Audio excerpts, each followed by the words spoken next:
Hello, hello, everybody.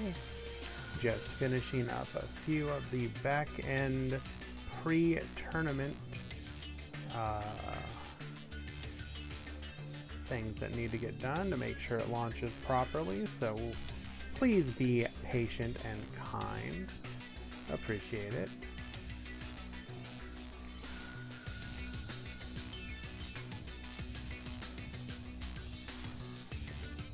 Hello, Wandering. Hello, Jax.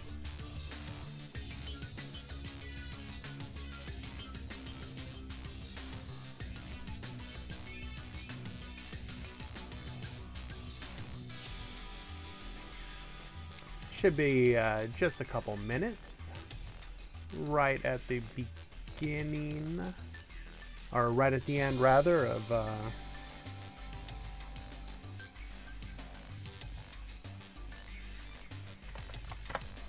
getting everything set up. Couple last minute submissions from people.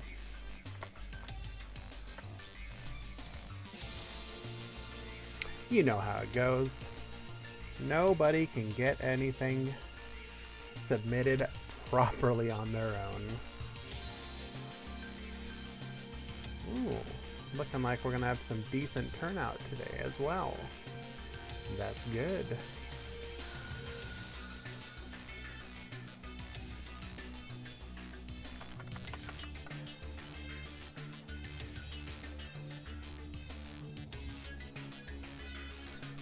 We got some people coming in under the wire.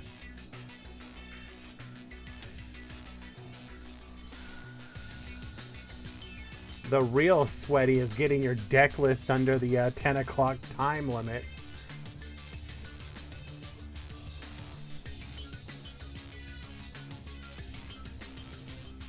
Well, we're definitely happy to have you in the tournament today, Wandering.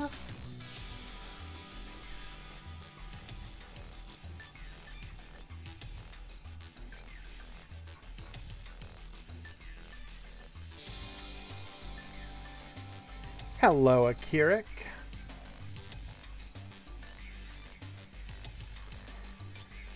Make sure and do the Twitter announcement.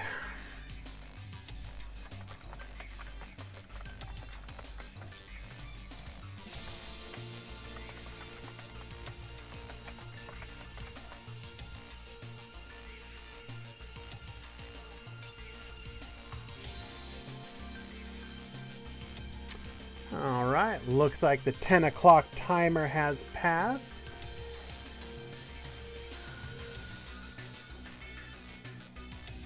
Take a quick peek, make sure all the no decks have dropped properly.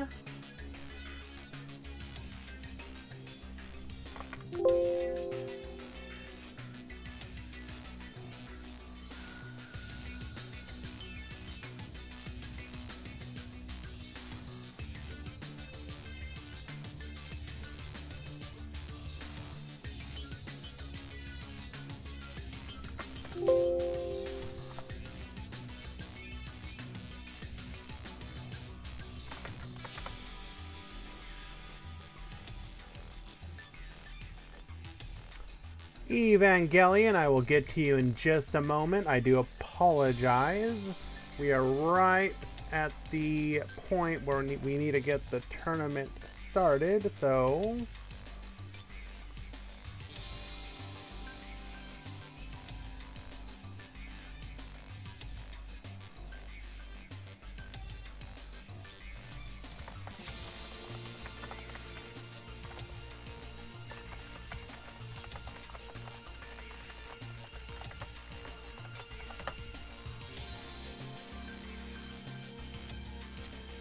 Okay, everything appears to be in order. We're going to go ahead and click the button.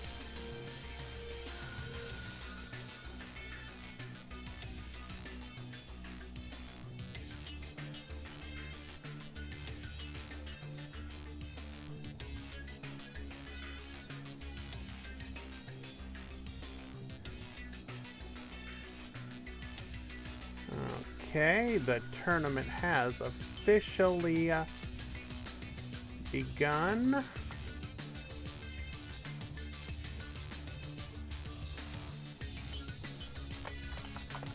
Hit the timer.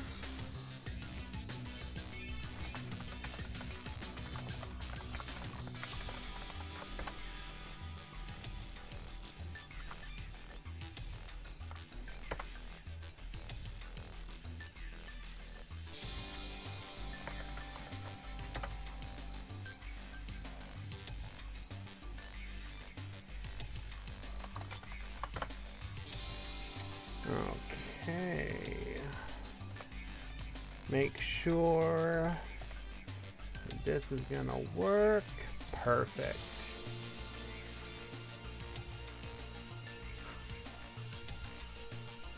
Okay. I got my moderators in the...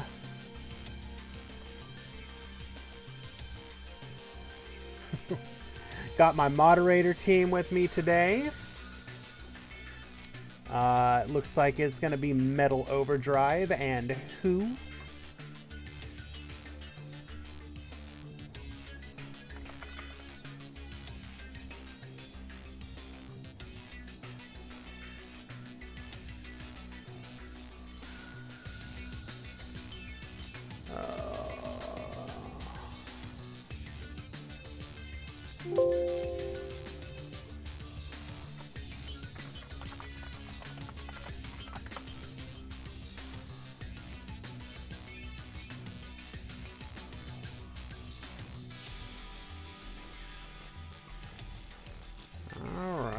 Let's get our first match online.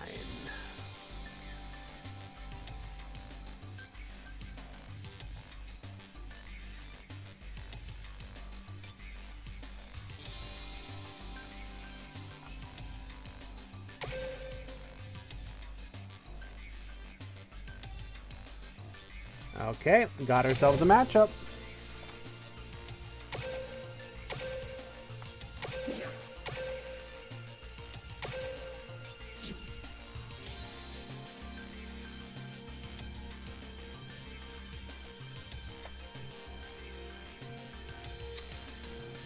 Oh no.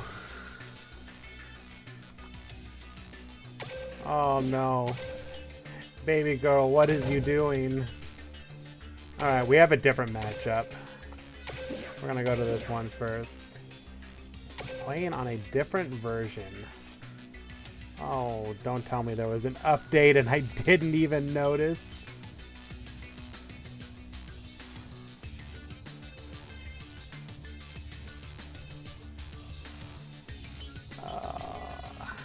Lovely.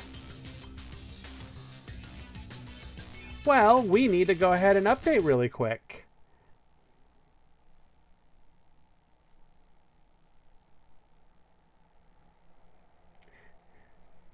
Hello, wanted.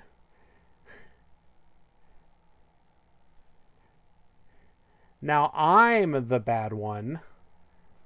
Like our players who forget to update.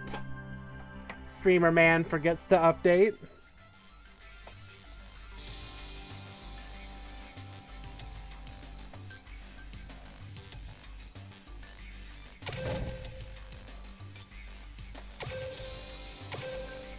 Let's try this again.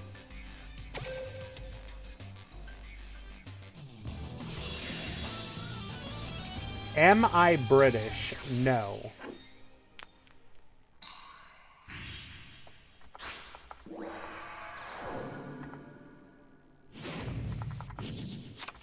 Let's duel.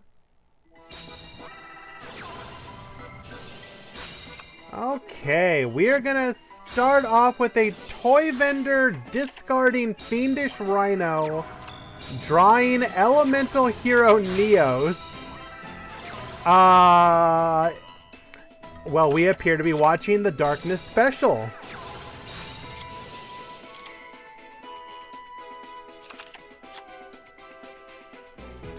And on the other end, we have Michael playing Lunalight, where fun goes to die.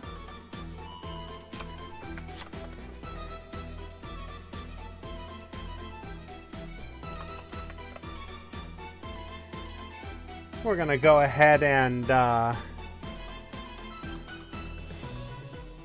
return Lunalite Emerald Bird to our hand, summoning the Martin to the field in defense position. We have a big fatty hand ready for some kind of fusion play here. We did grab a Lunalite fusion, so we can go into either of our main fusion monsters. Question is, what is Darkness playing, and can it deal with the Lunalites?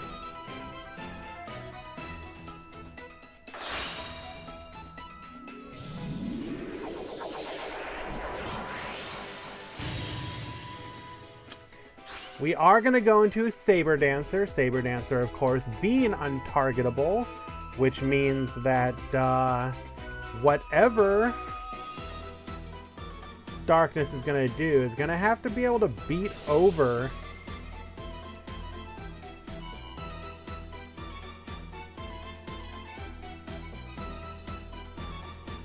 go ahead and bring back the Yellow Martin. Another body on the field. Does make the Saber Dancer a little weaker.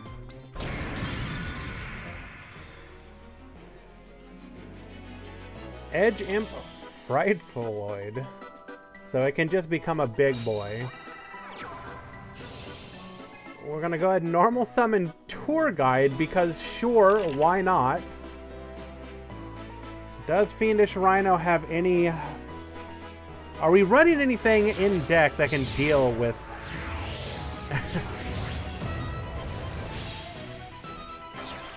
I'm going to go ahead and go into Dante. Dante's going to mill.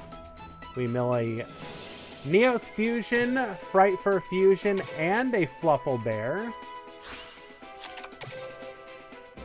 We can...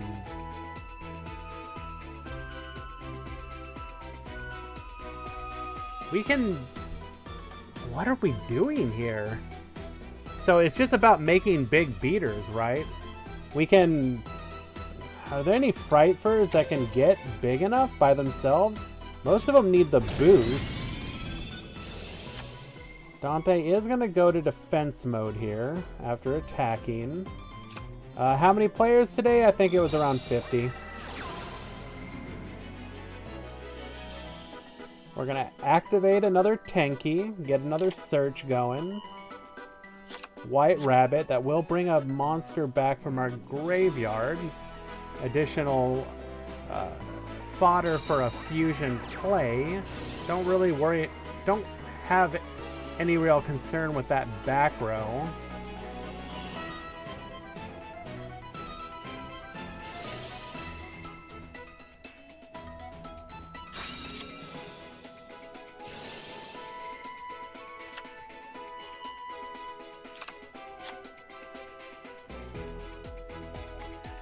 Gonna go ahead and grab ourselves another copy of the Fusion.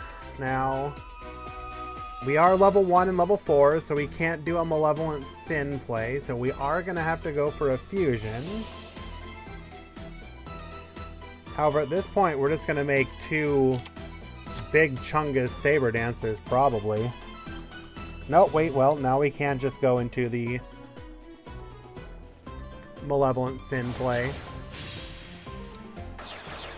Papal Operative is also an option that will put the Dante into attack position and reduce his attack.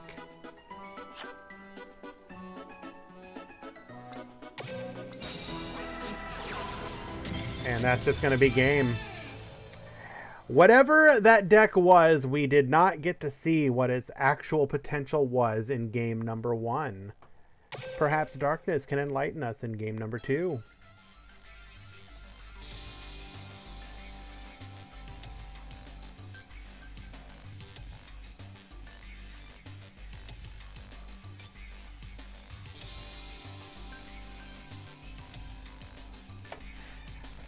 Oh, Akira, come on now. We're trying a little bit of everything. Now, while we wait for the next match to begin, Evangelion asked earlier, what deck do I recommend for you to build? That is a complicated question. what kind of decks do you like? Are you a control player? Are you a aggro OTK player? You like more mid-range style decks? What kind of resources are we sitting on right now? Like, the easiest answer is probably when Yuto comes back to the game, I think next week, you can farm him and go for Phantom Knights. They're a relatively inexpensive deck, since the vast majority of what you would need for them would be from a single mini box. Illuminist out here trying to scam him, apparently. Dark World, where money goes to die.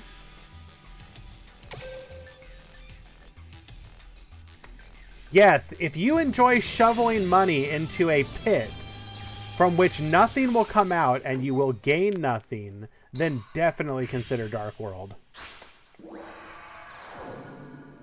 Now, Darkness is going to get to go second this game.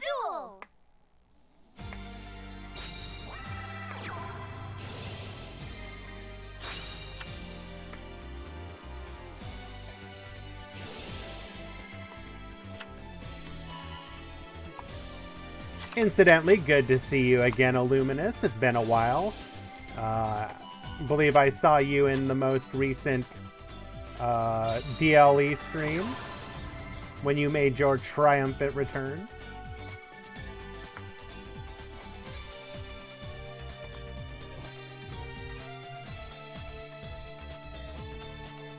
Now, we are probably just going to go for another Saber Dancer here. Once again, just go big Beater Chungus and hope that we can't be outed.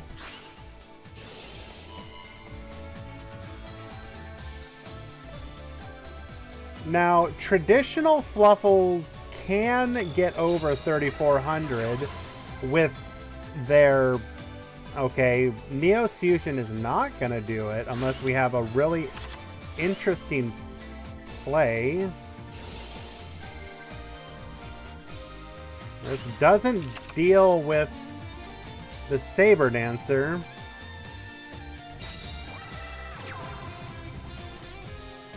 We're gonna be able to take out the Yellow Martin, get a search for another Neos Fusion, probably. We need, like, Sphere Karibos or something. Get that Saber Dancer to defense mode. Mugiwara asks, Crystron meta again. When?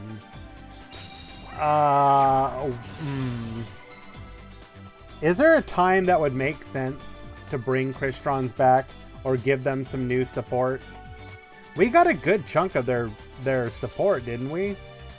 I mean, there's a couple of their synchros that we don't have, I believe. Like the back row wiping one, that would probably be fine.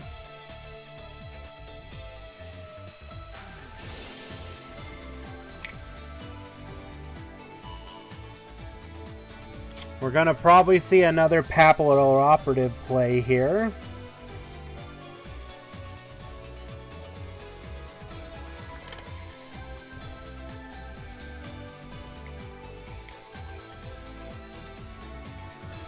I mean, the extra zone is going to be nice for a lot of people. I can't really think that that alone is going to fix Crystron. The fact that they've got so many cards on the ban list is what really hurts them. You could, if you release like one or two of their cards, they could actually do something, maybe.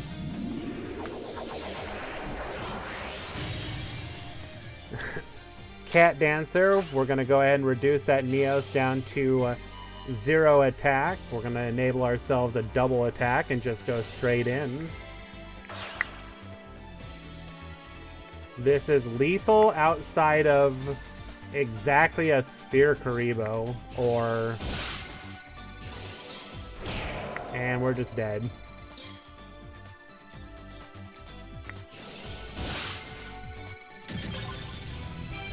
And unfortunately,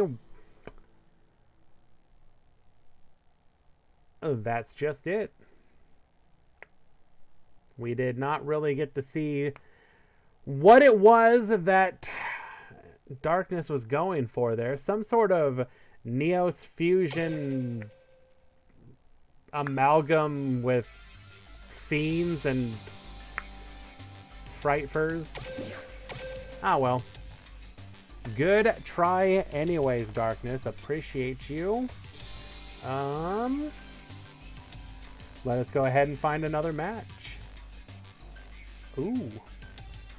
Now, we have not seen Grucius in our events for a couple of them. Let's see what kind of spice he's got going on. Looks like they're getting ready for game number 2. So I'm going to go ahead and watch the replay. Understand that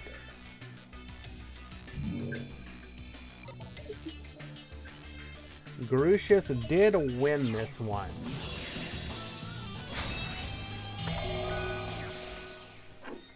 We got Ryu Zane at the top. We got Grucius at the bottom.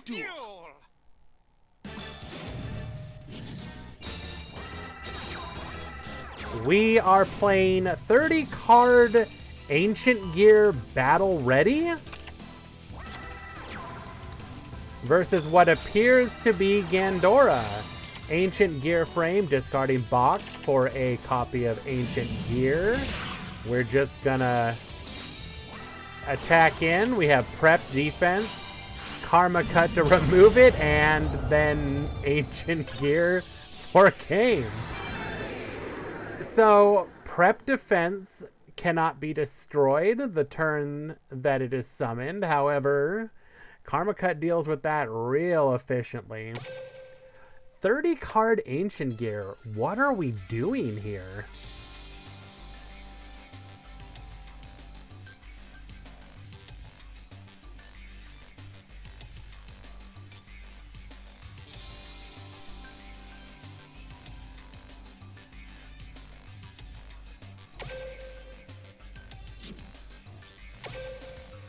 And are we still waiting?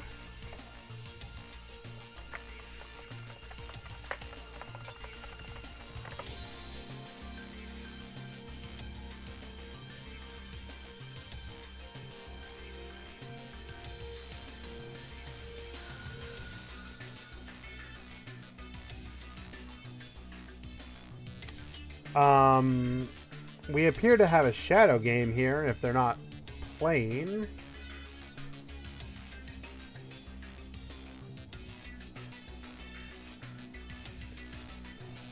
Hello, Schofield. Wanted, I will definitely hit you up after this and you can assist me with that.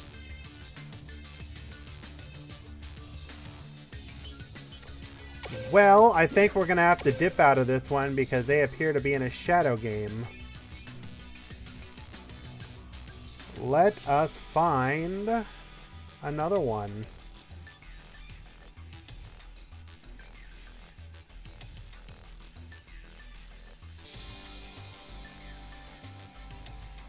Oh no.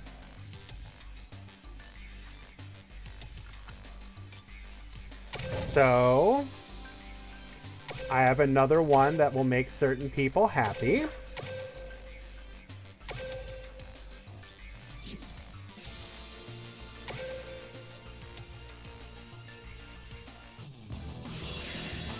And no, Grucius was playing Ancient Gear. 30 card Ancient Gear.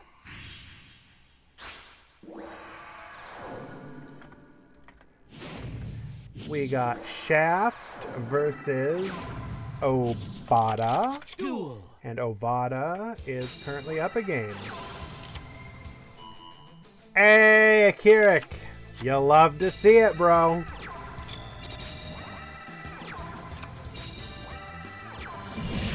Except, excuse me, what is this? Arcus of the Lightsworn Druid? Are we playing Lightsworn Lunalight? Excuse me?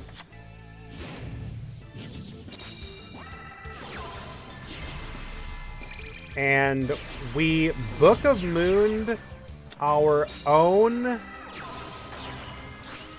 Kepler. Interesting. We needed to open up the zone. We do tribute it with Ragnarok to take care of the yellow Martin that was face down on the field. And outside of some hand traps, we should be able... No, this isn't... We're exactly 100 off lethal. A delay. We're probably looking at a hand trap there of some kind.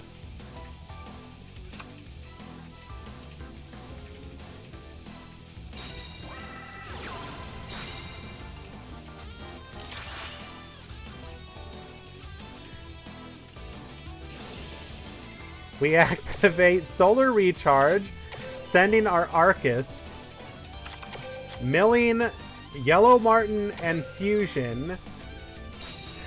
Martin's going to activate for the Fusion. We do have a 10 key, so we can probably go for like White Rabbit here, try and force out some back row.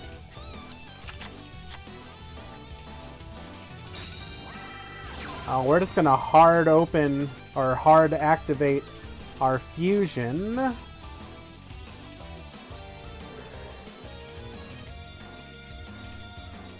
This Saber Dancer is going to be Monka huge.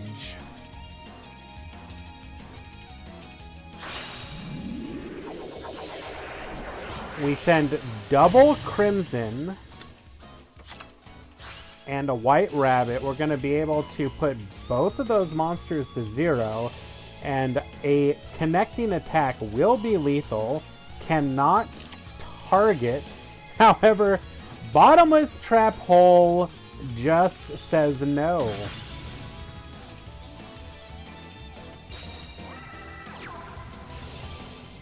White Rabbit, we're going to be able to resummon from the graveyard, going for a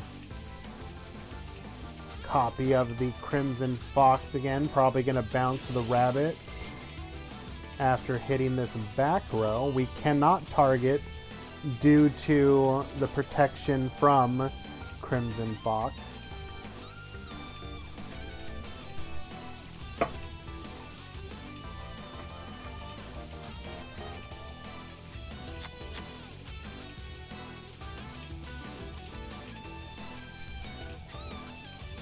I mean, we're in a pretty decent spot. We can't...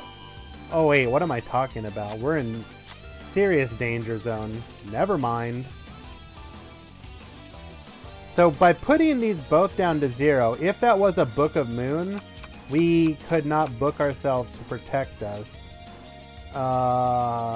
Any attack is lethal here because of the burn damage from the contract. Setting another 10 key. Who needs a back row?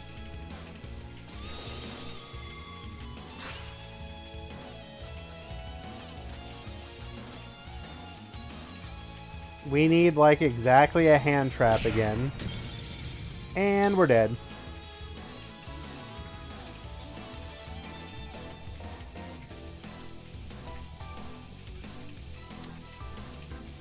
Draw and burn. You're dead.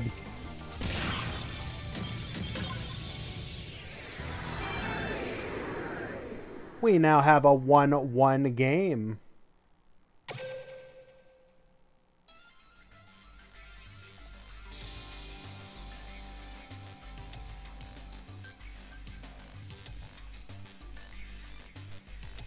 Waiting for the players to return to the table.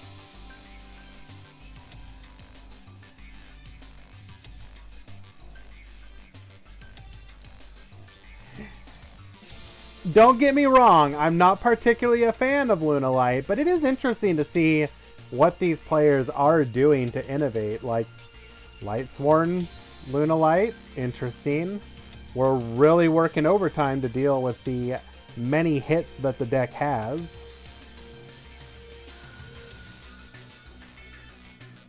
Oh, I don't think anyone's going to argue that it's big brain.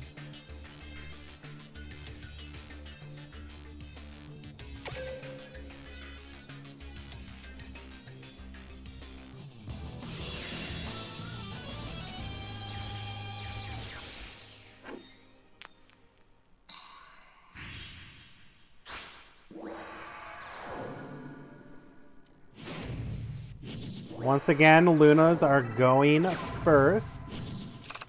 Duel.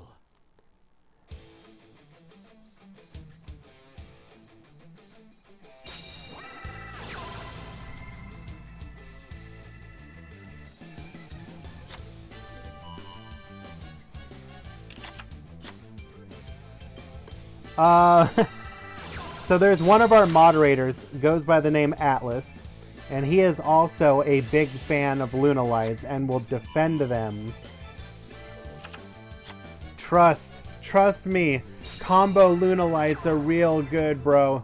Not the degenerate OTK ones. Combo Lunalights are the way.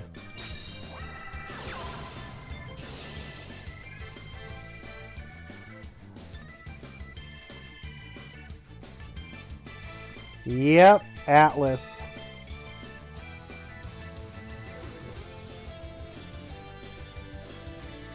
I mean, even in Master Duel, they're just like rank 4 spam. Like, okay. Go into your Raid Raptor combos.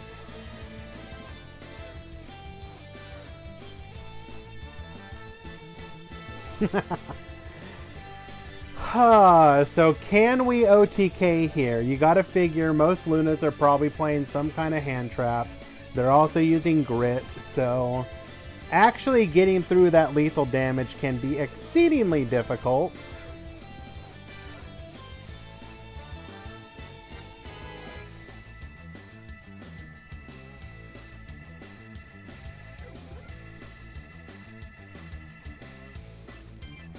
Zaymaxu, thank you so much for that raid. Welcome everyone joining us. We are currently in the Meta Freekly number 147. We are in round number 1. Taking a break from the sweaty Sword Soul tryharding to, I don't know, sweaty Odd Eyes and DDD tryhard? Or I want to win so unbelievably badly that I'm willing to play even a deck like Lunalights. Regardless, thank you for that.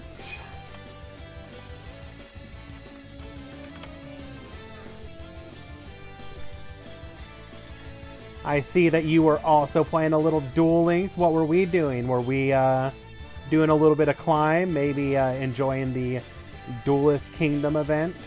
Finishing off the last year points to get some of the rewards.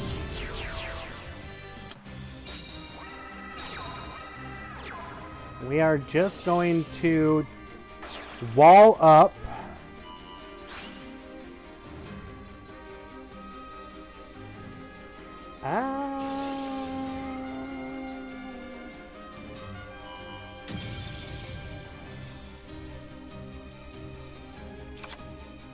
Is this really the way? I mean, we have no hand traps. Or no, I assume we have no back row here.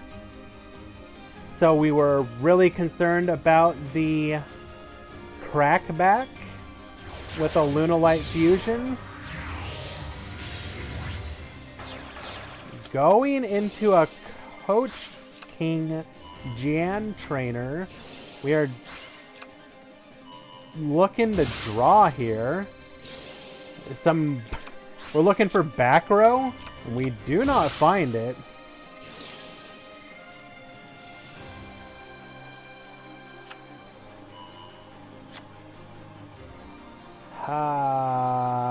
This is a bad position to be in.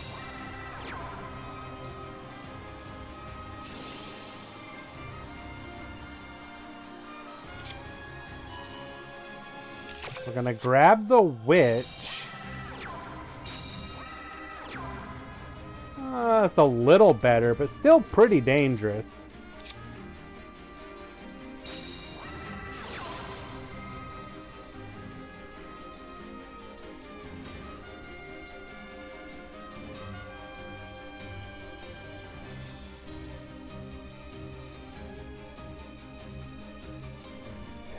Biggest problem we're gonna have to worry about here is going for a white rabbit and forcing out one of these back row.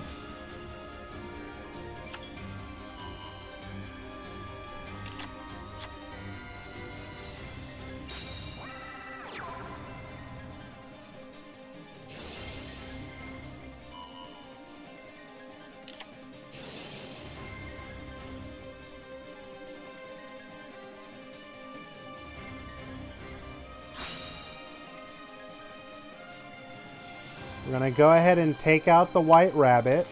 This will ensure that our other back row is protected. However...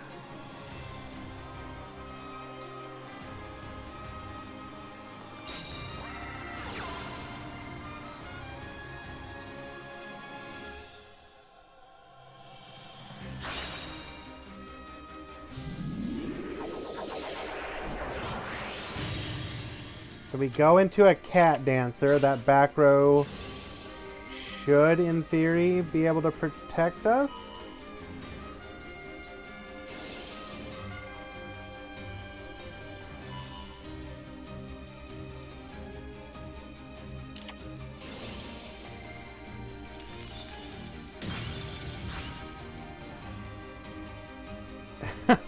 Now we just make a rank 4 play and go for lethal with the burn on the next turn. Well, okay, that's not true. We can, in theory, discard a card from our hand to stop 1,000 of it.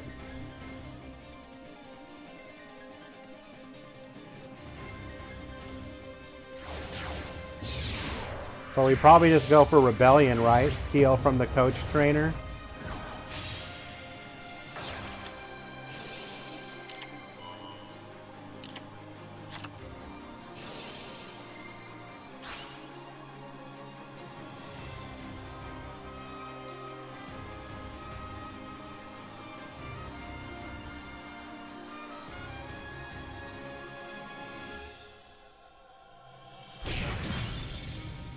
We do not go for damage?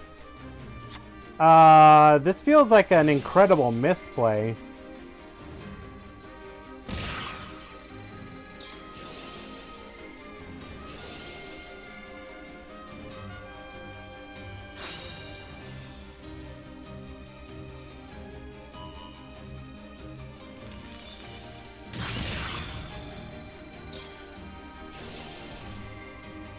Because, like, he can't even activate Lunalight Fusion now.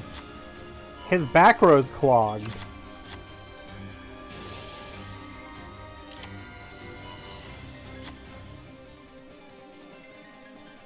I mean, okay. Let's think about it. If we attacked over the Kepler, we force the destruction of one of the back row. So we have a monster on board and one less attack with the King Kaiser.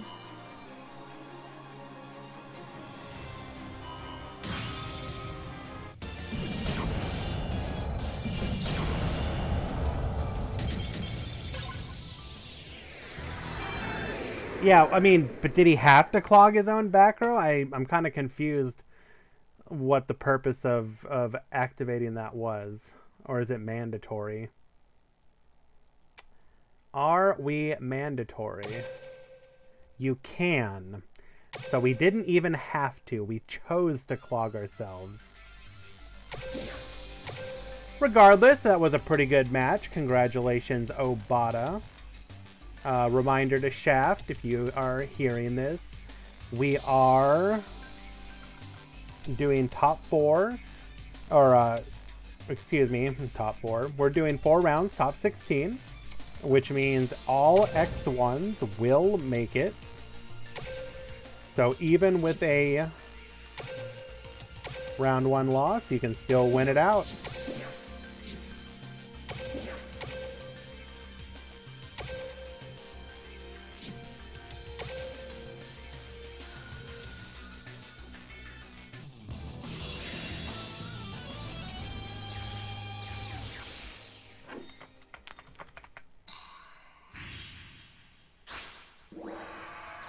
Zagazaka versus Varo.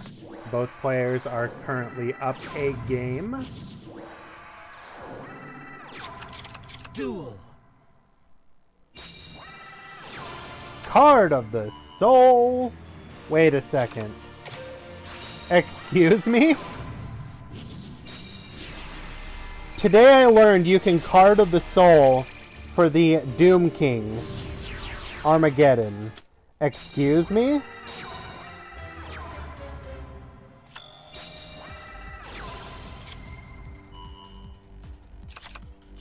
How? I'm confused. What? One? Con YGO, thank you so much for the follow. How have we not noticed? Somebody has to have noticed that Card of the Soul works with the Doom King Armageddon, right?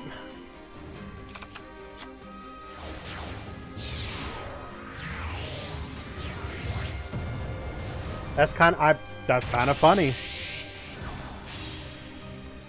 Going into Malevolent Sin, interesting. Do we have a way to force lethal here?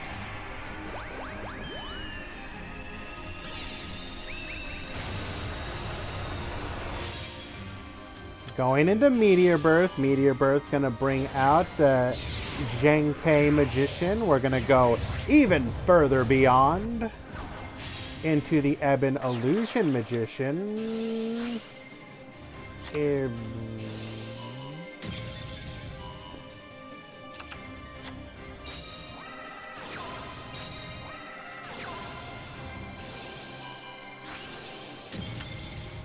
So we're not able to force any sort of lethal here, but we are also incredibly vulnerable to the crackback. It searches dog as well. Interesting. And we're going to be able to full clear the opponent's board.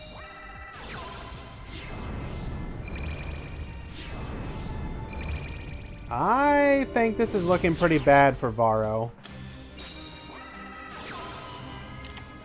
We're gonna Book of Moon Pierce for almost lethal. If we were playing like the traditional version and had one of our contracts up, that was lethal. Interesting. So by relying less on the contracts, he pierced with the Performapal Minotaur. Where are you at? Odd Eyes Minotaurus makes it so that your Performapal and Odd Eyes monsters pierce. Huh. Interesting.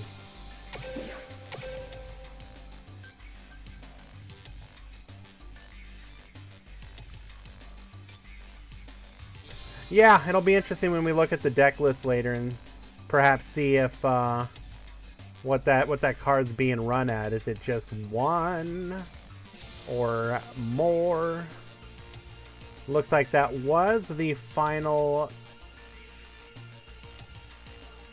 game in the round. So I'm going to go ahead and push those through. We will be in round number 2 in just a moment.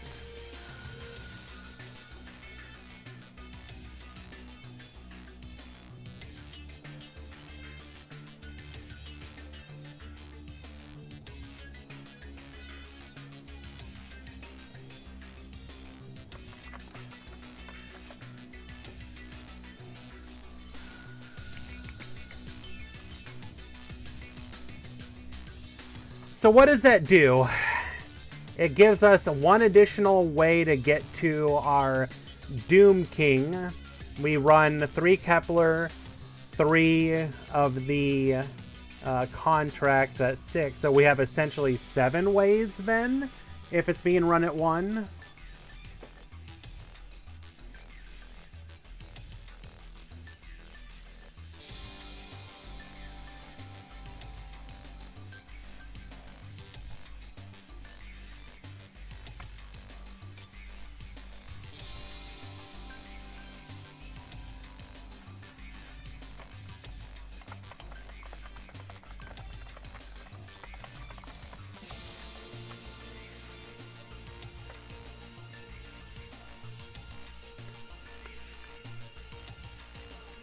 Waiting on players to show up to their round 2 matches.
Who wants to watch the sweaty tryhards?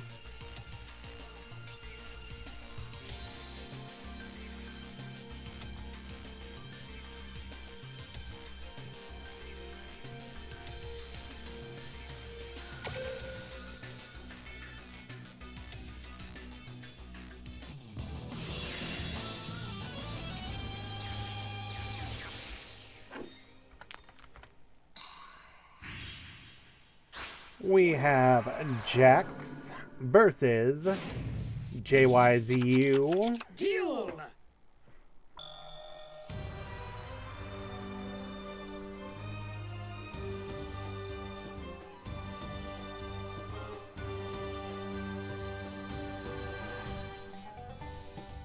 Who ya callin' sweaty, boy? It's not my fault, it's a condition. We have Cleafort's Scout gonna go ahead and give us a search for our other scale.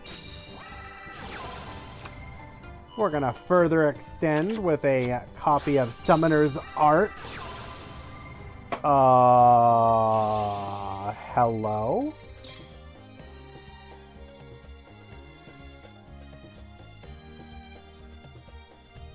Did we just block ourselves?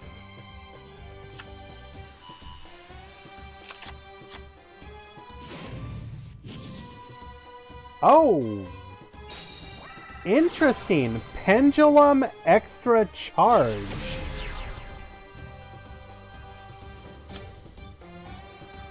Huh.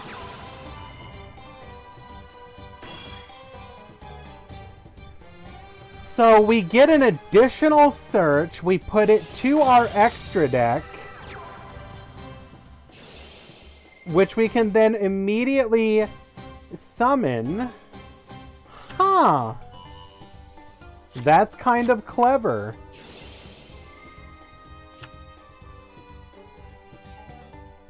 Yo, some of you bring in the spice. I like this. And Jax is revealing themselves to potentially be on Fluffles. Now, the Clees are going to be protected against a good majority of the Fluffles, but we can just get big enough to beat over. So we will need a hand trap in hand to survive the potential oncoming onslaught. Because Tiger's what? Level 6, right? So we can clear out the back row, but the actual monster itself, the shell, is going to be protected.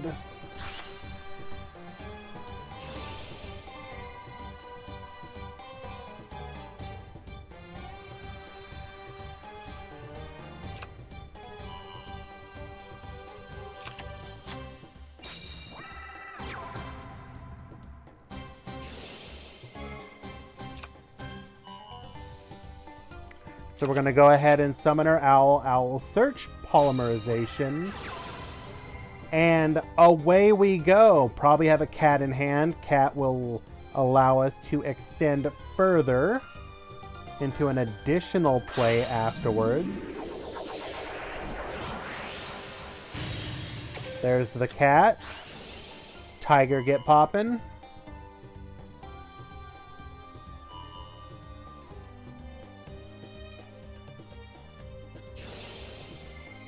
Cat get searching.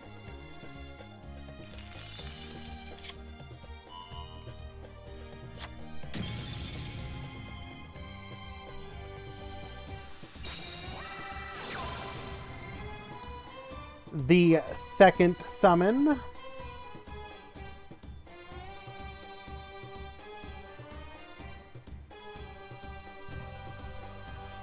What do we go here? We got to go with the Daredevil, right? No, we're going for the Sabertooth. Sabertooth will be immune to destruction by both battle and card effects. Okay, so we are bigger with two different monsters. And now Ooh. If we had attacked with the Sabertooth, it would not have died. So that might have been a bit of a misplay here.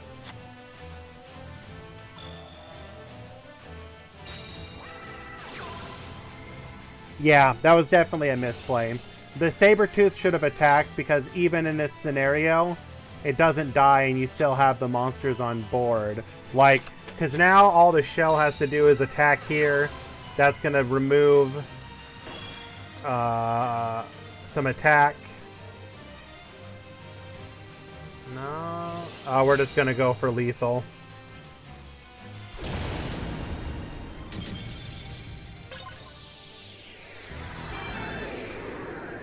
Yo, White Prince is still pretty good. Actually, kind of based that he was able to survive that. Lost to the back row, but I mean, it didn't really matter.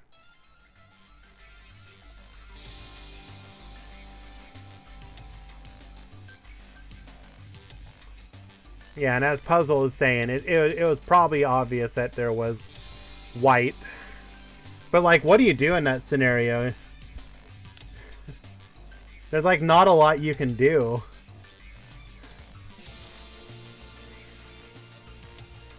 Especially a deck like...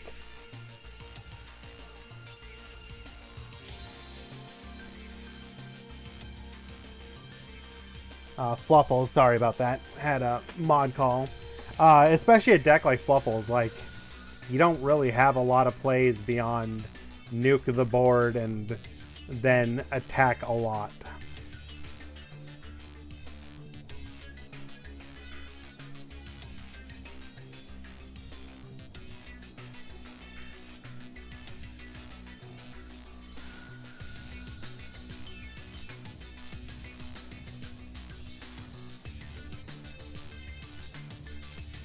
Klee is mostly a beatdown deck, but you go through so much of your deck that the Klee are gonna win the deck out game. And especially with Shell able to double attack, well, they eventually can bounce the Sabertooth with the stealth.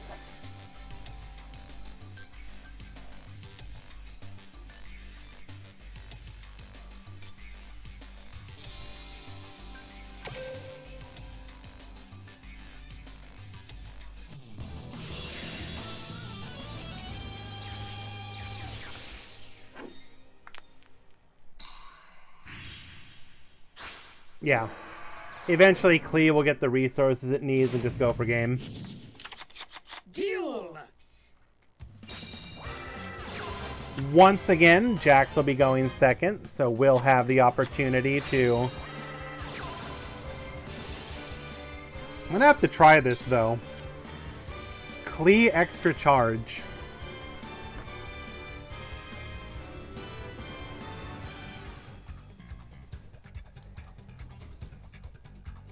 Scout, search, scout.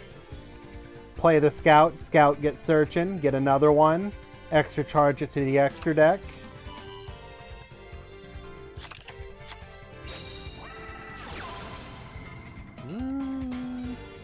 We didn't want to do it this time, apparently.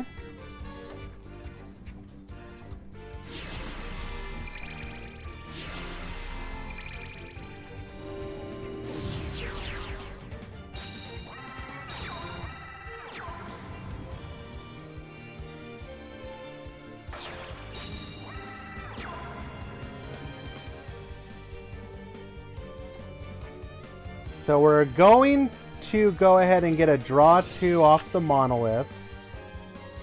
So we are banking on having drawn some kind of hand trap.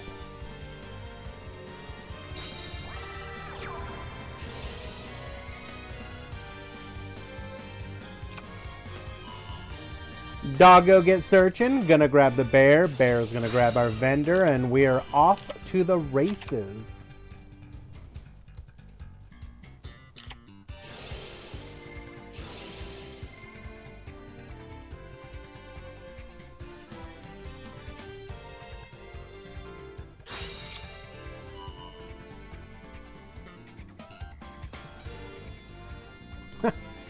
So we discard... We discard a Kiteroid and get the wings, which we would have much rather had as our discard. This is going to...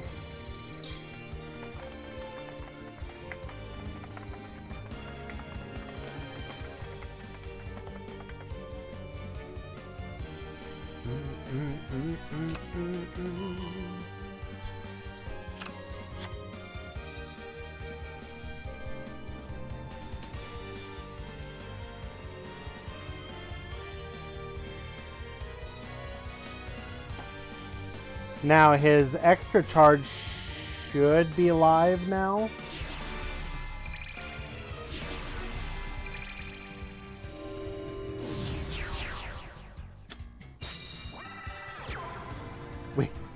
We summon two. Is this lethal though? So we're gonna be able to get rid of a back row, a monster on field, and bounce another to the hand. Kiteroid can... We elect to not bounce a card in hand? Okay, interesting. Do we still have lethal? I don't believe so.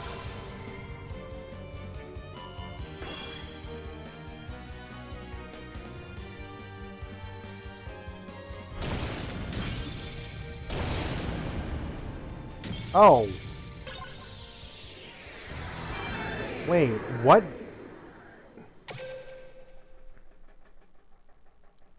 And it pierces.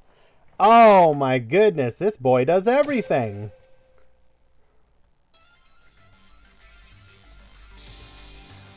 Well then, that's going to be a quick 2-0 victory for JOIZU. Well done. Showing just what Klee can do.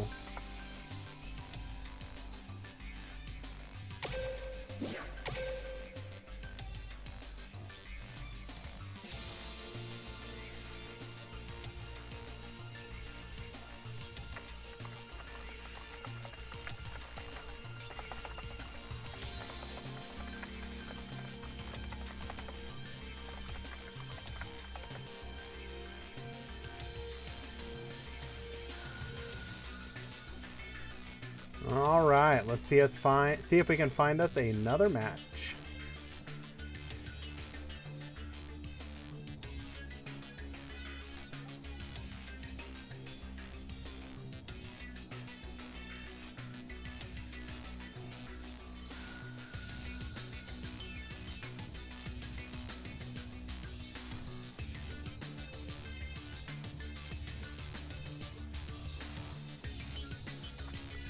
Let's get...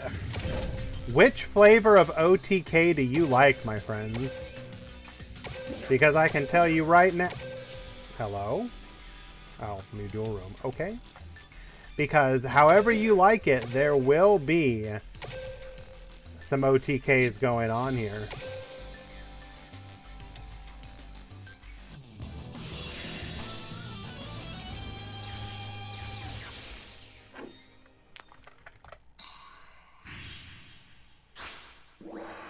We got Brawl versus Aatrox. Let's duel. Go Cyber Dragon Core! And triple set in the back row.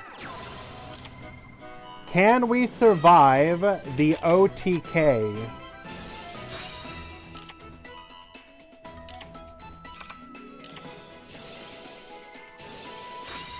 Gonna discard wings, drawing a barrier, that's no good. We will, however, draw one, draw two, and then go ahead and search. Another vendor, another barrier, and that's it. Hello? We really had no plays after that? We go into an Overload Fusion. Chimera Tech Rampage Dragon. This will demand and answer in the form of a Kiteroid.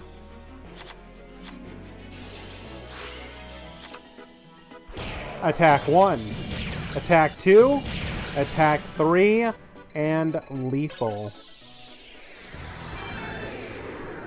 You may be the new school OTK, but you don't hold a candle to the OG king.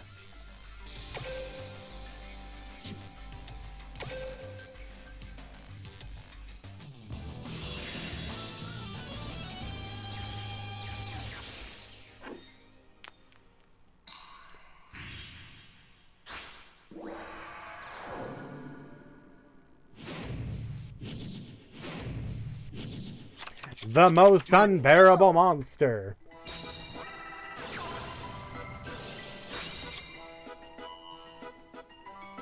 Excuse me? Herald of Greenlight. And a copy of Stegocyber.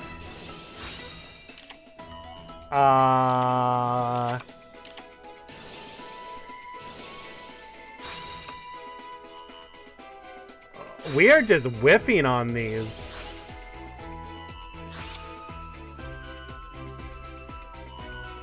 This is what happens when so much of your deck is spells and traps. Or non-fluffle monsters. And there's a good possibility Aatrox is just going to be able to just straight OTK here. No, that's not true. He does have Stegocyber.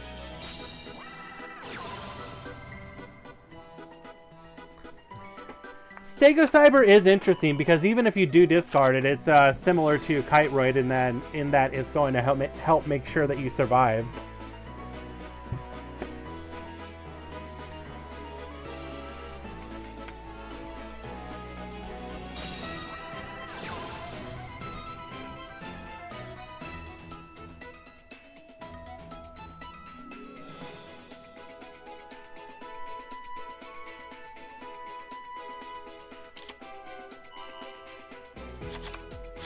Cyber Emergency is going to grab us a copy of Nashter. Nashter is going to allow us to extend further.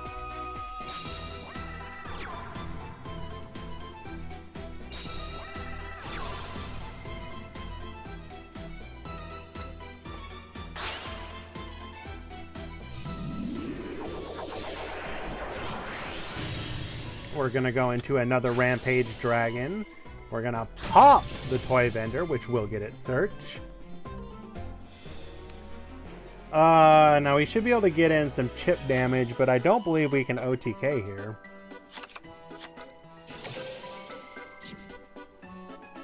We will be walled off by the Stegocyber.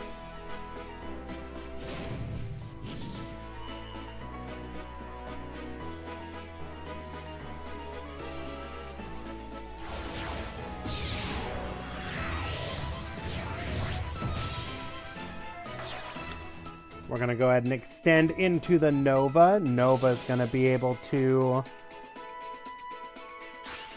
special summon back the Nashter. Nashter will get the Chimera Tech.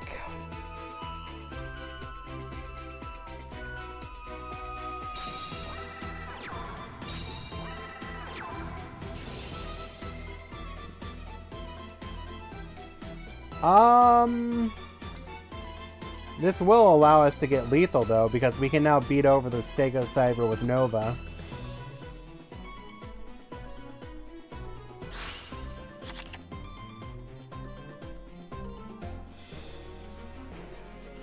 Yeah, you got to attack first with the Rampage. Attack again with the Rampage. So no, this isn't even lethal.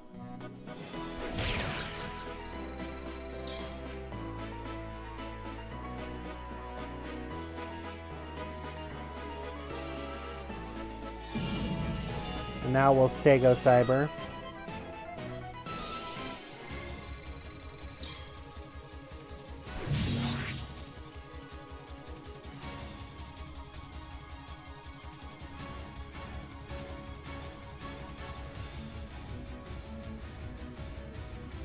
We elect to not destroy it as we want the Cyber Dragon on the field, probably for our overflow.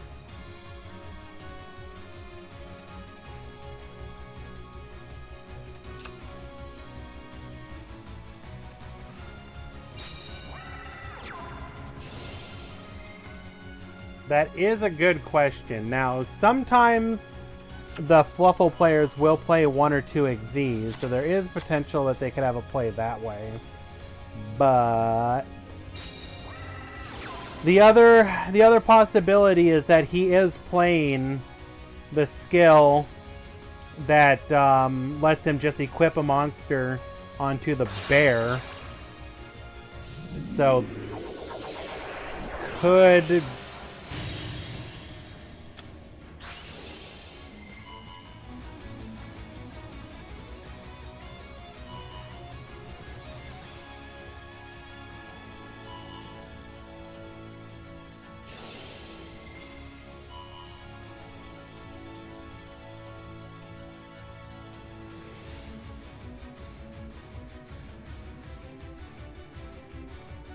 the bounce can be from anywhere if they go into M7.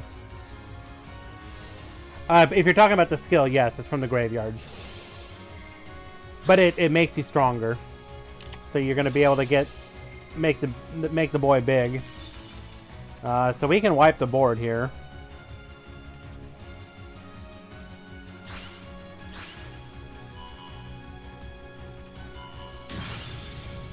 Electing to not destroy the Stego Cyber. Not even going to put it... No, I guess put it into face down doesn't matter. He doesn't really have any plays here, though. We know one card in hand is a Poly. They usually only play one of the fusion.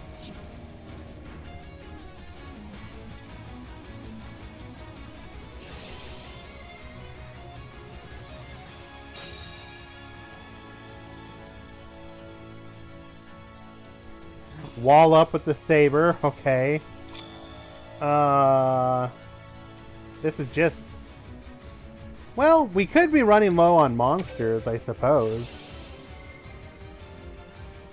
But yeah, it should be lethal. No, we still had plenty more to go. Yeah, this is game. There's no way. Because now our top deck is bad too. Like, what are you top decking into?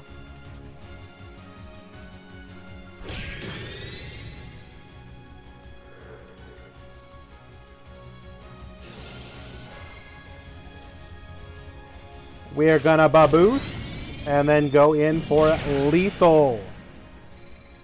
Fluffles will fall to the king of OTKs themselves. Well done, Aatrox.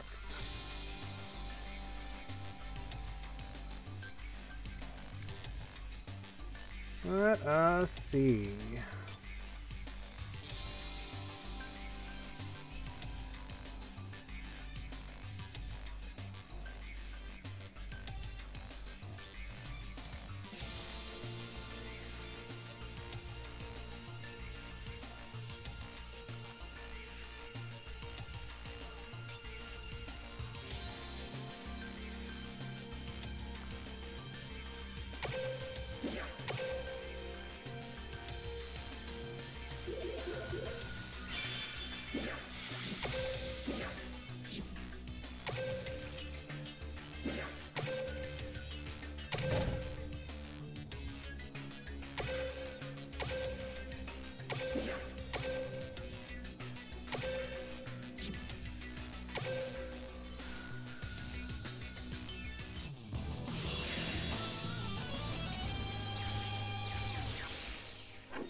Duel. We got Mahmoud Sa versus Seven Signer. At the top, we will see traditional Gandora, although only 26 cards in the deck, so running a little bit slimmer than normal. And we don't know that it's Gandora, but it probably is.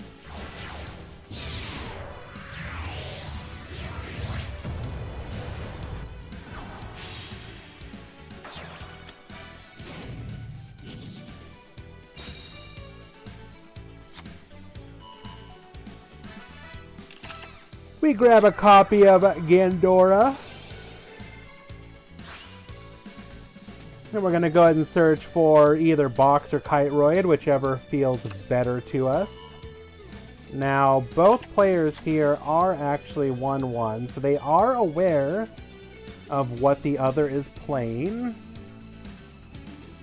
We do grab that Kiteroid, so we're feeling protected. Did we reveal what we're playing here today? We don't know Ishizu's skill, so it's not Prescience.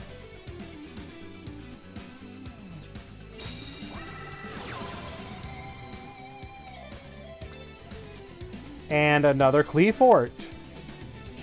There's probably a good chance this is Sealed Tombs.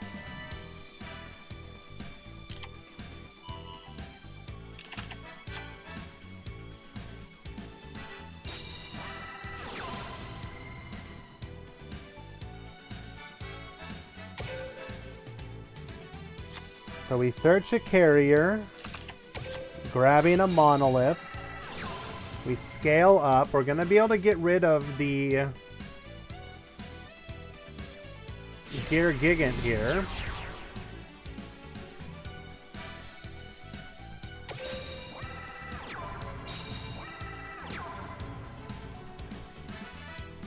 We got both Helix and Carrier now in rotation.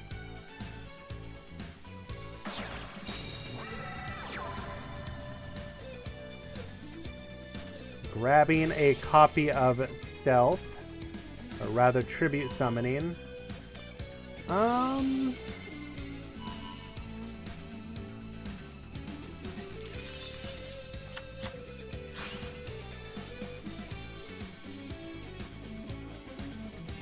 There is a good possibility our opponent's going to be able to just lethal us on the next turn, so we do not feel the need to use our skill yet.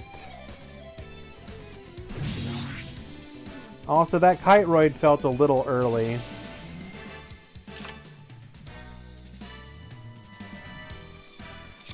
Probably should have kept that Kiteroid in hand and taken the damage.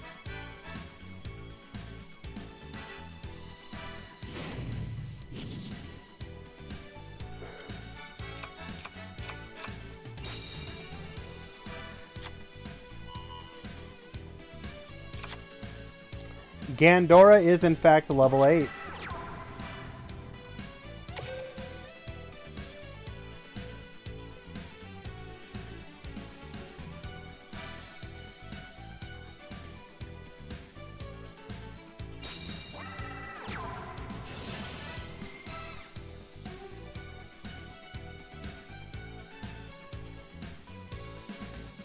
It's lower than the level. So Gandora will affect the scout.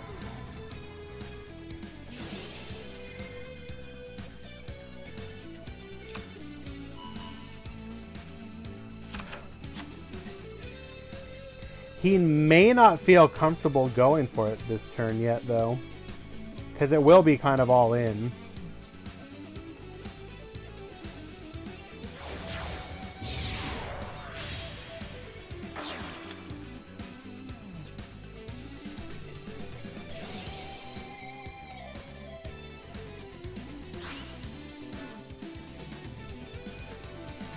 We Gear Gigant a second time, getting our second and last copy of Kiteroid.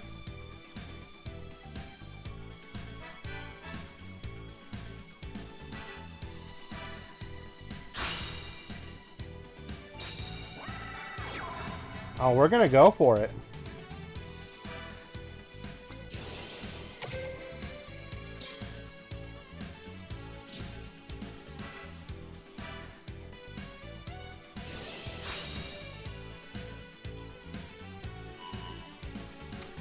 The crow shows itself. We'll make it so that we do not banish the graveyard. We only banish the field. So we have an incredibly tiny Gandora. We did bounce our copy of Scout back to the hand, so we will be able to both Scout, but because of the loss of life points, if we're on Sealed Tombs, we're not going to be able to activate it yet.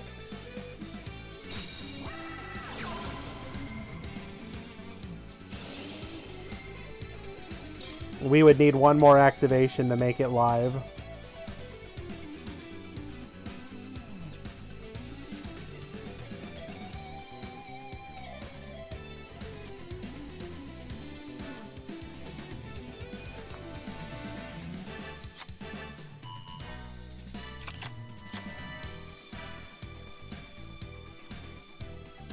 Do we have the ability to scale 1?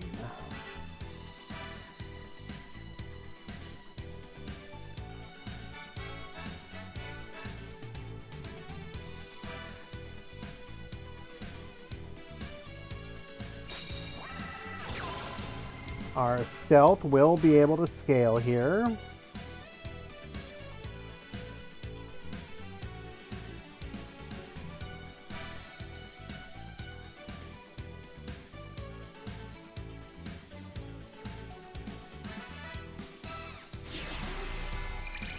Pendulum summon.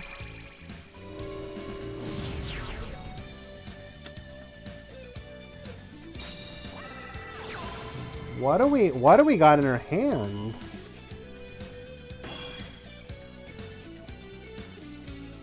This is incredibly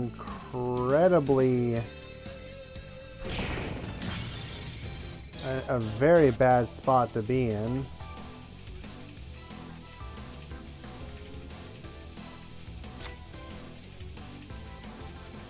He's going to be able to banish that entire board.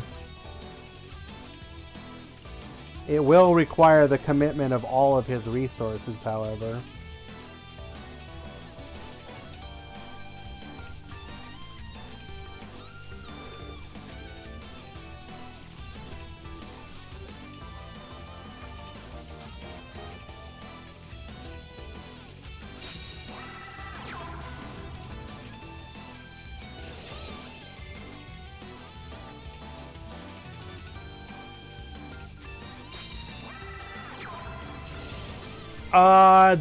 This telegraphs a rebellion play, in my opinion.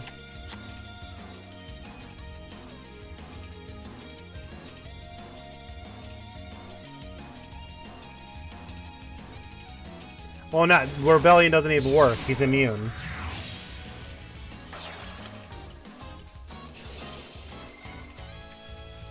No, wait, no, he's not immune.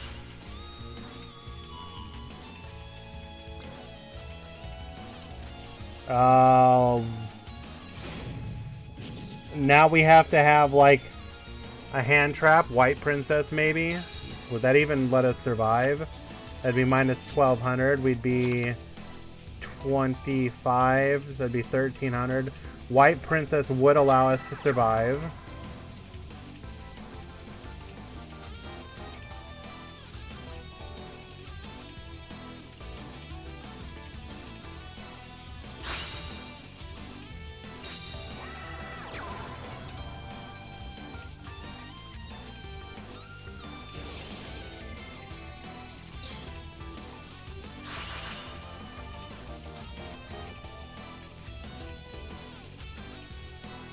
A hand trap does allow us to survive again.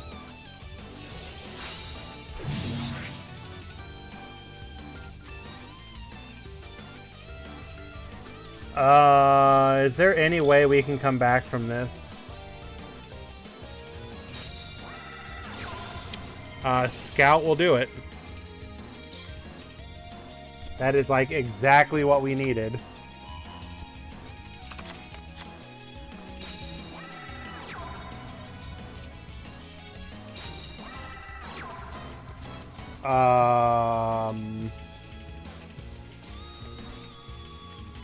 That was not the way.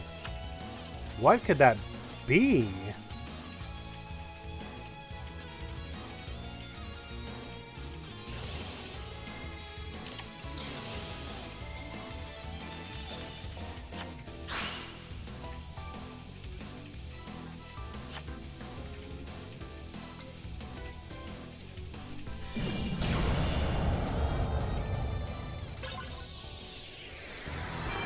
Yeah, I don't know what we were thinking there. So, I mean, Pulse Mines is what it is.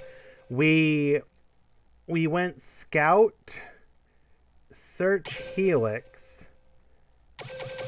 So, did we not have any other scale 1s in the deck? I mean, not that it would have mattered. You were dead either way. Because we telegraphed that we had exactly Scout and Pulse Mines in hand. Yeah, there was nothing we could do there.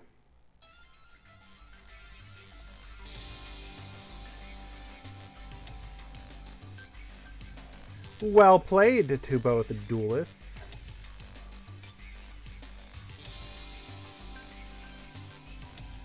And we should be approaching the end of the round.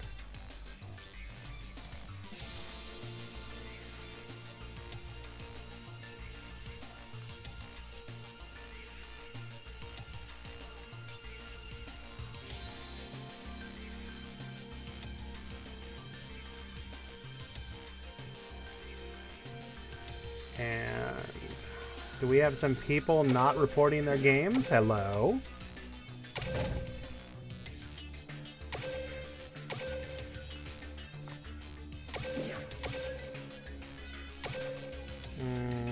No.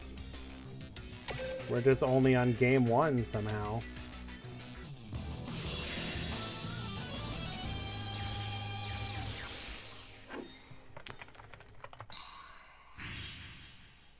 Can you ditch the tournament? Of course. You can stop playing at any time. Let's duel!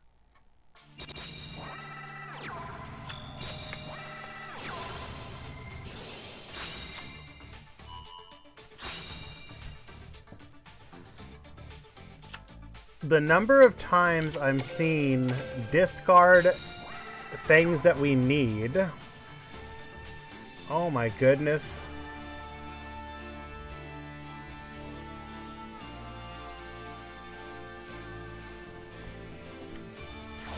Yeah, if you ever don't want to play, just don't show up for your next round.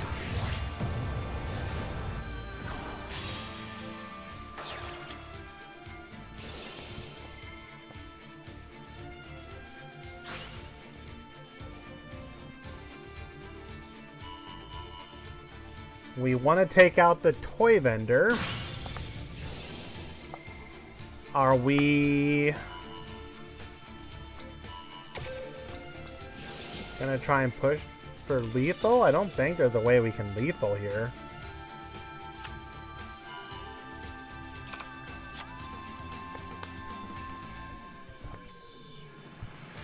We will have a rank 4 play.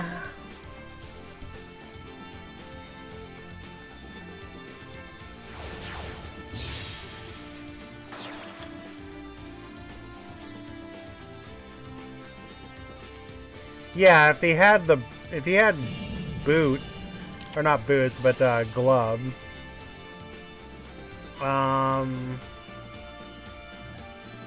Sword on Malevolent Sin made me think maybe he was going to telegraph a second sword. Unusual. Not sure why we'd equip it now.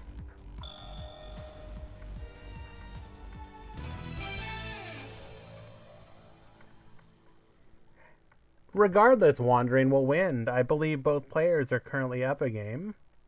Now. I personally visit the players' homes and force them to play. True! That may be a little difficult with Wanted, considering he's like on the literal opposite side of the planet. However,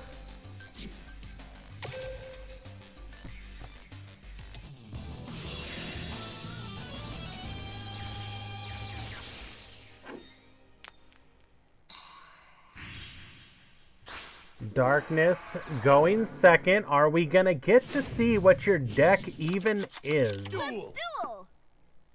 Is it literally just fluffles in a weird way?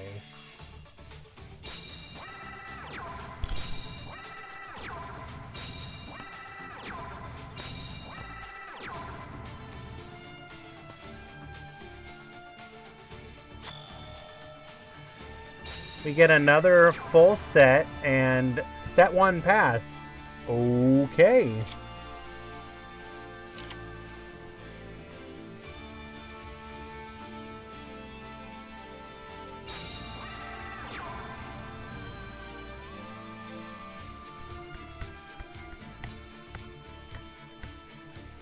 We do have a break sword play here, if we so desire. However, instead we will go for the Dante. Milling MST, Fragile Armor, and Lance. We really don't like those back row. Makes sense.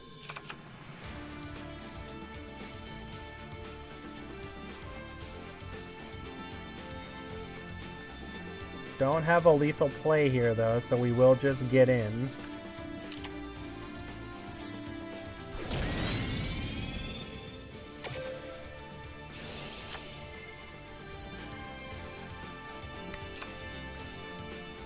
Edge and Frightfuloid. Always counts as a Frightfur card. Interesting.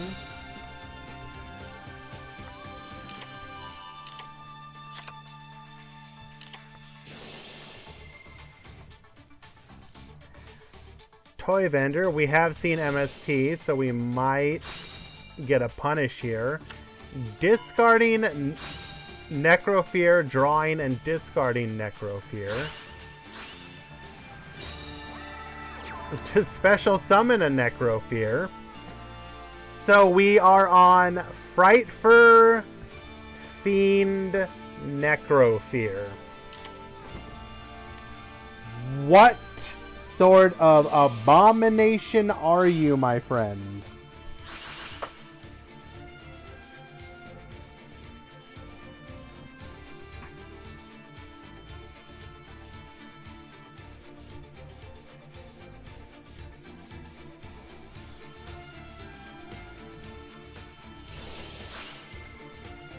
Milling double Kagemucha and a Ragged Gloves. The gloves discard is good.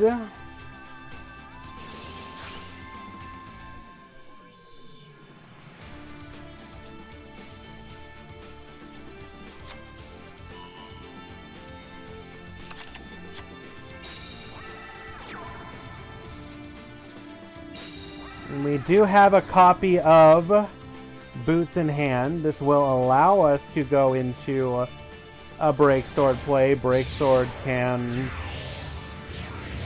pop the back row, then go into Rebellion, or sorry, go into Sin, and then we should have lethal.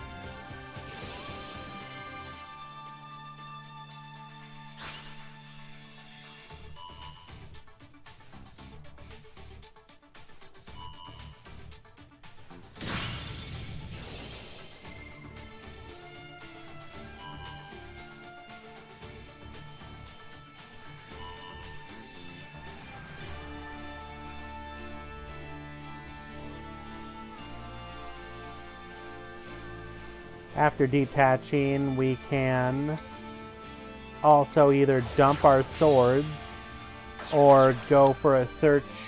No, we haven't used our skill yet, have we? And Wandering will get the win as Darkness admits his defeat. And that'll be a victory for Wandering.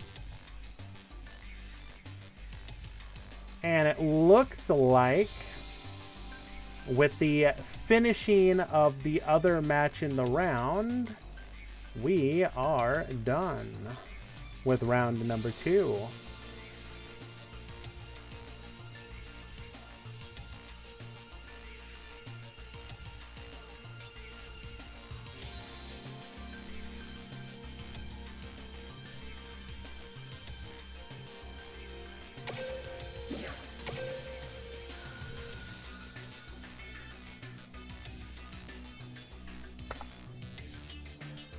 And with those pushed, round number 3 has begun.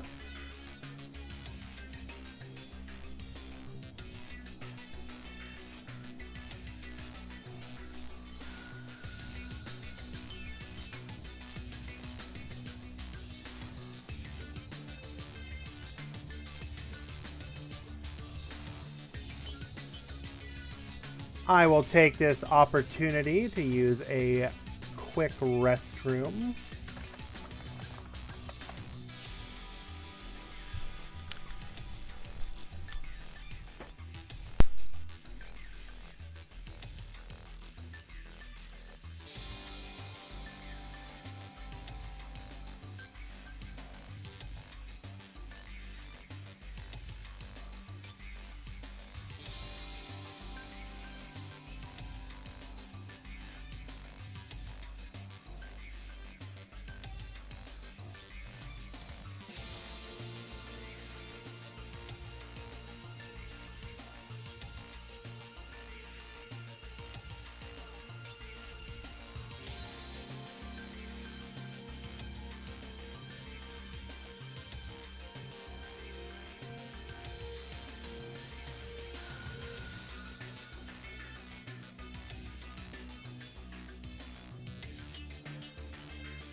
We are back.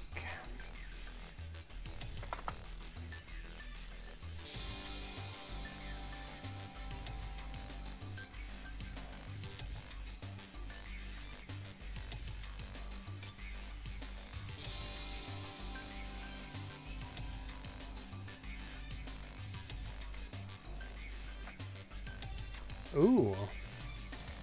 2-0 on this deck. Interesting.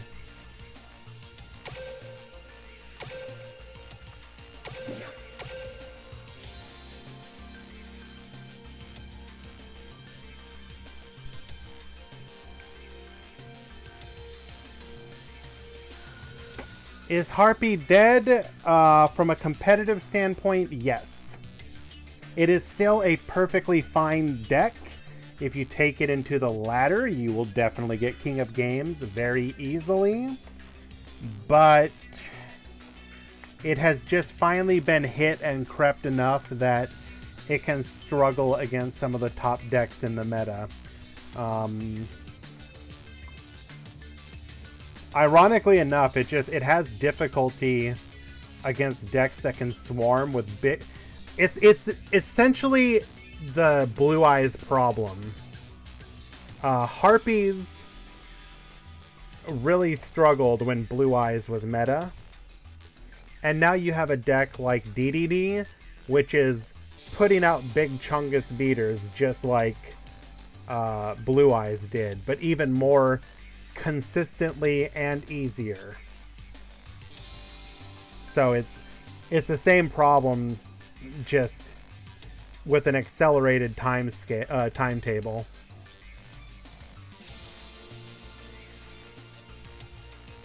So if you want to play in tournaments, I would not recommend it. Fun deck still though. I enjoy it.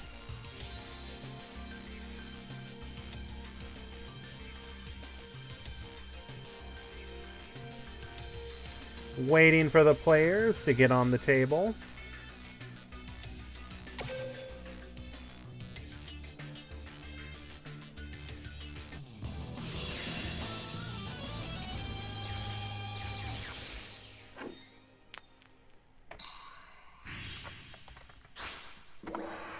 We got Chris Oliver at the top. Juninho at the bottom.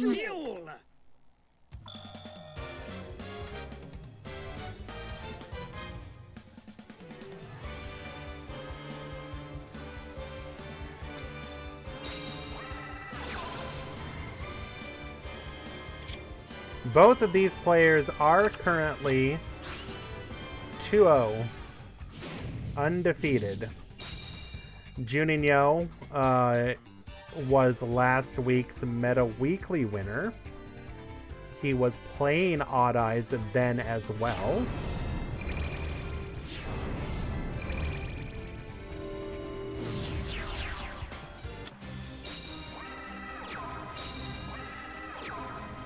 We are forced to normal summon our Dragon Pulse. That's not good. We do have 2 back row to back up our board, but this is incredibly weak.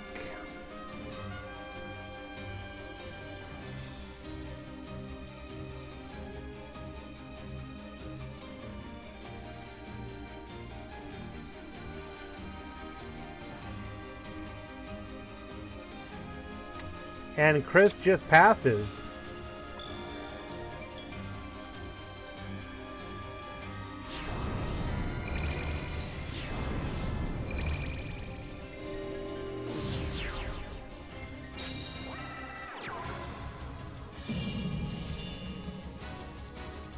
We do have lethal on board.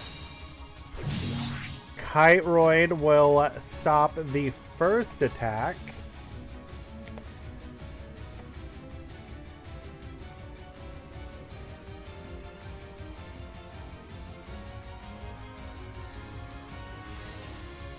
Elects to not continue the attack, probably afraid of triggering some sort of life point skill. And Chris passes again.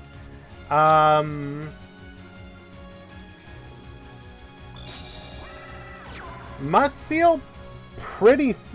He's either bricked incredibly hard or feels safe with what he's got in his hand. Don't tell me this is just lethal.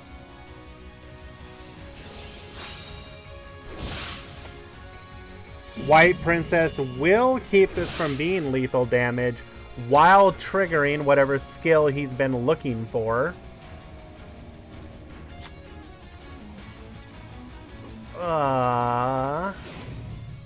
Activating Neo New Silvio. Ooh, puts Izuna back into the deck. Interesting. We are going to activate Yosenju Orochi Channeling, electing to get our scales.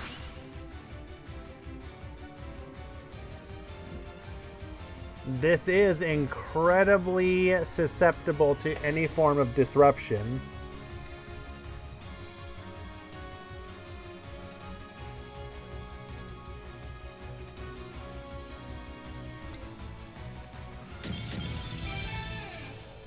And just passes.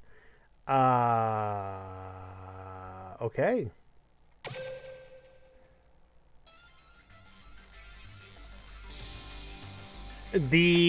So we didn't.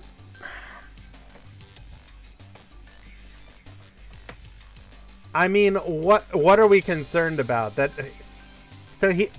We don't know for sure, but there's a good possibility he's on Mayo Senju. And Mayu Senju, all they can really do is bounce. So he knows for a fact that his opponent on the next turn is going to be able to just replay everything again. And he figures he doesn't have the hand traps or back row necessary to survive. It's the only thing I can think of.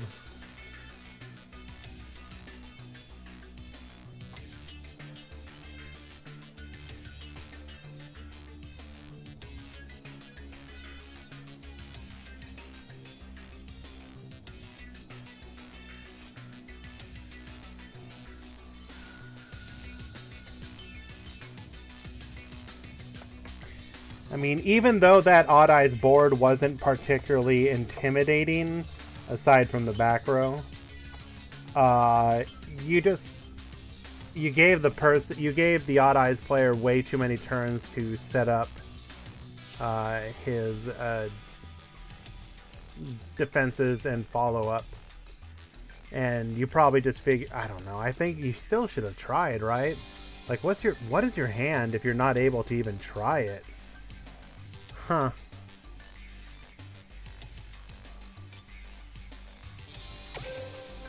Regardless, we will hop in for game number 2.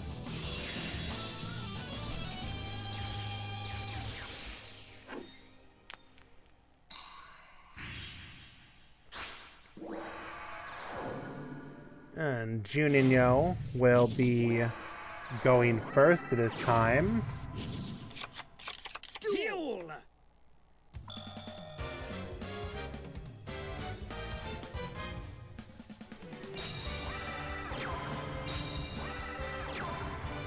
Ooh, set 2. Pretty weak opener for Juninho. Chris has an opportunity here to pass.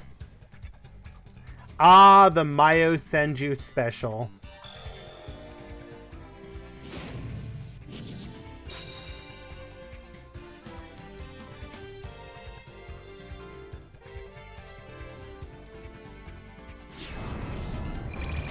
We're able to scale using our Minotaurus. Triple Pendulum Summon into a whole lot of not the monsters we want to have in our hand.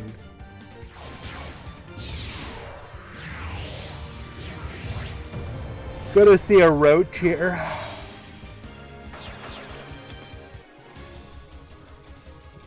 That is incredibly devastating because I do not believe... Well, actually... Can the field, or not the field spell, can the scale protect from the destruction by roach?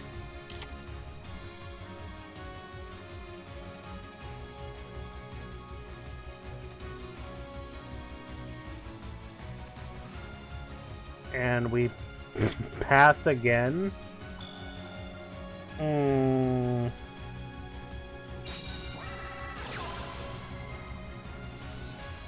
This does not feel very good. 2-0. Let's go take a quick look at the bracket. Did we just, like, get some free wins to get us here? Round number 1, we played against DDD. Defeated them 2-0. It's pretty strong.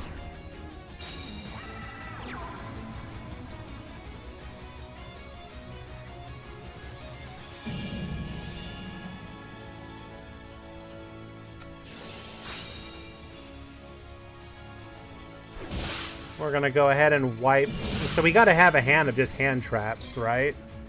Round number 2, we played against DDD again. So we beat DDD twice in a row. Surely we have a play now. Activating our skill, Neo New Silvio. Activating Orochi channeling. We're gonna scale up.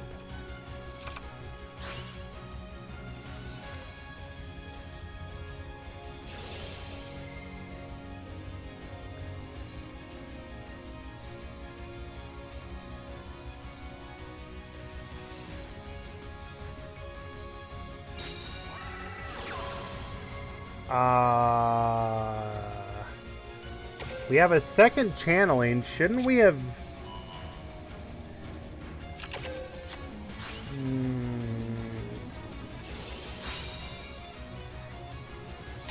Activating Izna so that our effects cannot be responded to. Okay.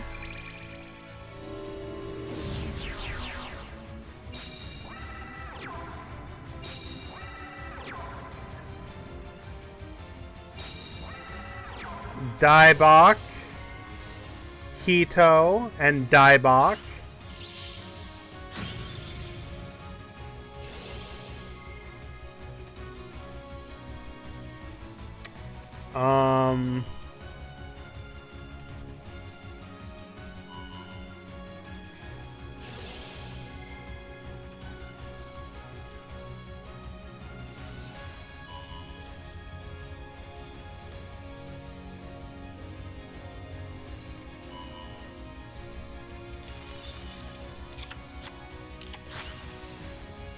This feels like a misplay. So we had 6,000 damage on board. Wasn't the correct play to hit both of the back row, the two big monsters, and leave Roach up? Because then you deal 4,100 damage. I feel like leaving that back row was an incredible gamble.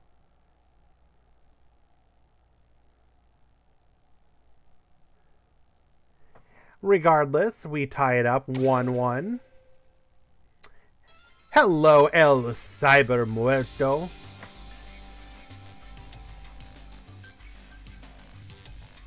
I too am hungry, but that'll have to wait for a little bit later.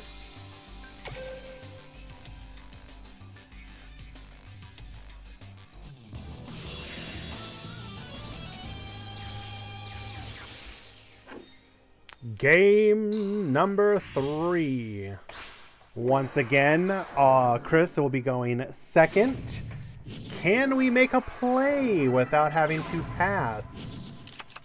Duel.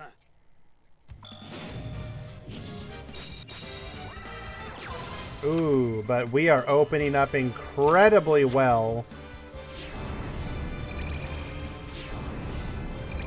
We're able to get out our scales, summon Skullcrobat Joker, and second Donkey. Donkey gets searching. This will allow us to go into another Roach if we so desire. And oh, you better believe it, we do desire. No back row though. 2 Diebok 1 time. Let's go!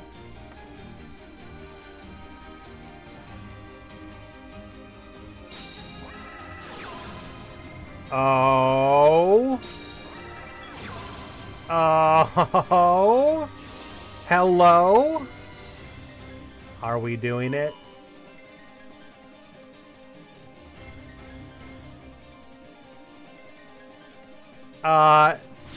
Diebok and an Izna is not lethal, right? Izna is under 1,000.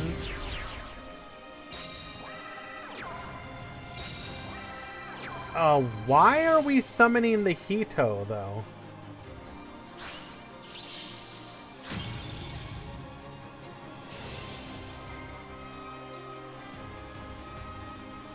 Why? Why summon the... that you're just, like, letting it die for free?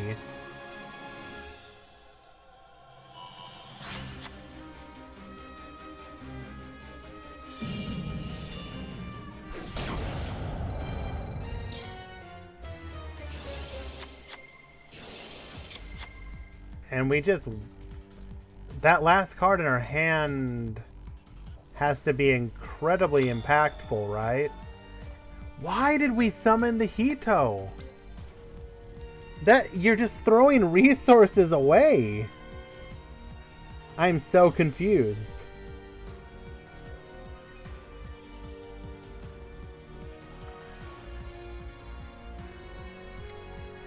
And El Cybermuerto says, "Hi, I lost the spicy decks without this match." I'm not sure I understand you, my friend. What do you mean?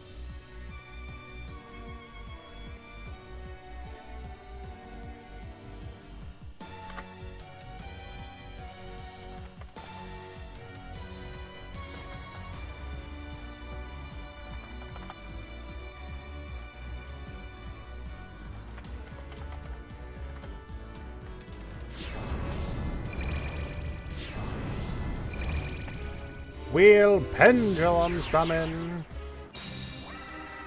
Pendulum 1, Pendulum 2.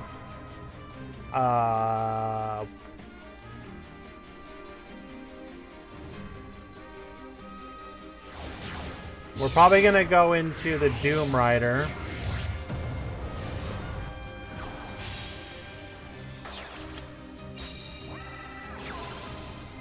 Joker gets searching.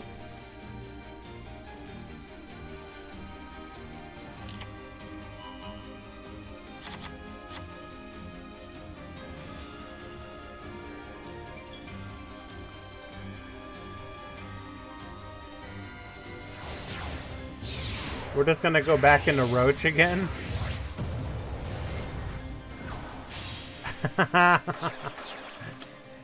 He's back.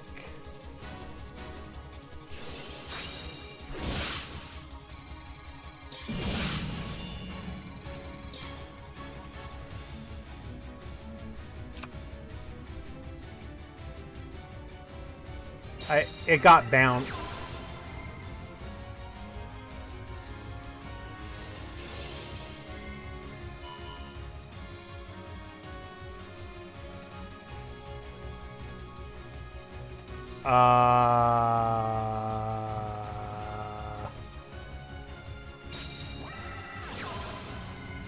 That is a very good question, Mirth. He wasn't locked, was he?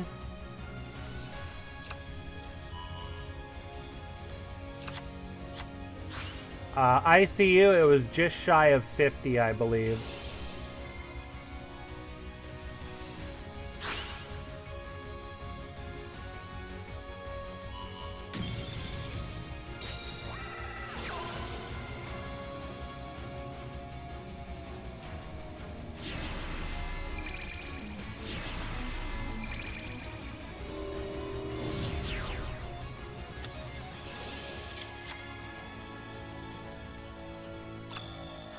This should be lethal.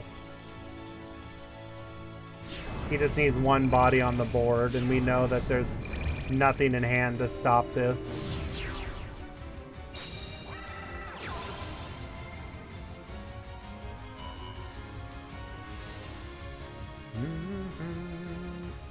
Oh, we're gonna style on him, huh?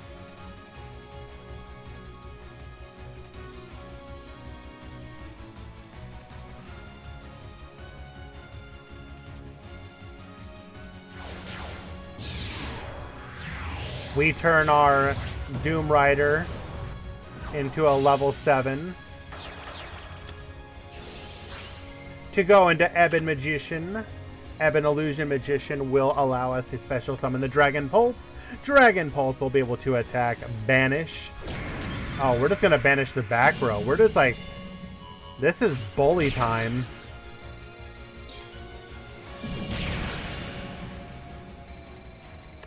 Yeah, we're gonna have to find out from Chris if he, like, randomly threw there for some reason. Because, yeah, why didn't you summon the White Princess?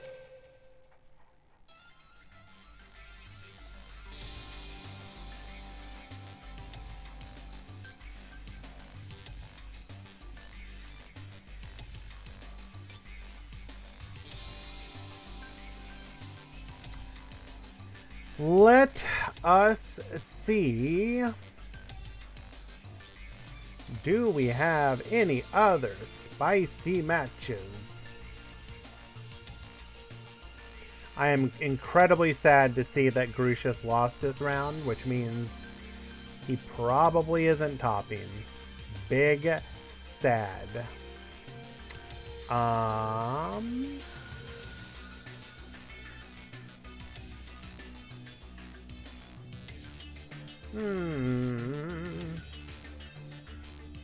Our options are a little limited here, but why don't we go here?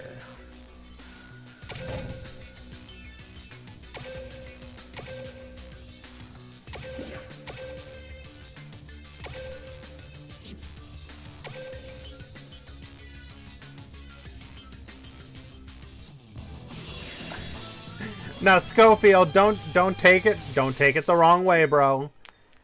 I was cheering for the spicy deck, not for the player. Duel.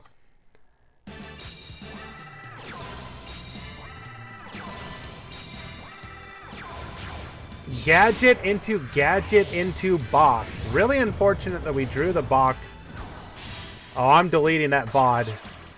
This one's not getting uploaded to YouTube. You better believe it. Incidentally, you probably...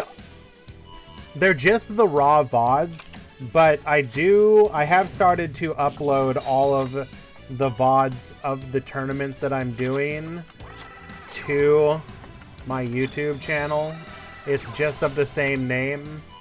They're raw, they're not edited, so they're all like 4 and 5 hours long.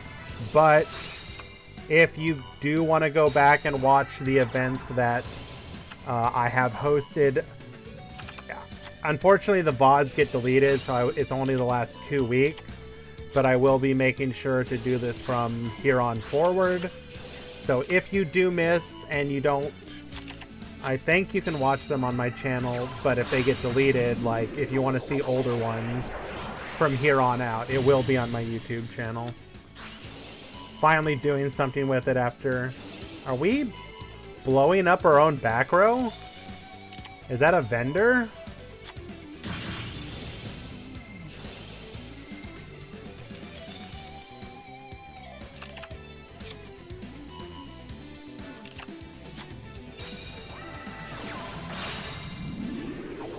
Are we going in for a big wolf?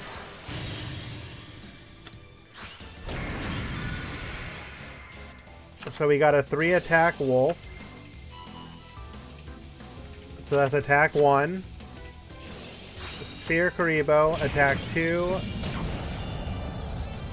Now it's time for the crackback.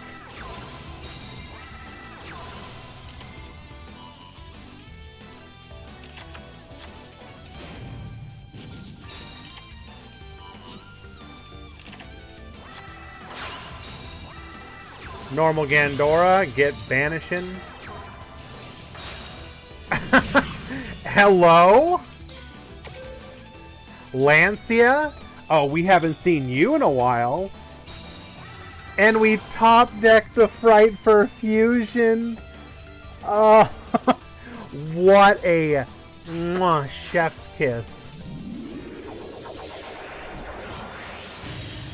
Going into a copy of Fright for Daredevil and Attack for Lethal. Yusef wins. And let me go ahead and double check. Oh, is that Mel? Is that the Mel that I know and love? So that was a 2-0 victory for Yusef.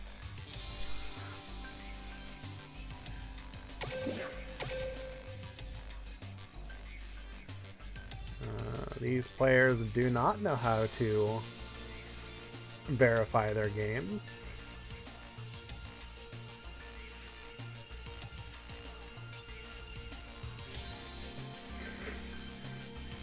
You literally cannot get any better.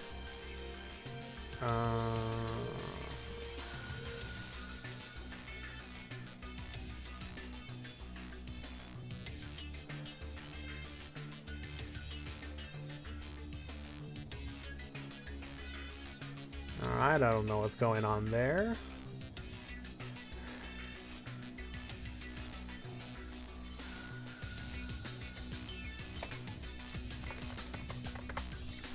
Looks like we have a mod issue.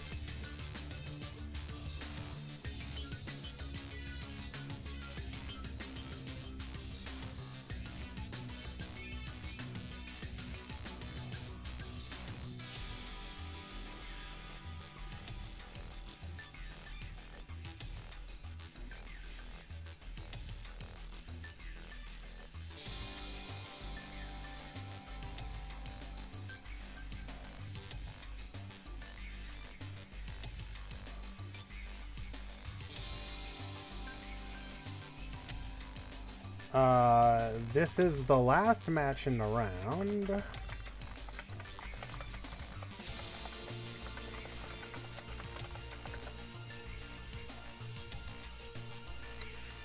DXZZL3 TTV. Hello.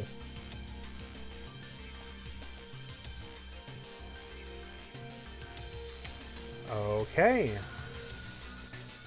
We're gonna go ahead and push this through then.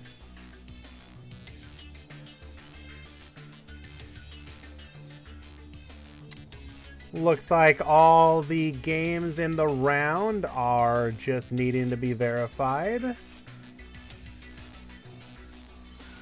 Gonna go ahead and push these all through. And that should put us in round number 4.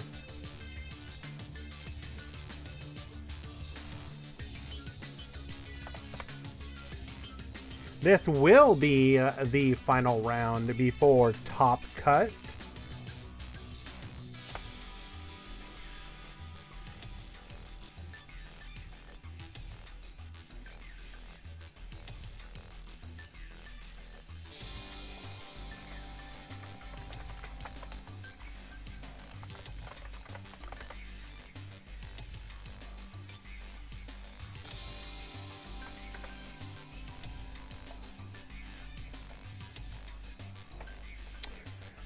All right, round 4 has been pushed live.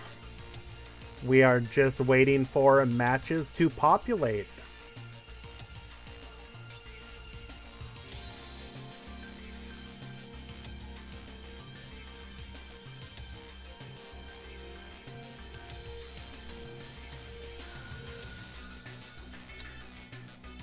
Let us take a peek. Has anyone shown up yet?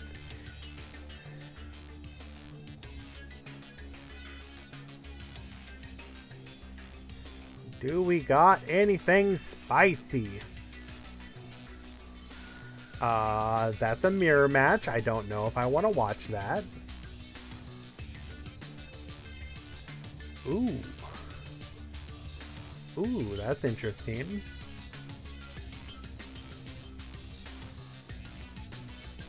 We're gonna wait a few more minutes, a few more moments for some more of these matches to go live.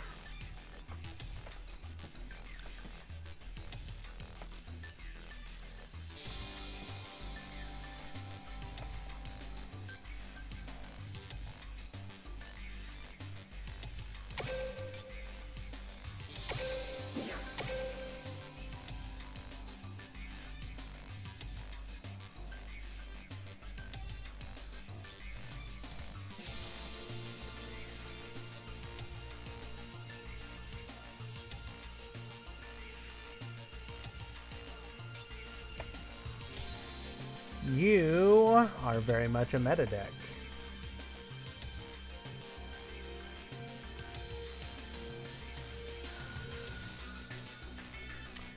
Yo, where you at, people? Stop taking a break.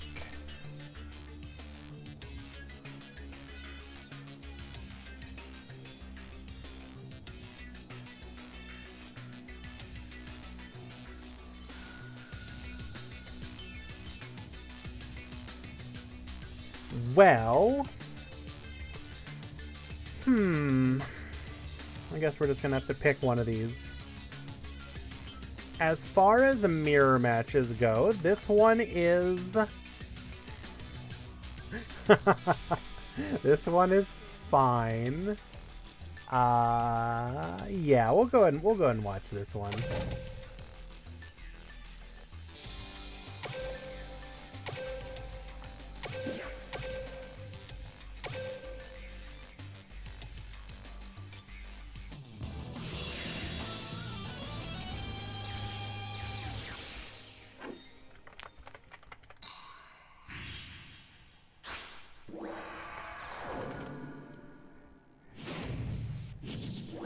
Embraced versus Schofield, likely on the mirror match.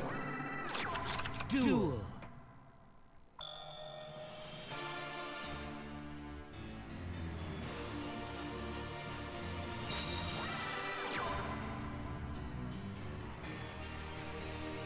Kepler, get searching.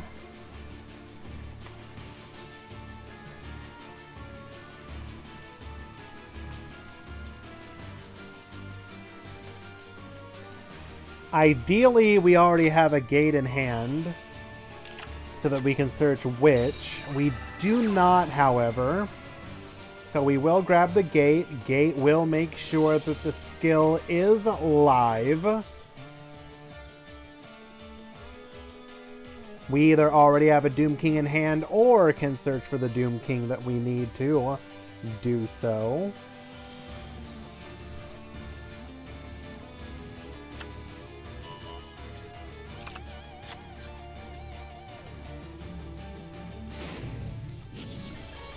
Grabbing a copy of Swirl Slime. Interesting. We will activate our skill.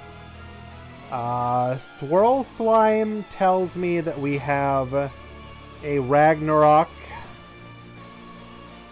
in play.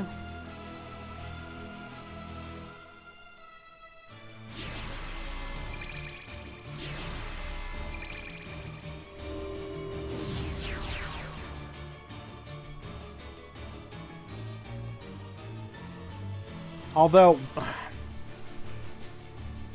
why are we pen to summoning with slime in hand?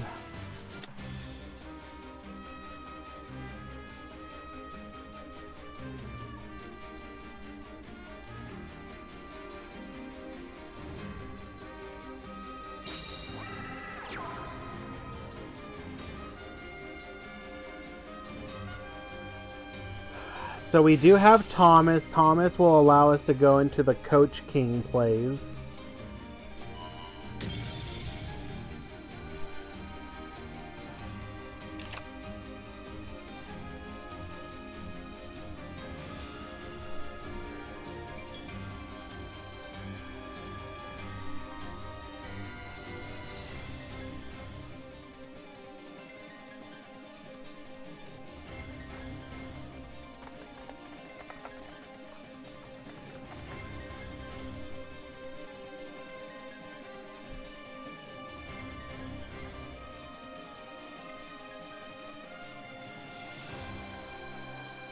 We know one of these is Swirl Slime. We're not going for the Coach King. Going for the Armageddon.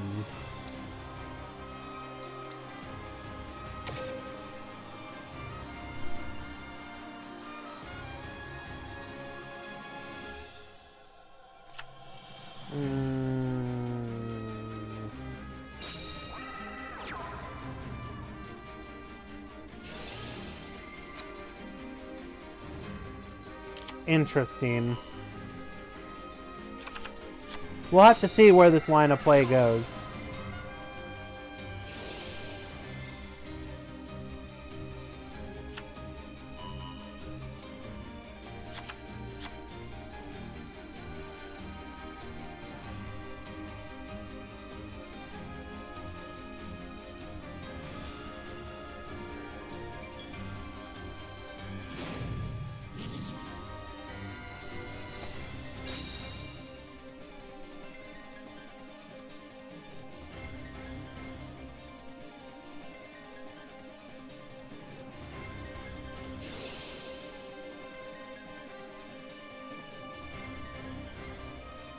Now we will be activating our Swirl Slime.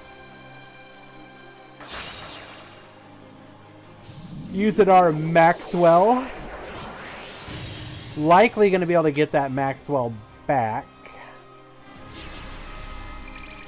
That will allow us to pierce. We likely have lethal here. Pierce over the Doom King Armageddon.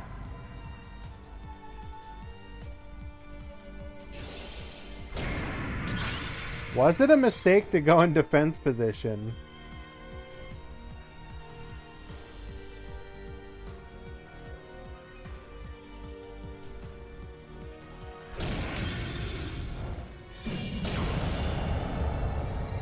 Yeah, I'm pretty confused by that line of play from Schofield, but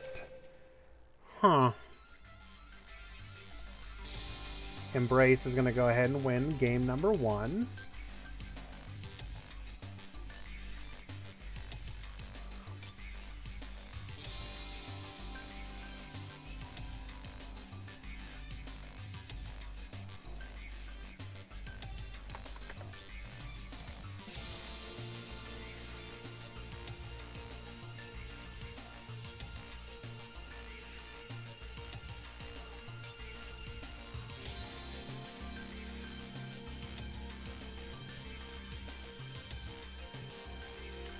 And looks like we have another mod call. Take care of that really quick.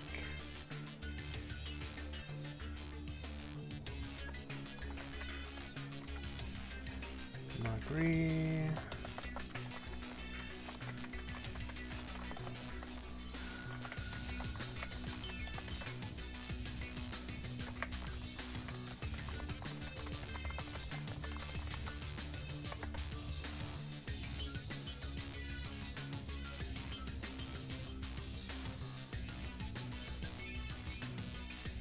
Okay, just waiting for the players.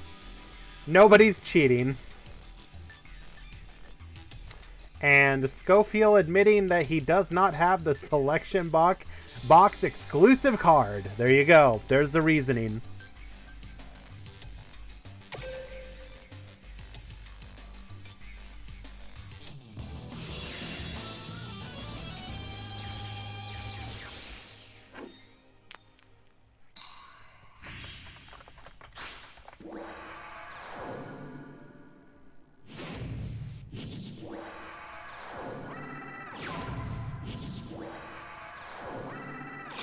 Duel. So that tells me that Schofield would like to go second, but he's going first. Big feels bad.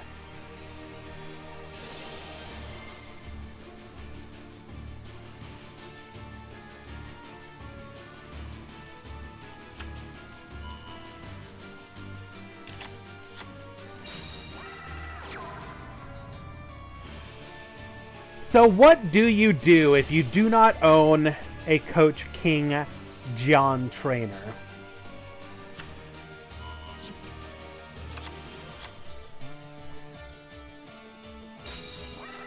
Are there any other viable alternatives?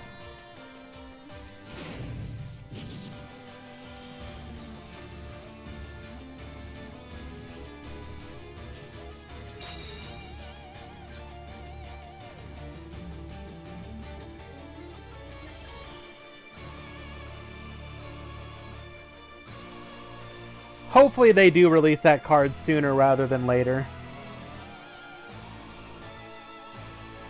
Correct, Valen. That is what he just said in chat, confirming it.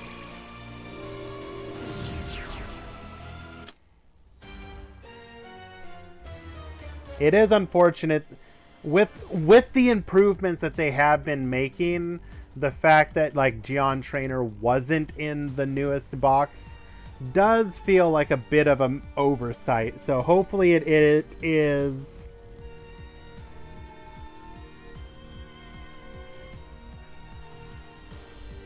Hopefully they at least like get it in the next box or something.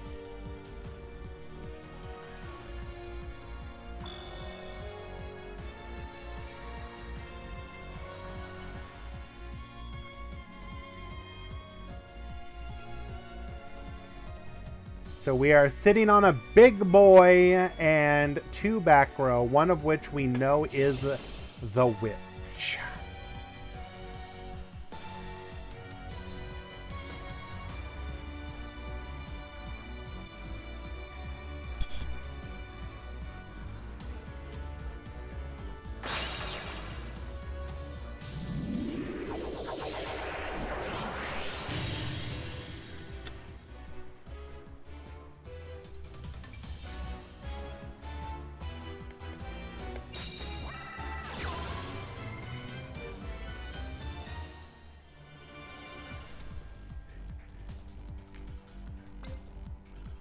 High King Genghis will render one of those back row impotent.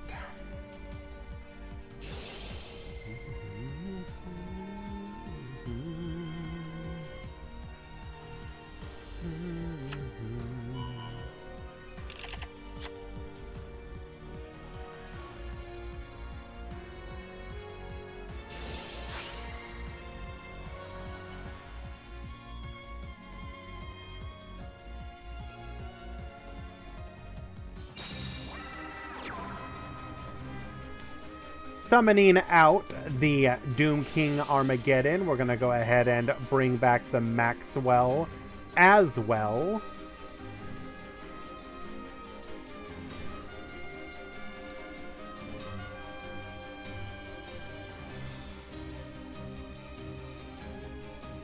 So the play here is to make sure...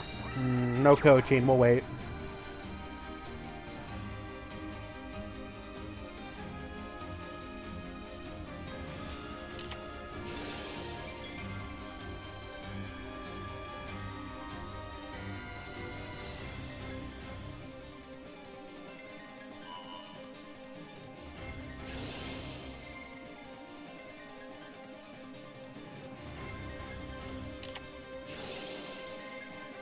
So this was the correct move. We are now going to force a crash.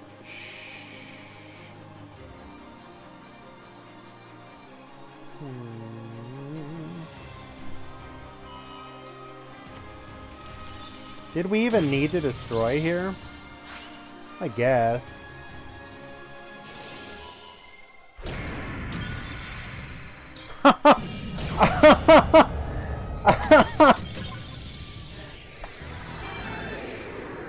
So Schofield actually...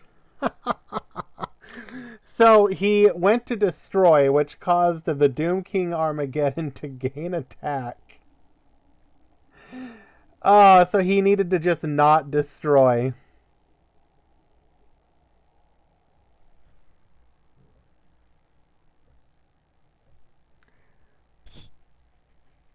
So, in my opinion, the correct play wasn't even to hit the monster, any of them. It was to hit the back row, because then the Doom King crashes into you, and both of your monsters, and not even hit the back row right away, because you do want to account for the possibility of an econ take.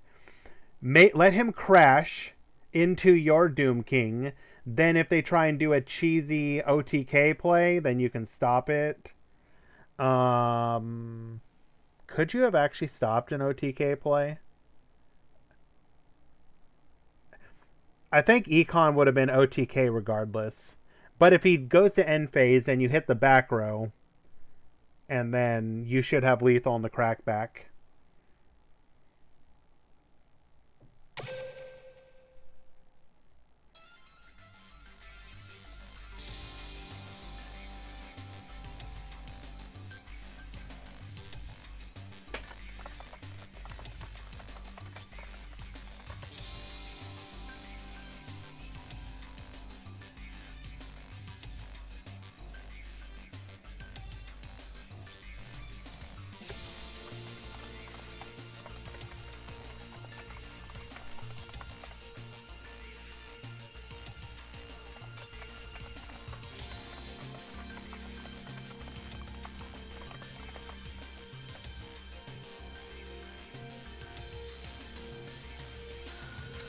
Okay. Bum ba dum bum ba dum bum.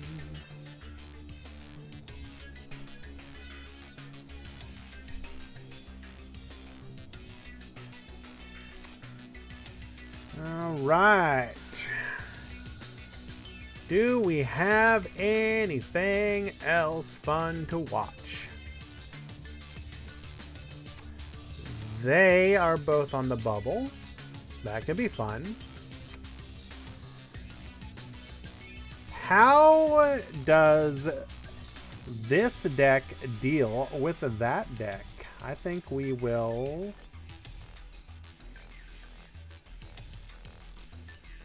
go ahead and watch.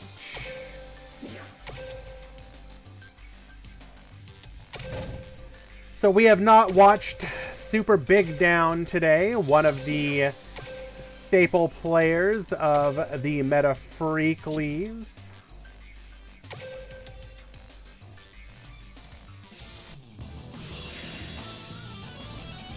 We're going to be watching Juninho again. But we're really watching this for my boy Super Big Down. Let's duel.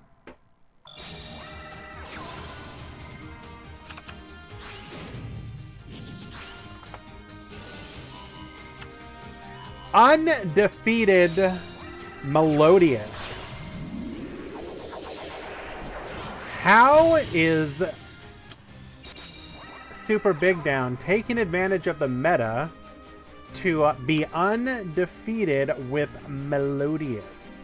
Let us go take a quick peek at what he has played against today. In round number 1, we got a victory against Infernity, so not meta. Round number 2, we defeated Fluffles. Round number 3, we defeated DDD. So if we defeat... if we manage to defeat Juninho, then we will have beaten like all the top meta decks and the rogue deck of the meta.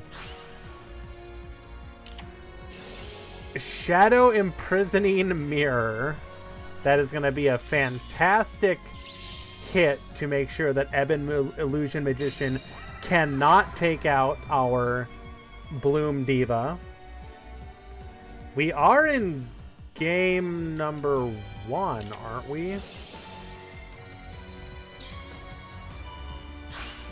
I actually didn't check. We may not be. No. We're in game 2. This is game 2. Juninho is up a game.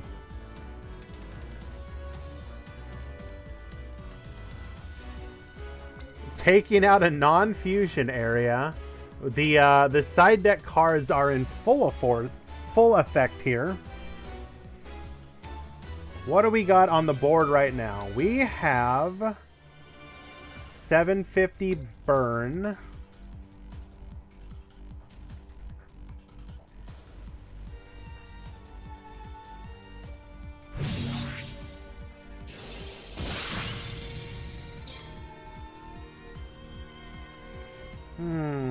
What's in our hand? Might be sitting on a dead first movement solo.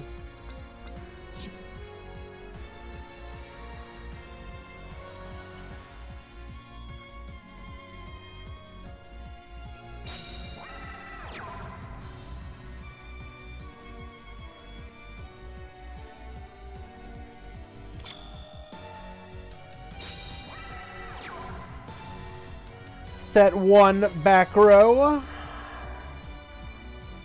We're going to be able to take out the Odd Eyes. That'll be another 750 burn.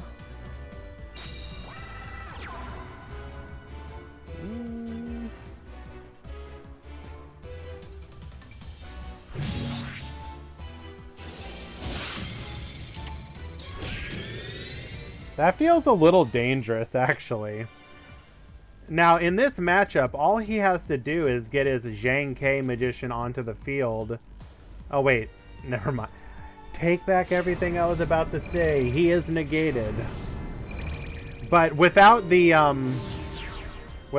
Shadow Imprisoning Mirror, the Zhang Ke Magician is a great counter to this. Ooh. We do take out the Shadow Imprisoning Mirror with our Spiral Flame Strike.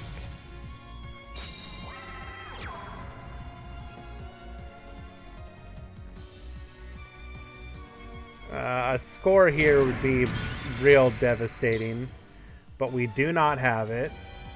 Yeah, it's dark. MST taking out the Fiendish Chain, and Juninho doesn't even want to finish it out. Says, take it, it's yours. Are we just playing like 3 MST, 3 Cosmic, like full aggro Melodious? Huh.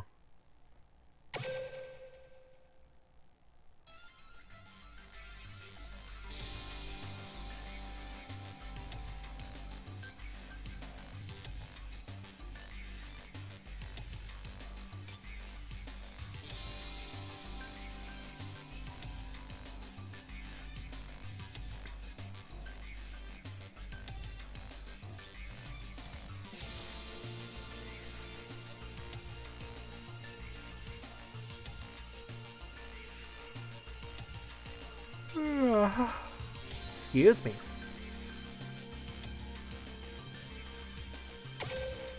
Game number 3.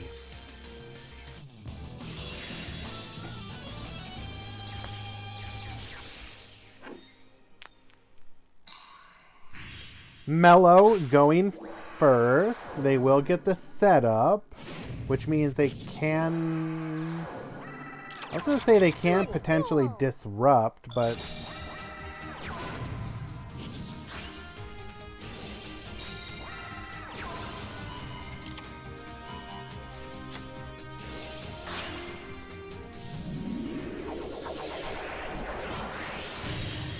we go into a Bloom Diva.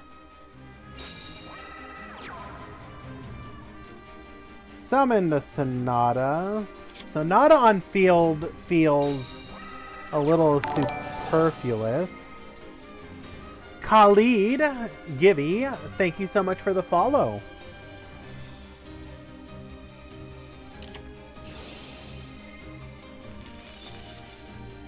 Just draw the Shadow Imprisoning Mirror. Easy.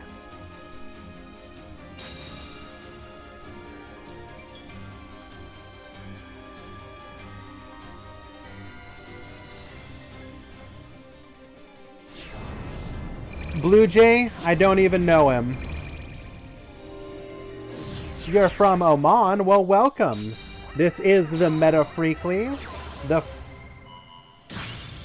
free... Ooh. Oh, this is...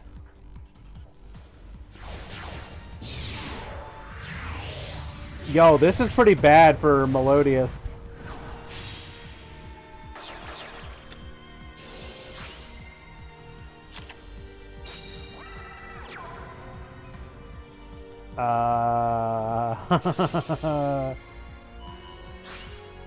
Score in hand?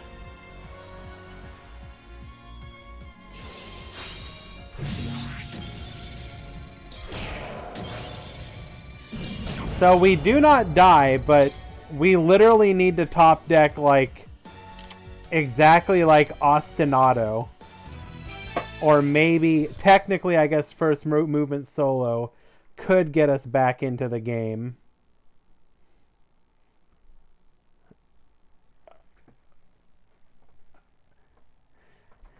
And Juninho will win, going undefeated in Swiss. Super Big Down is X1, so we will definitely see him in the top cut. So no worries there.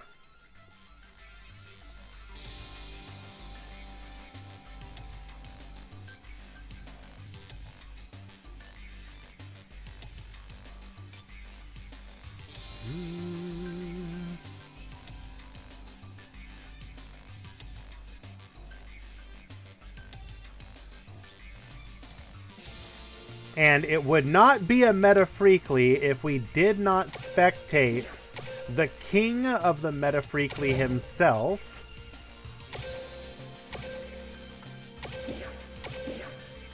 Room ID is invalid. Awesome.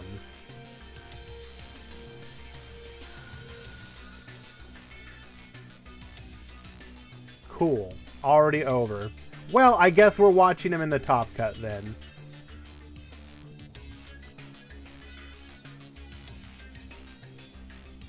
Yes, Path Player. Yes.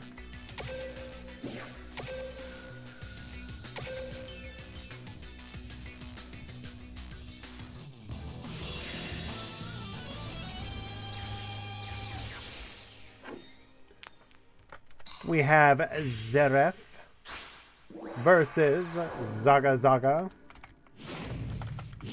If I can spell. Duel. And this is currently a 1-1 match. Might help if I hit the right buttons. Incredibly professional.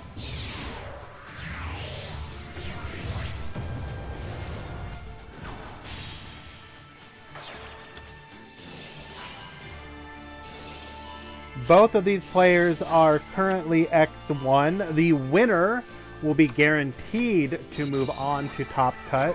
The loser has a very small chance.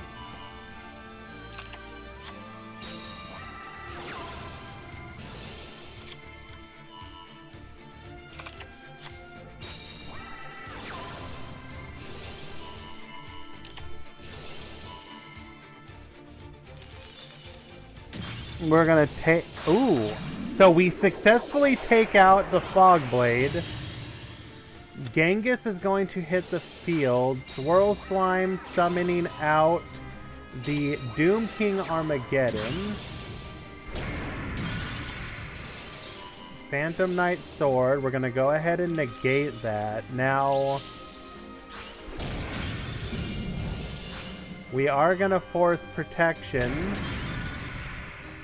This is a real interesting position to be in. He will have access to a rank 4 play, so this could be lethal? No. Okay. Going for Dante. Dante Mill. Phantom Knight Blade Mill.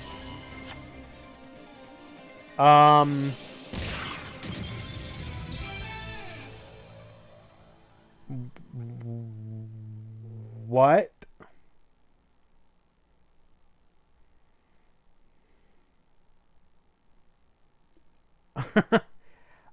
Did we...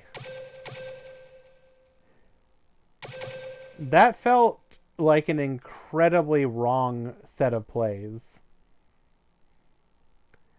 Regardless, well played. Zagazaka will win 2-1.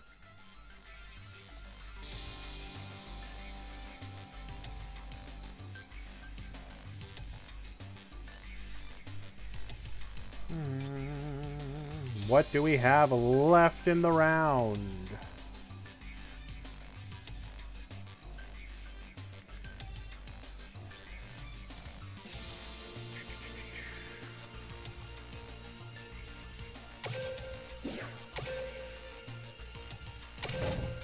And because Murata loves this deck so much,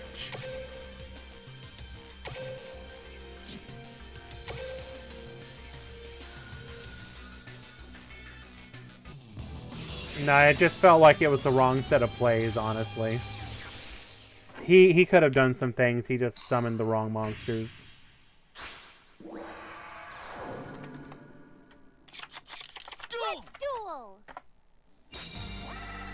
We have Aaron at the top, Criado at the bottom. Both players are currently up a game, and both players are X1, so whoever wins will top.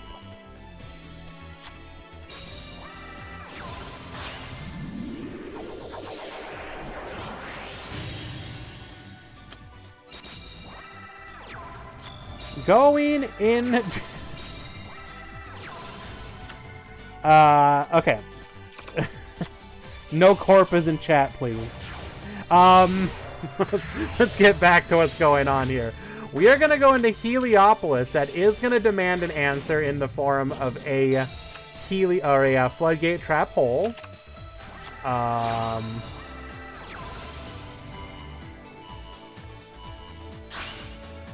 That feels like an incredibly aggressive Gandora. Like, you knew that he had a play. What are you doing, my guy?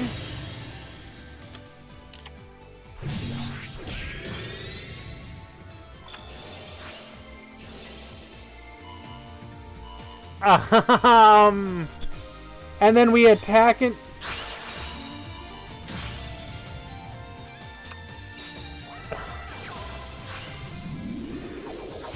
Why did we flip it face up? Did we forget what it's... You can scroll and look at the defense.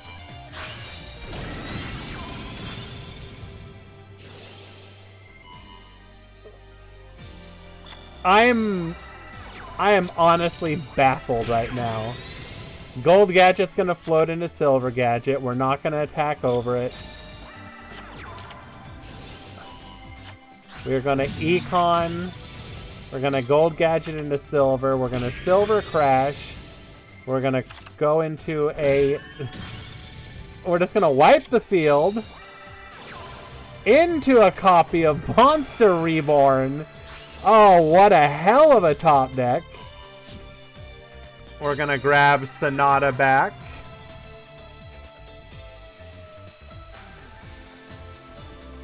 How many more floats we got? So we got no more golds. We got 1 silver available.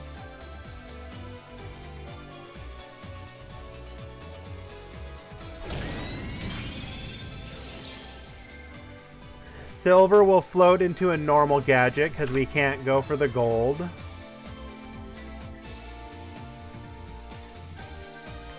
Can't even search because we got no other targets in the deck.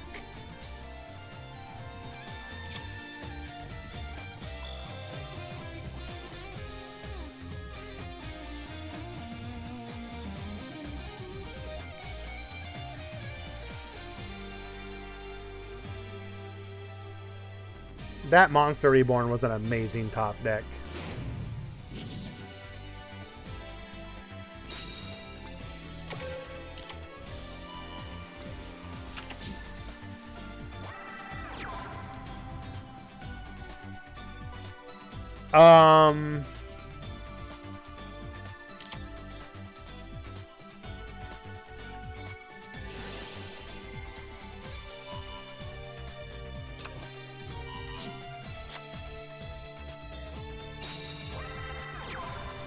No making fun, Hendo.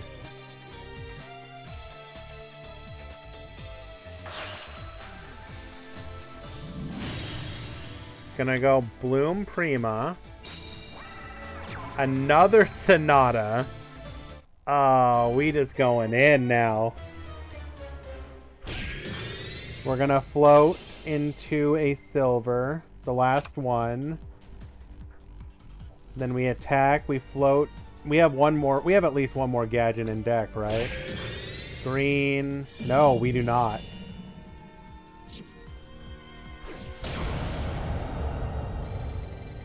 Incredible. So, I think while there was a misplay on the part of Aaron attacking into the Heliopolis, the biggest misplay, in my opinion, was Criado going so aggressive with the Gandora early on, because he knew his opponent had the banish from the he had to banish from the graveyard, so he wasn't going to be able to do anything. Like, you had to deal with that first. I don't know.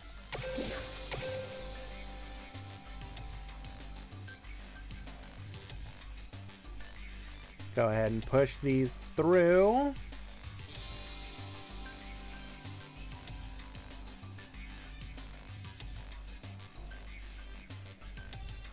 And that does appear to be the last of Swiss. So let me go take a quick peek at the top cut.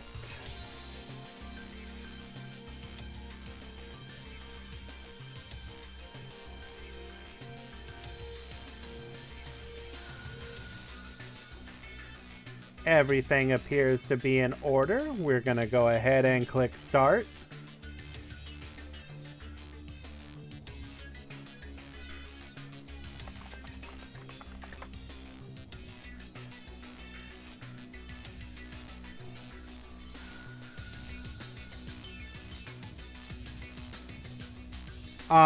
Swiss looks at your win rate and your opponent's win rate.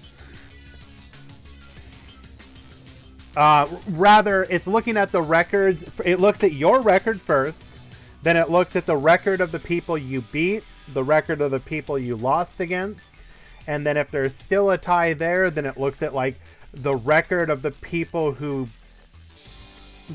you beat and lost to. So it's all handled automatically. Today there was only one X2 who was going to make it, and I believe it was Mel.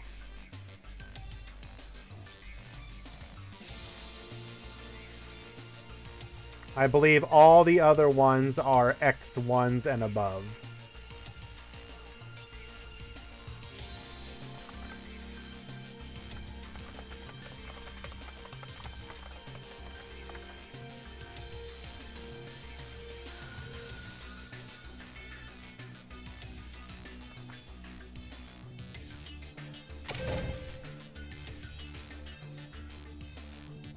Any odd eyes? Yes, I can guarantee you there are odd eyes.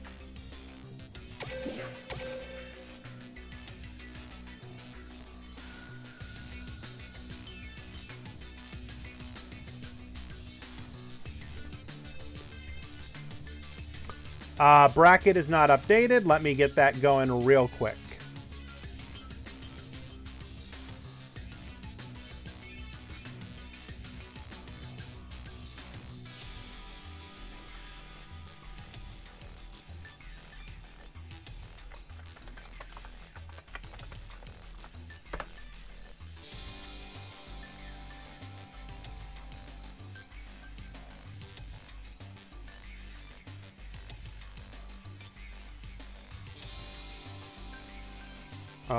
That was incredibly long, Nightbot. Thank you.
And looks like we're not going to log in or connect here, unfortunately. So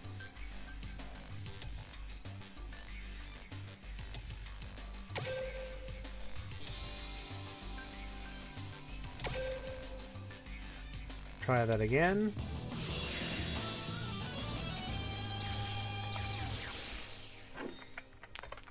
We are watching Aatrox versus El Sune. Did somebody ask for odd eyes?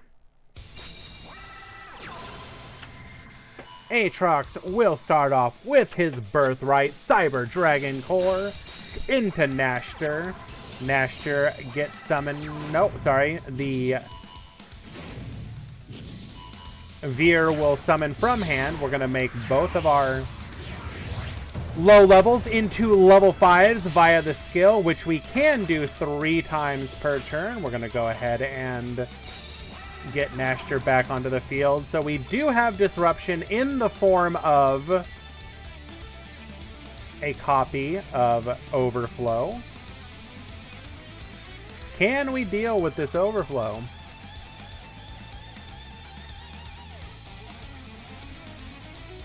Overflow can potentially banish or destroy 3 rather. Although he likely does not want to have to do that. Can't respond to the skill, so we'll be able to Pendulum Summon at least 1 time so long as we sequence it correctly.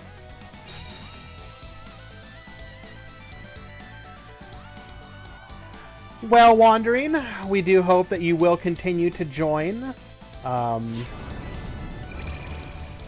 You're only gonna get better with time.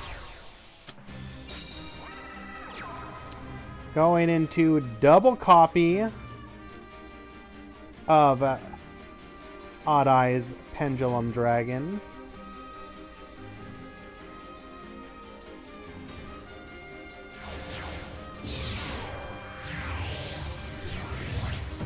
Oh, this feels incredibly risky.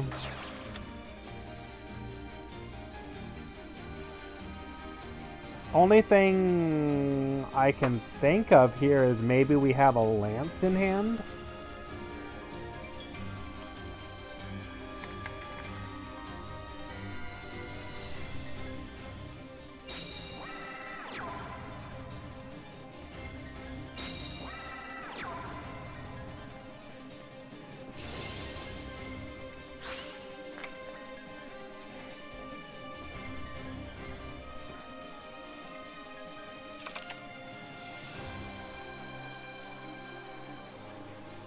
Yo, turns out Overflow, still a hell of a card.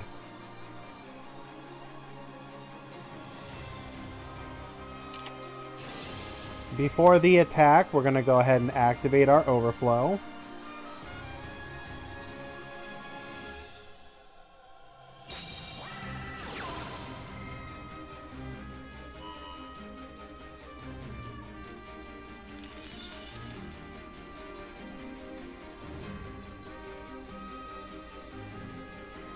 We still wipe the rest of the board, right?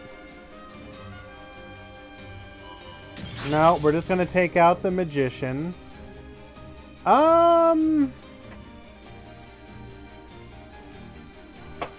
Sure. I guess. Was there not a... Was there not a reason to, like... I guess we want to be able to use our skill. We did stop the turn, but should we have gone a little harder?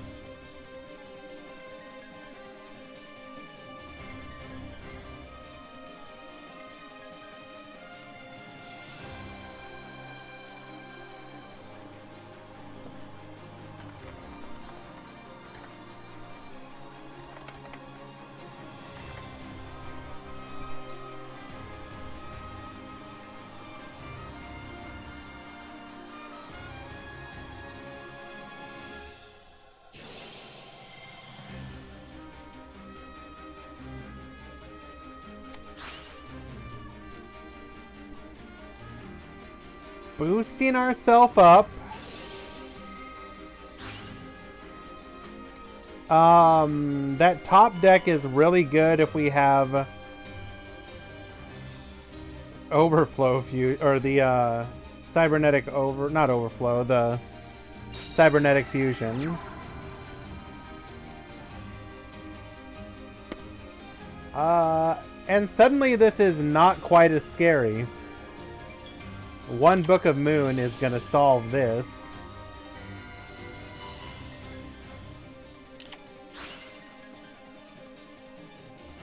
Incredible swing.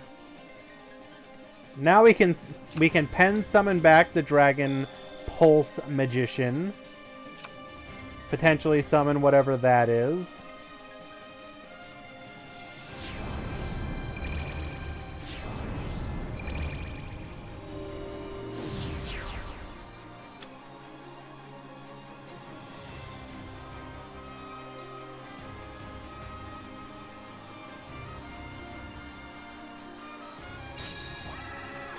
Another back row, that's fine.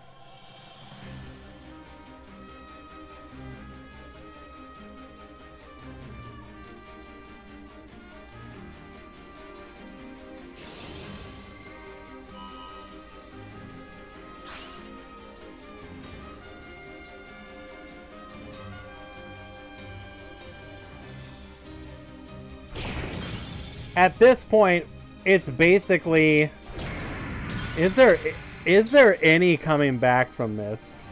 Like, exactly cybernetic fusion, right?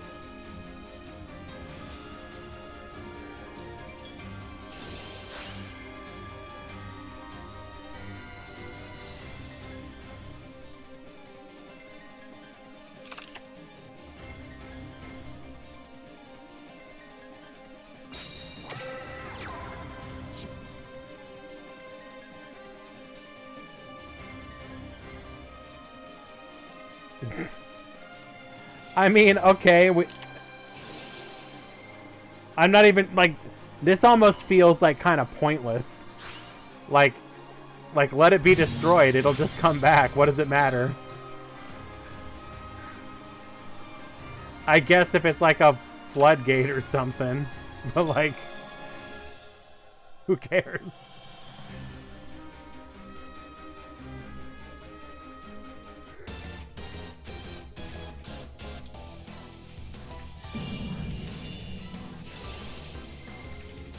We're gonna go ahead and get Banishing. Book of Moon. And Lance says no for the third time.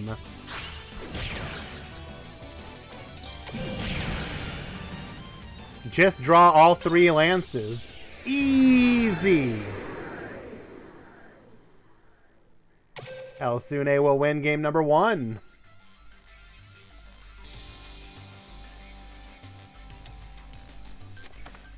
And why don't we go ahead and take a quick peek while we wait for these players at the breakdown of today's tournament.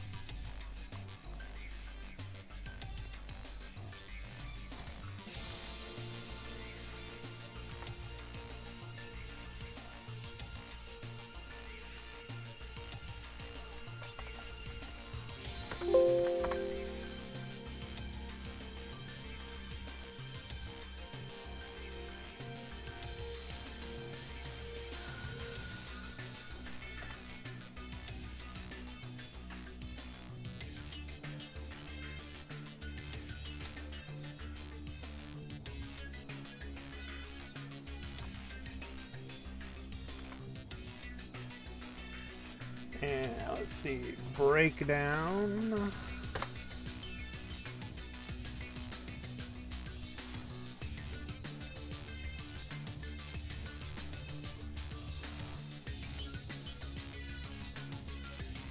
So, in today's breakdown,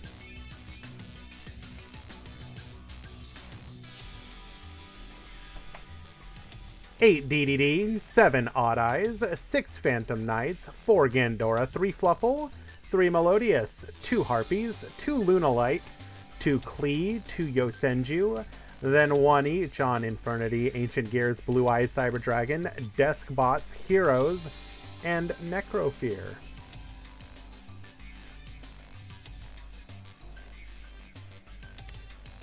And then for the top 16, 4 Odd Eyes, 3 DDD, 2 Gandora, 2 Melodious, 1 Cyber Dragon, 1 Fluffle, 1 Luna, 1 Myosenju, and 1 Phantom Knights.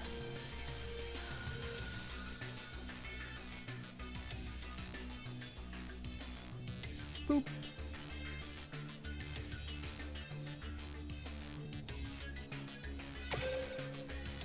Game number 2. That is 1 in 6 PK.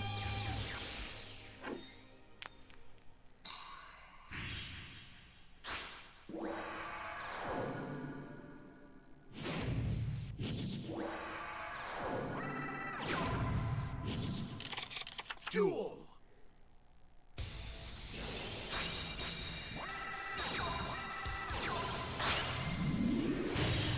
We are going straight into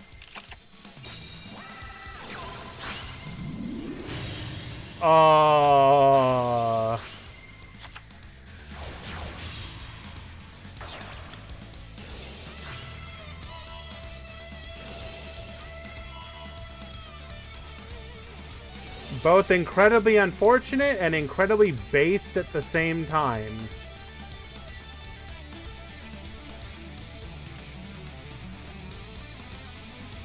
So we had double Overload Fusion go into 2 copies of Rampage Dragon, both of which we then go into Nova with. Nova Detach getting back Nashter. Nashter gets back one of our Rampage Dragons.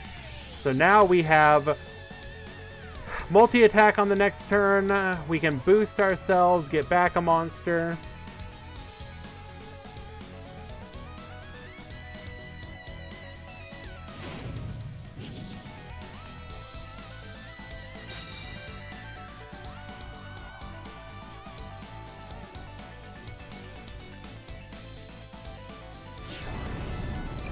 This is going to be incredibly easy to break, though, I would think.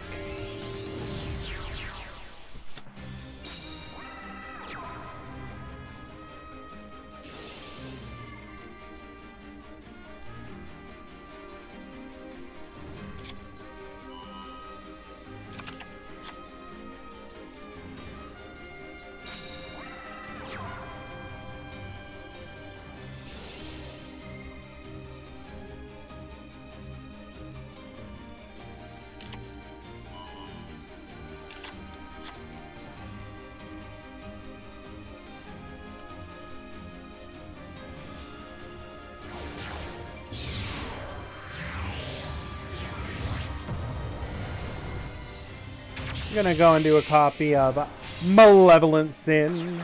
It's creepy, it's crawly. We're gonna go ahead and temporarily banish Nova.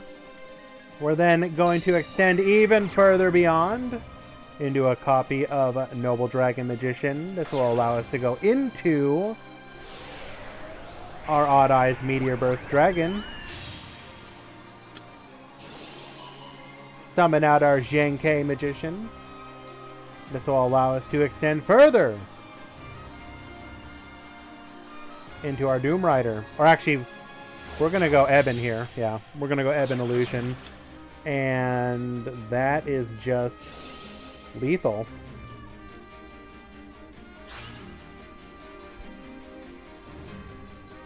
Incredibly easy for Odd Eyes to dismantle a board if they don't have any back row to deal with.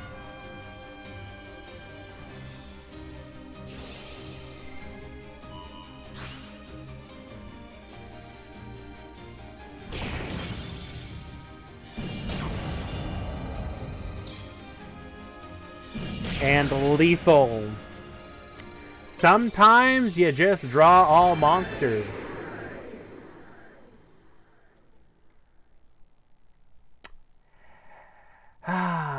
And Gate out here being toxic. What do you got against Aatrox, Gate?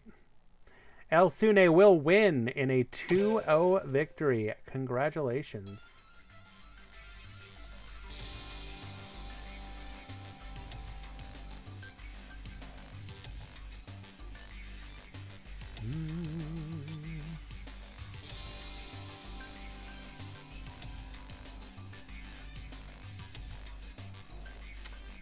Oh, this is incredibly painful, but we need to watch it.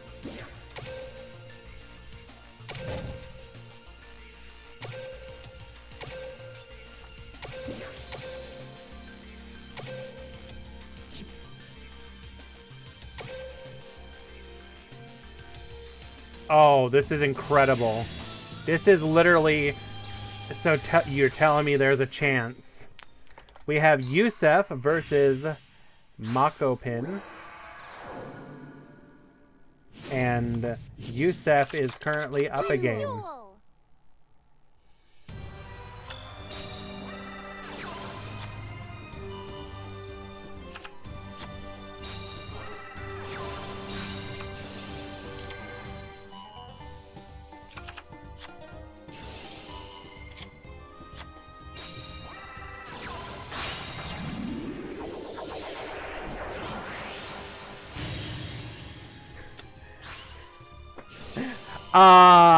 When I stop being a bad streamer, oomp.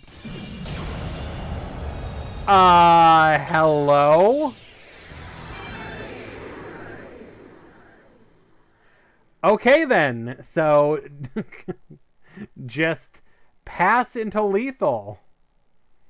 Mako Pen ties it up.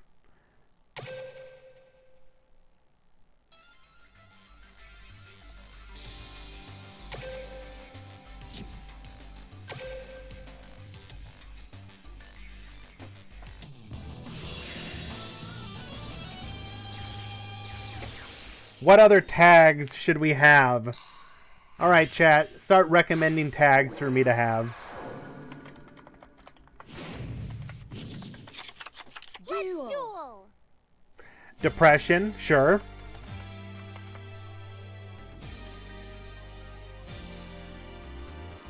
Sweaty, got it.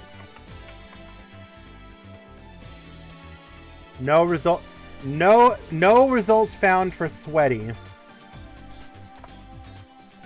Behaving.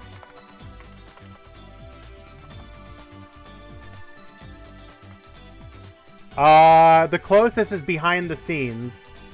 Okay. VTuber? So I'm not gonna do the VTuber one just because I do respect VTubers and I don't want to, like, there's been an issue with them, like, people using the VTuber tag when it's not appropriate. Competitive?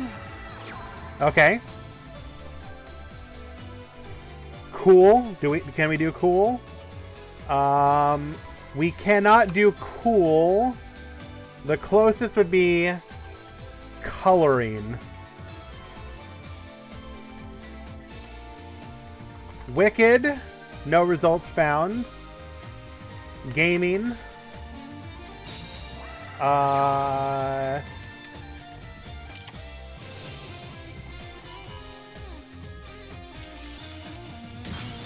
Gaming news. ASMR, perfect. Auditory ASMR. Exotic. No results found.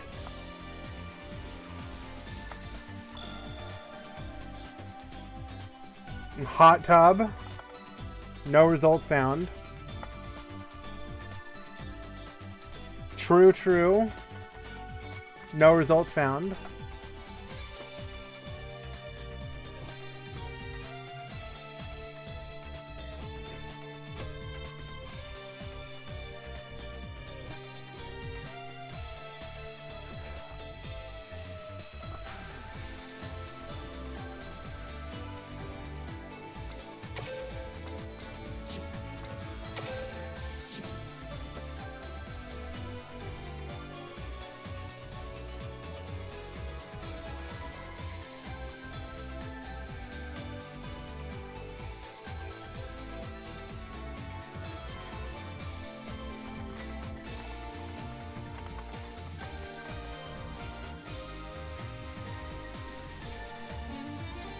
Do we have a play?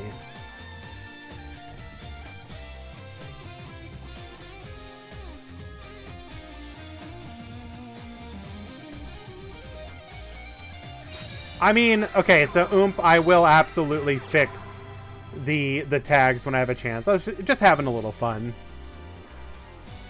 We will remove depression.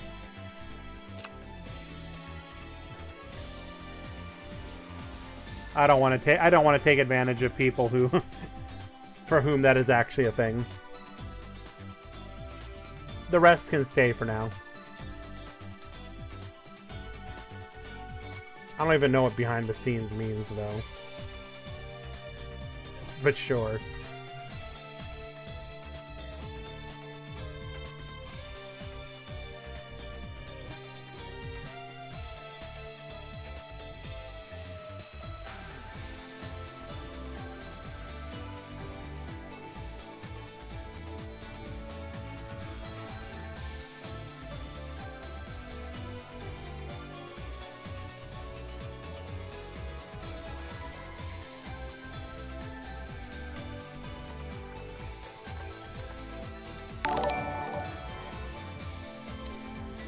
Torso getting gifted a sub by Khan. Thank you so much, my friend.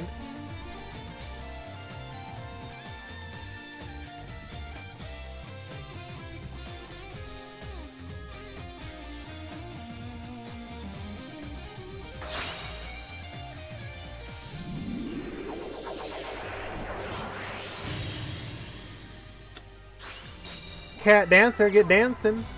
We go into White Princess as well. Do we have Lethal?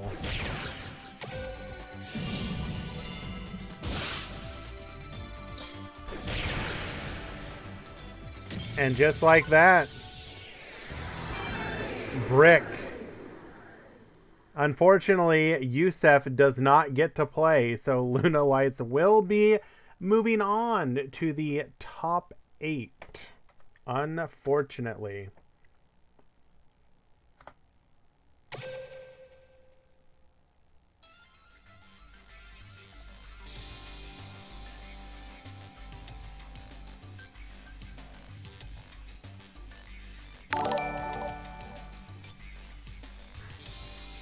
And Torso passing on the love to Gate. Thank you so much. That's very kind of you guys. Appreciate that. What do we got going on here? Sorry, mod call, guys. Gonna go take a quick peek at it.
Oh, and the paying it forward continues. Peer pressured, Gate gifting to Drewy. Thank you so much, my friends. You're giving me the warm fuzzies. Let us find another match. Our options are a little limited, but let's see if Chris can redeem himself.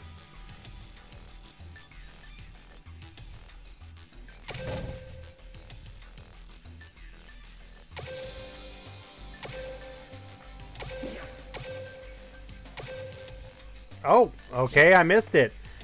Chris, in fact, did redeem himself. 2-0 victory over Embraced. Oh my god, why are you people doing this?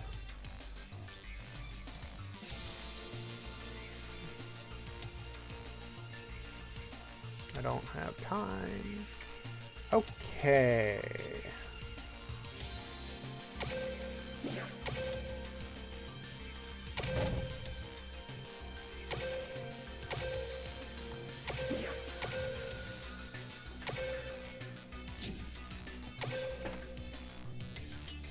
We are in game number 3.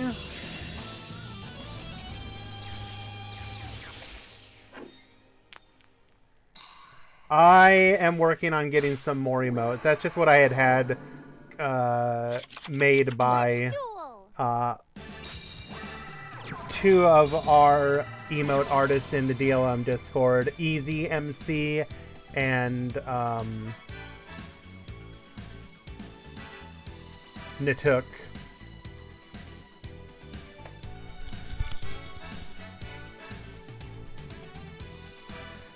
It's not even necessarily like enthusiast. I don't know. I was just like, I like it.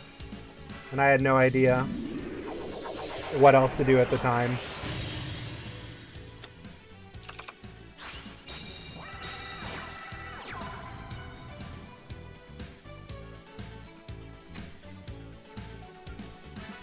So we ostinato into Bloom Prima. That's interesting.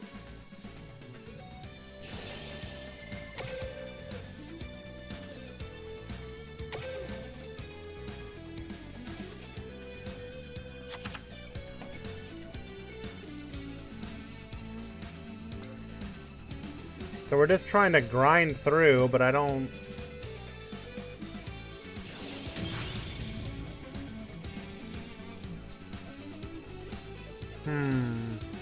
So we are going to get our materials back.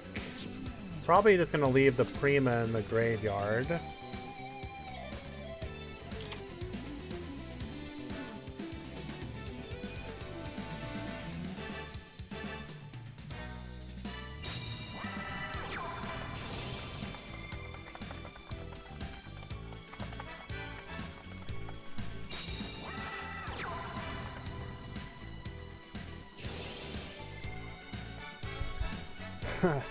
So we summon Anchor Drill into another gadget. We're going to be able to make a rank 8 play, which we are going to try and do. So right now, any back row theoretically can disrupt this, but by doing so, we could then potentially... I don't know if we can push for lethal quite yet. Have we used the skill? No, we didn't use the skill turn 1.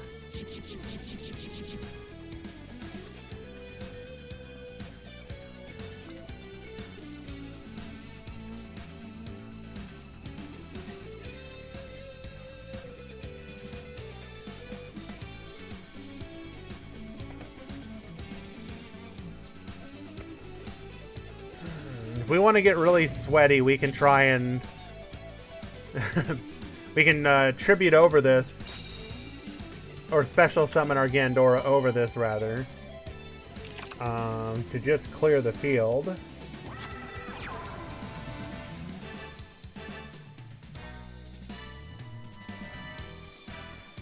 But do you want to? You're kind of chilling right now, really.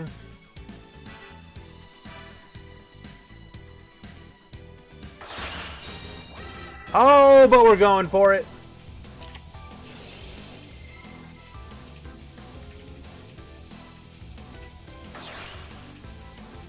Econ take.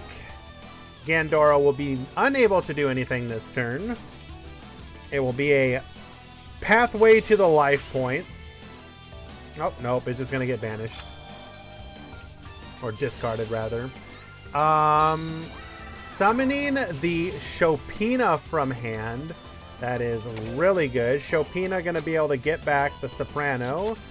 Soprano will allow us to go into a fusion play. Most likely the Schuberta. That'll make sure that the Gandora is offline.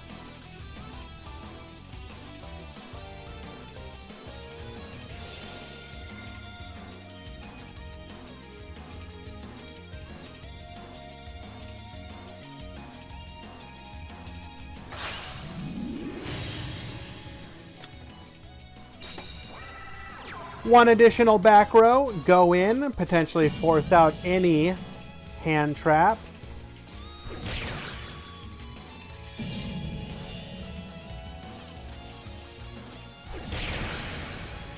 And we do find lethal.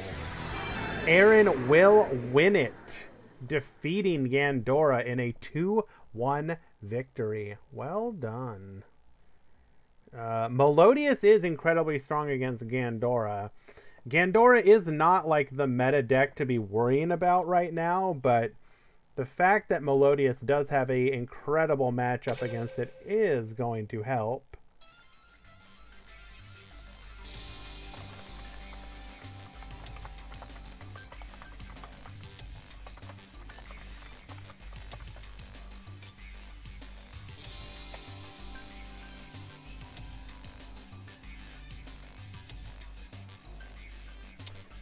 Go ahead and push that through.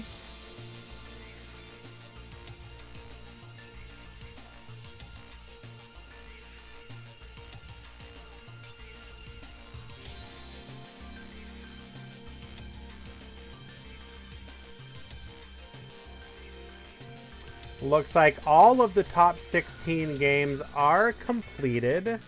We are moving on to top 8.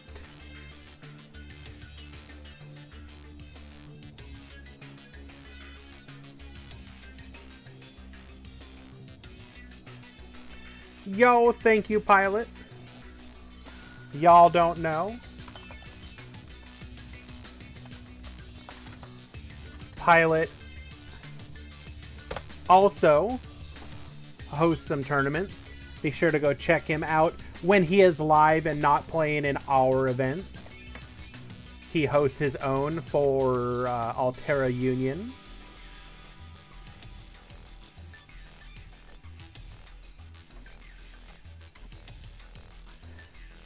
Alright, which one of these cancer matchups do we want to watch?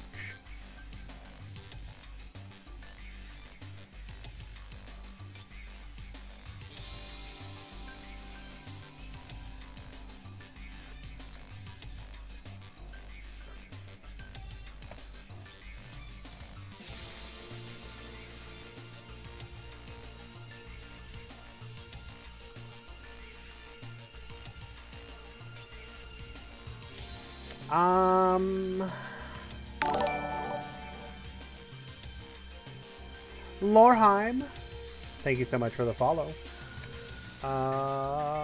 Which one do we want to watch here? We'll watch this one.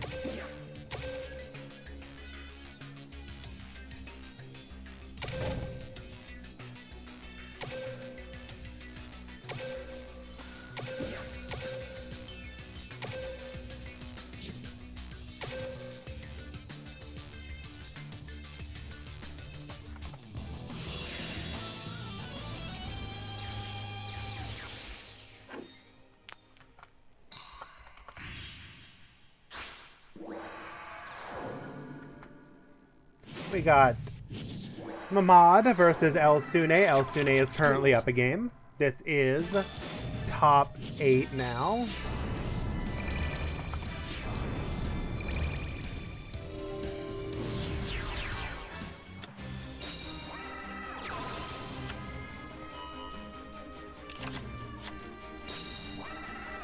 We know both players are on Odd Eyes and Gandora, respectively.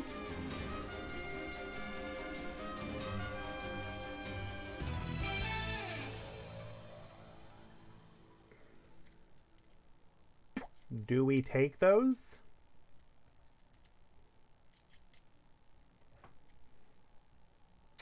We're gonna have to go find out what happened there.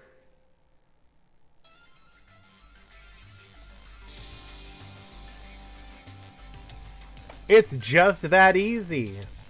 Odd Eyes is basically an auto win.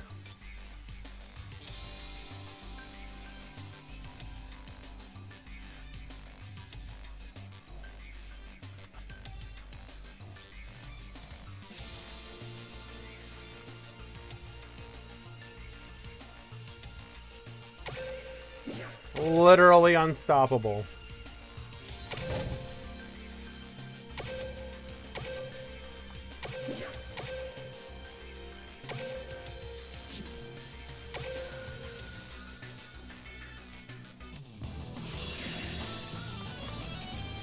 Yo, let's go check out Chris again.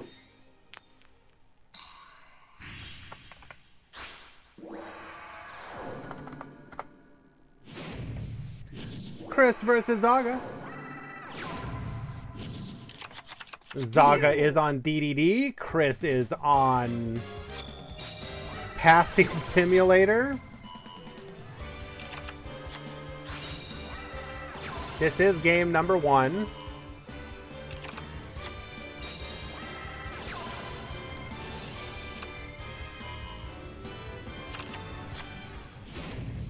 You know, I look at Chris's record and I see he's winning. Then I come into these matches and I'm wondering how and why.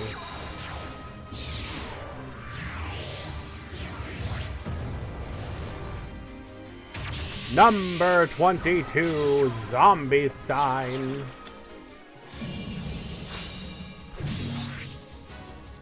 Kiteroid will stop us from going for lethal this turn. We do not attack with the Doom King Armageddon as we do not wish to trigger his skill.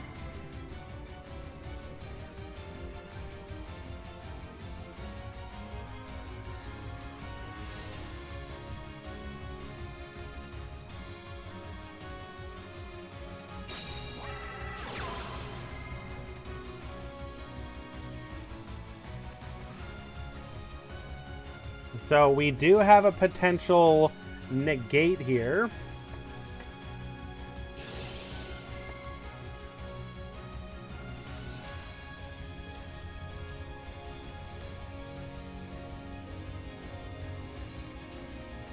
We can, in theory, chain block one of these pendulum summons if we have 2 in hand.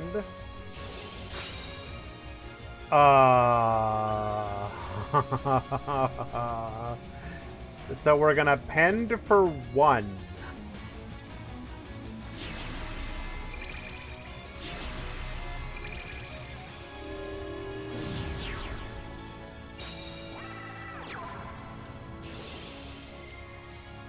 Diebok.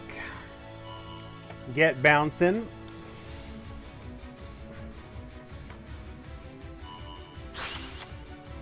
And then we prage that back row doesn't do anything.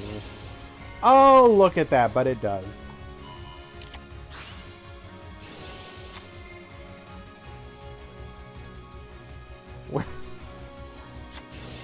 We're gonna take 1,000, and then we have an incredibly easy path to lethal.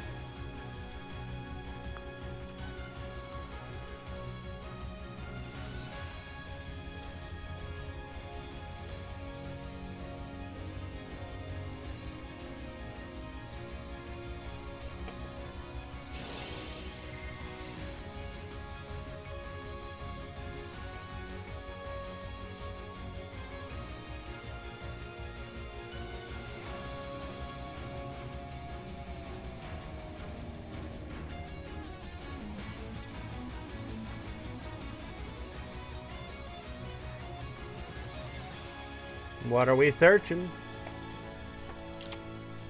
Another Kepler.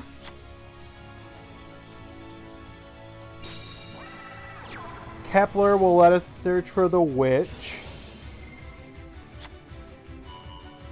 We can then pop the scale using the Orthos. Hello, Itzer. If y'all don't know, Itzer has been assisting in today's tournament alongside Metal Overdrive and Aesir. So big shout outs in appreciation to the both of them. Y'all make this possible.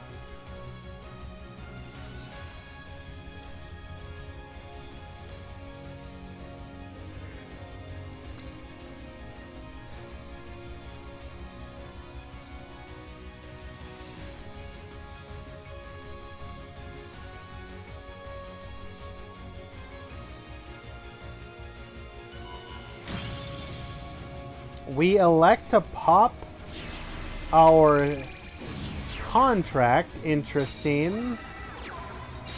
So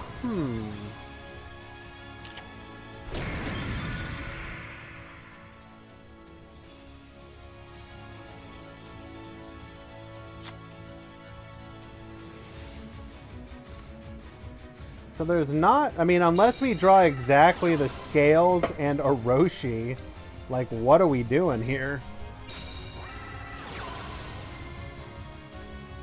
So we did have Heat Tot in hand from before.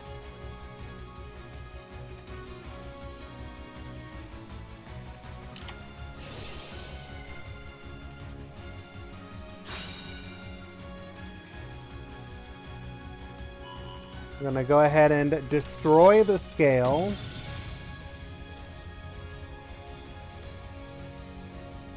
And then, yeah, Chris is just going to go ahead and admit, yo, you got this one. Saga is up game number 1.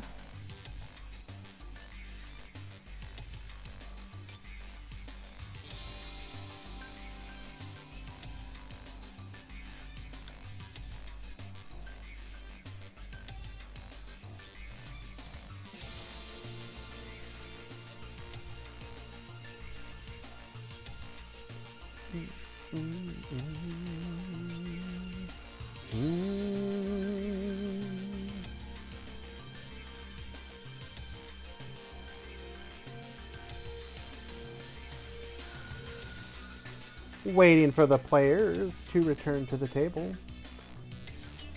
Chris is already back.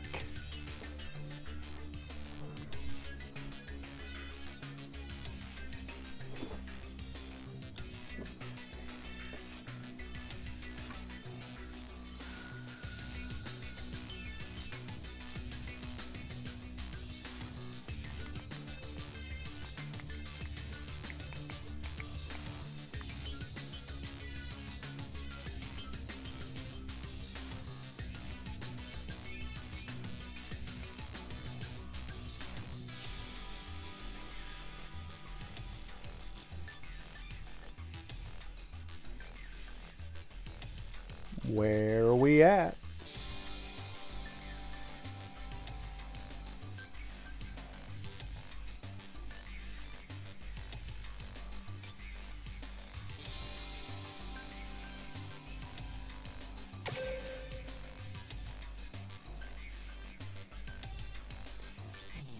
Game number 2. Players have swapped positions. Chris at the bottom, Zaga at the top.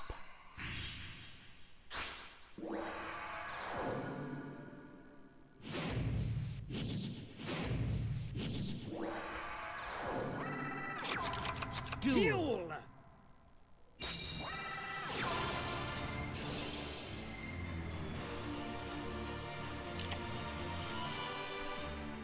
Looks like Chris will actually get to go second and not have to waste his first turn.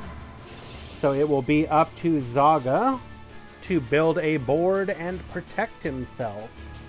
Now, traditionally, the back row that you're going to see from a deck like DDD doesn't really do much against Myosenju, because they do just bounce everything, and most of the back row tends to be either flip downs or a single pop in the form of the Witch's Contract. So it can be incredibly scary to have to face it.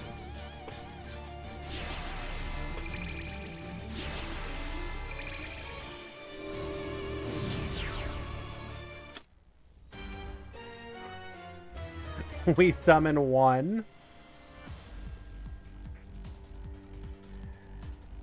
That means we probably have 2 back row with our Witch Contract live.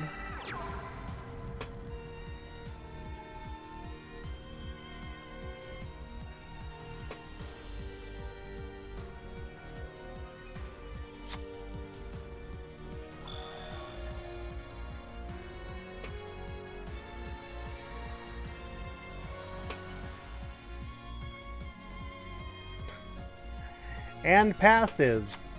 Typically when they pass like that, it usually means that they've opened a handful of hand traps and can't make an effective play.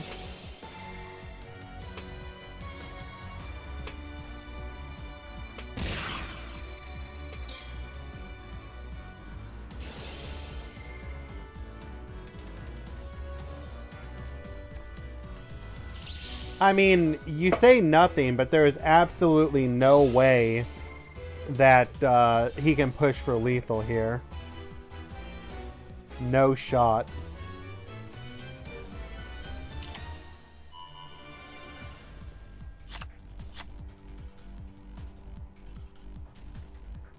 Amano would be GG, you are right.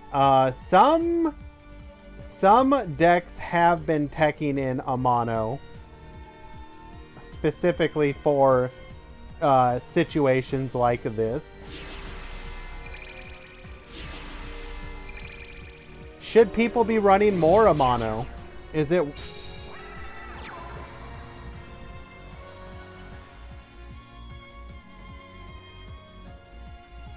Should we be side decking like 2 or 3 Amano? Or is it a one of?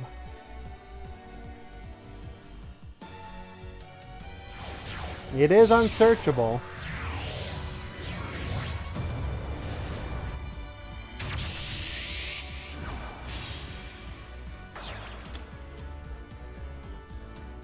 Going into a copy of Zombie Stein. Gonna force out a hand trap here.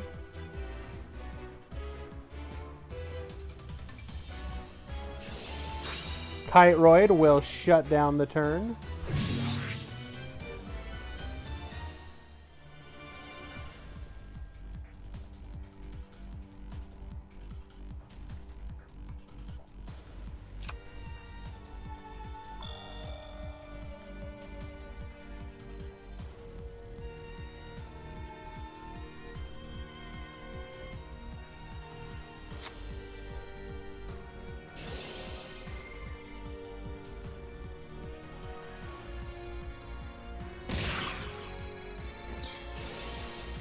Zaga is on the clock.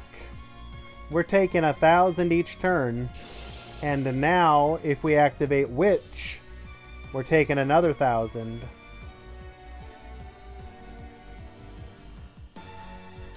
All Chris gotta do is just sit back and let Zaga do the job for him.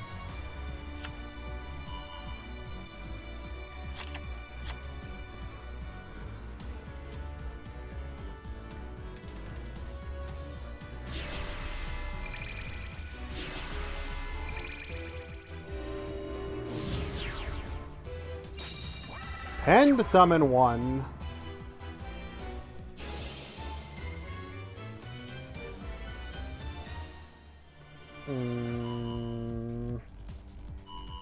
So we're going to go ahead and take out our contract. No more burn, another back row.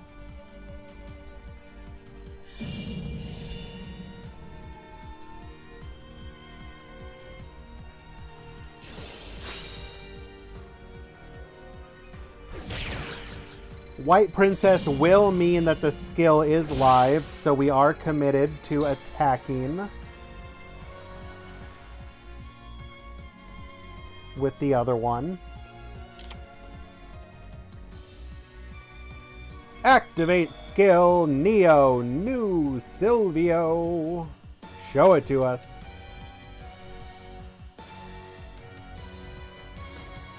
Well, actually, he does have to be careful here because Zombie Stein can just negate it. We no longer have any of the contracts burning us.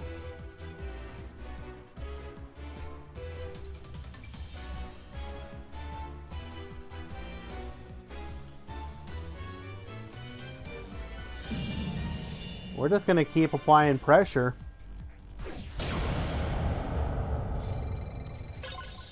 Elects to not use his Kiteroid.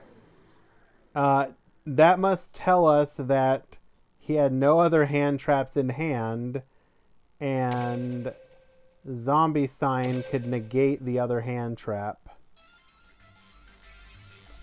So Zaga will win it in a 2-0 victory.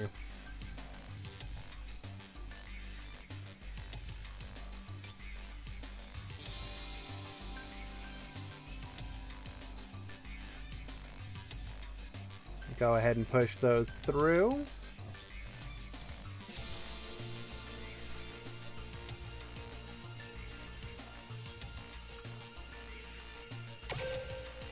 How do we feel about cancer?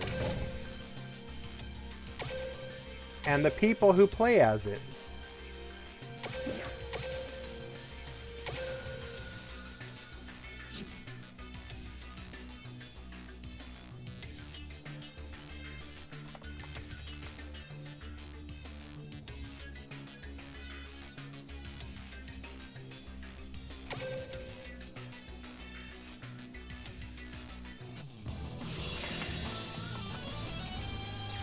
Game number 3 between Obata and Makopin.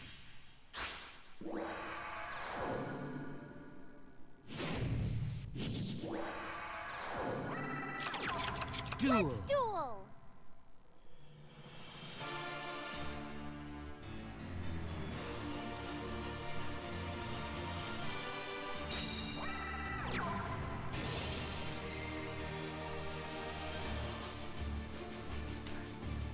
Obata is going to lead things off. We are drawing playing rather, Kepler. Kepler searching Gate. Gate gets searching. Bringing our skill online. If we didn't already have the Doom King. Makopin, as we are aware from having watched them earlier in the tournament, are on Lunalight.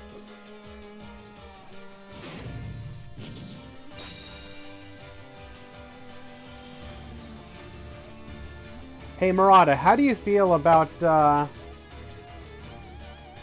Lunalight being played by Zuzu and not what's her name? Serena?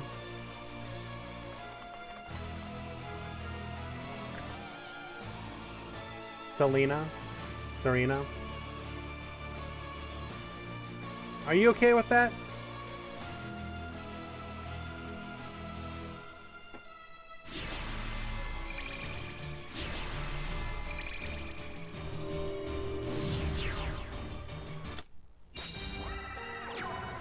Set 1, special summon in defense.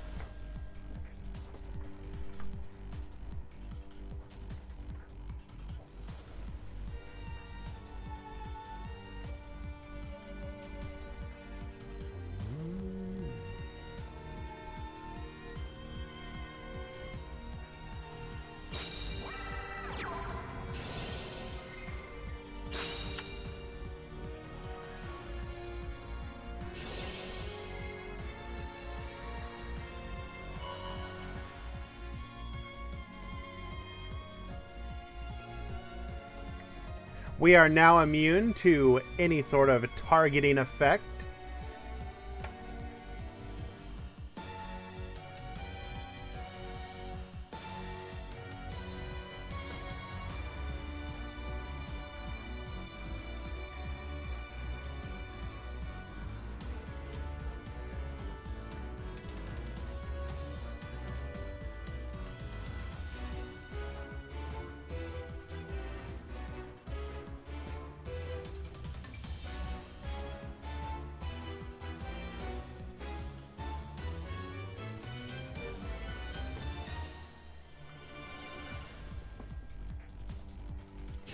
Luna Lights get summoning.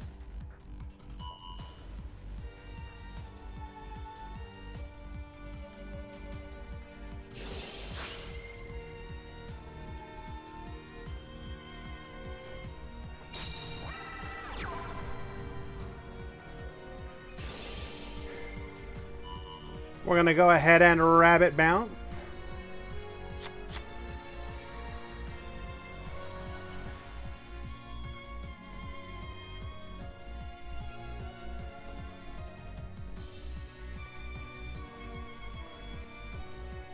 Oh, the pendulum Lunalights are coming. Don't you worry.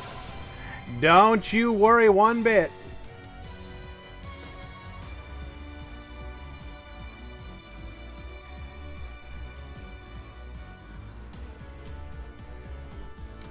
Lunalight Fusion, we can either go Saber. Going Saber feels incredibly dangerous though, because like the opponent can then just go like Zombie Stein.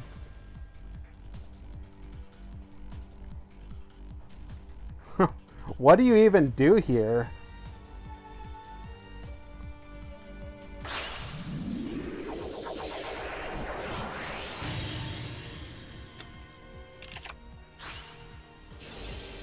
We were able to use one from the deck because The Doom King is technically from the extra deck.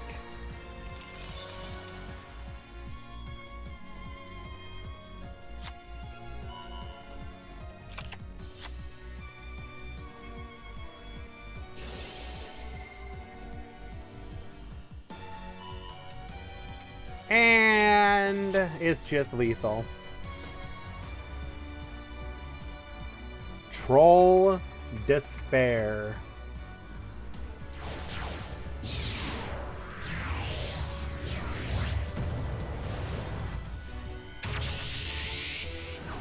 And as proof that there is no god, number 70, Malevolent Sin, allowing this travesty to happen.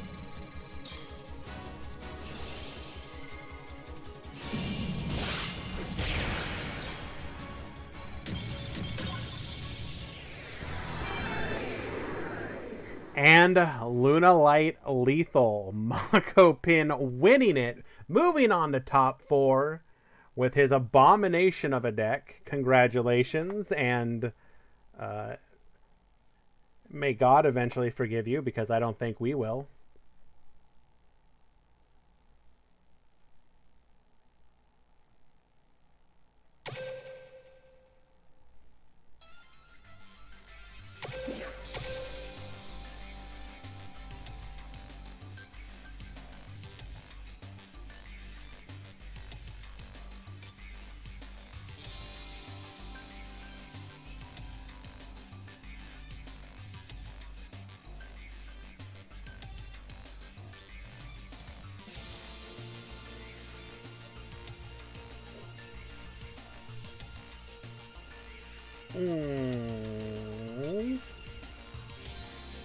Let us go watch the clash of two titans playing decks that we actually like.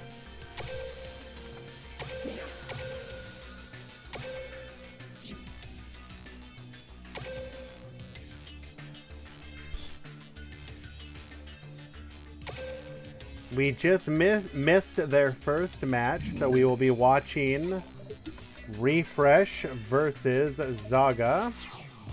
This will be a replay while they side deck.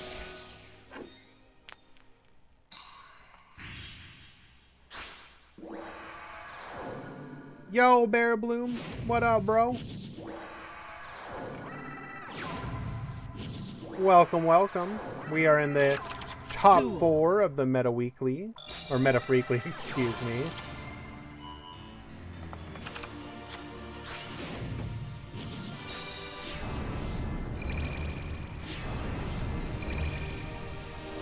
Activating skill for a triple pendulum summon.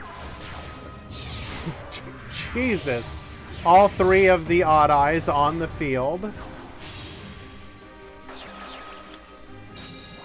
We do have 1 back row, so we have 2 disruption. Forbidden Lance that will protect us from the Book of Moon. We elect to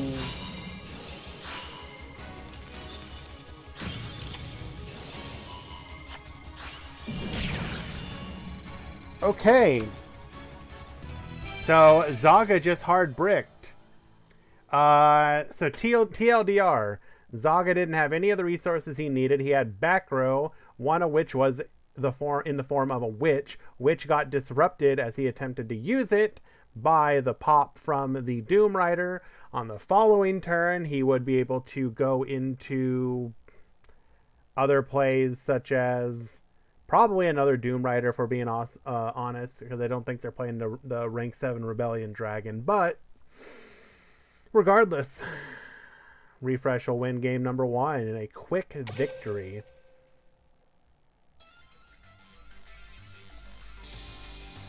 There will be no declarations of this being, and I quote, the Fresco Weekly. Please and thank you.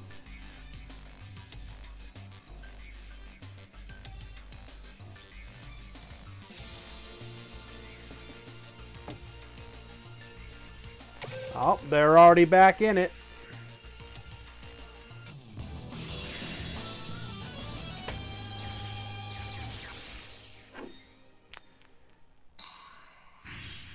Refresh going first once again.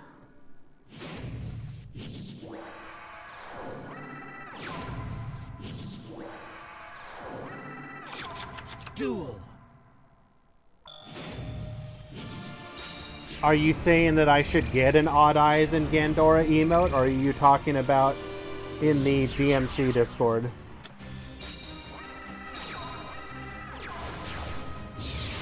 Yes, of course, yes. So this is almost a repeat of the first turn.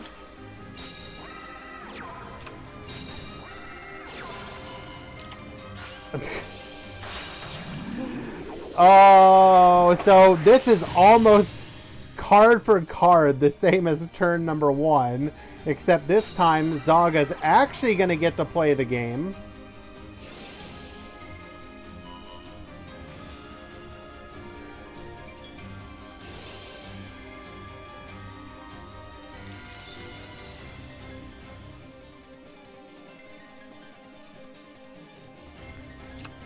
So right now, my goal is I want to commission a new like layout setup just because of how basic B mine is. I've put very little effort into actually making it look pretty, and I would like to fix that because running these events is something I plan to do long term. So my first order of business will be to get that commissioned. After that, I will definitely look into upgrading and expanding other things such as my emotes. But for now, a good overlay.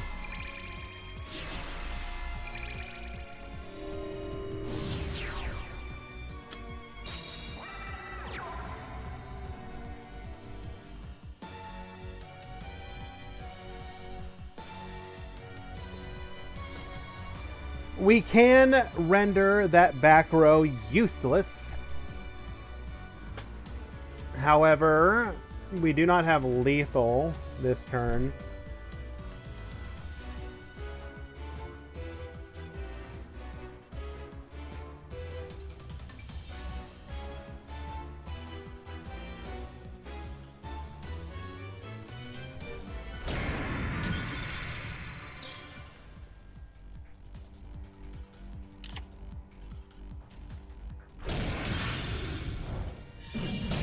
This feels like it's telegraphing that it's a lance, and if so, why didn't we use it? It's a damage step card. Why did we not use it on the book?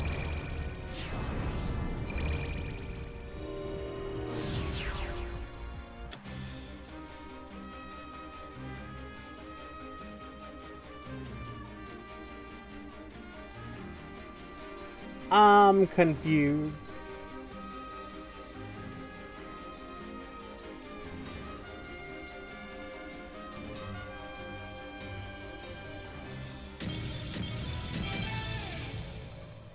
We admit that he has it on the following turn. Refresh is going to scoop it up, making this a 1-1 game going into game number 3.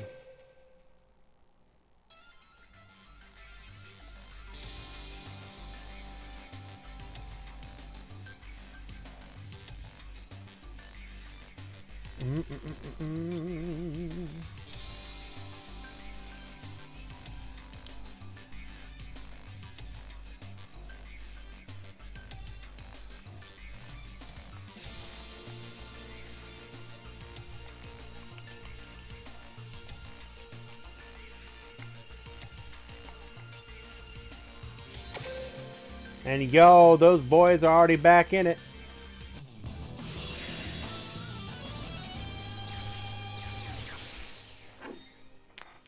This is it for all the marbles. Or at least the grand finalist prize pool. Zagazaka will be going first this time, allowed to set up.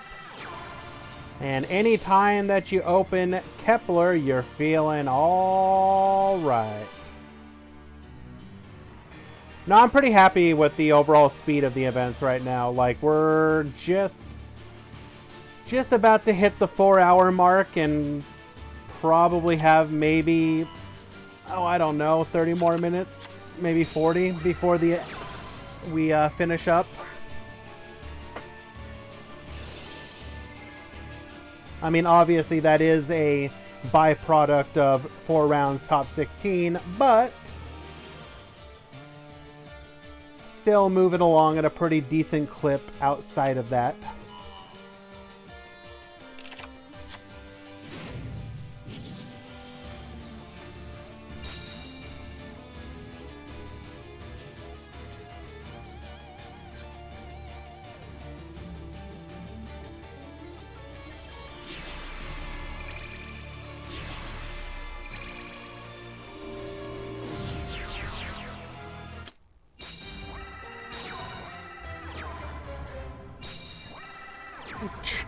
Triple Doom King. We out here T-posing like a champion. Not the greatest setup, if we're being honest.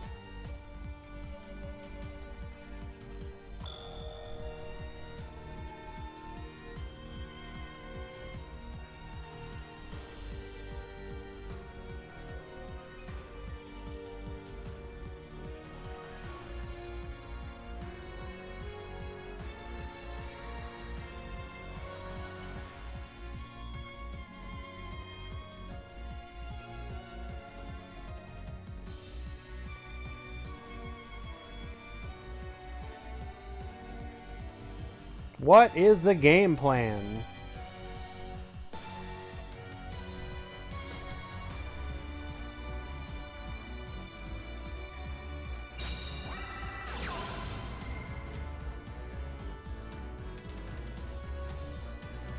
Spiral Flame Strike. We're going to add an Odd Eyes to our hand.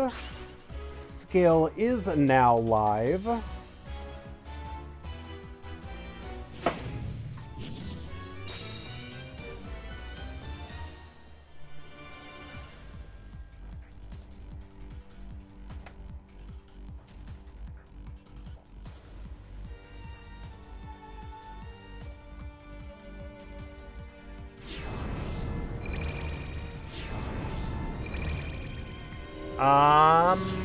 We don't know if he does or not.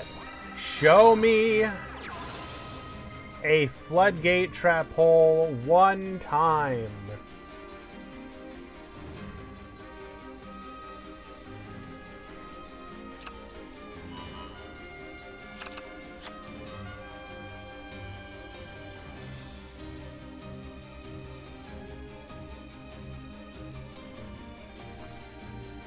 No floodgate. So what's it gonna be? Do we disrupt the Odd Eyes play?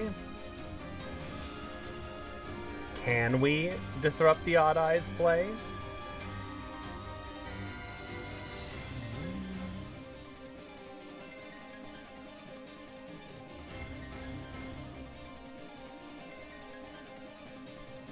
We're not gonna see Rebellion here.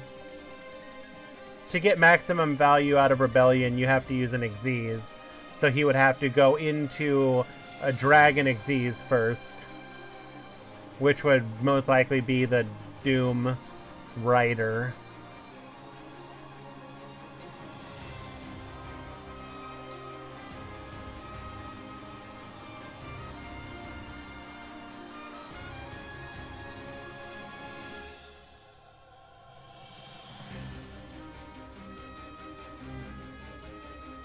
And somebody ban Murata if you don't mind.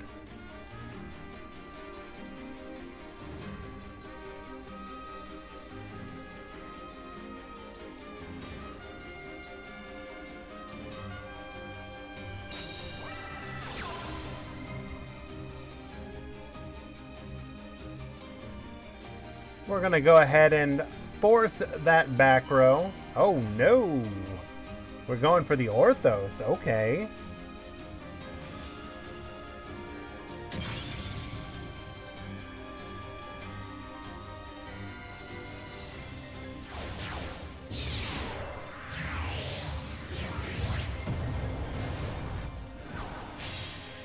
Doom Rider.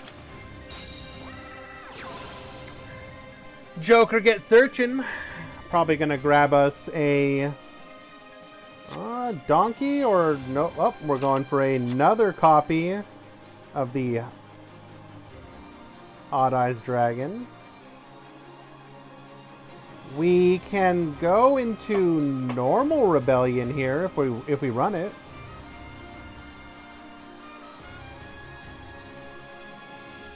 That would allow us to take out 2 of these, barring whatever that back row is.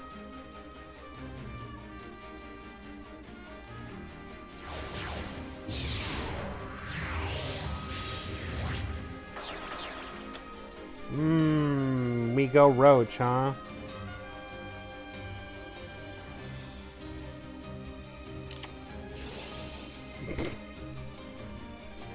Well, okay then. Guess I'll lose.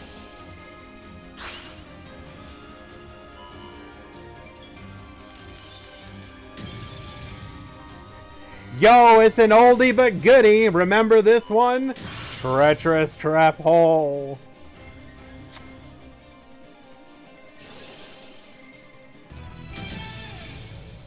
I heckin' love TTH. And through the power of the I Win Trap button, Zaga will move on to the grand finals.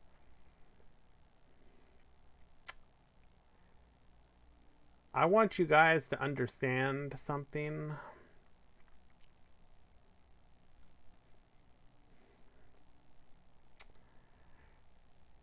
Yeah.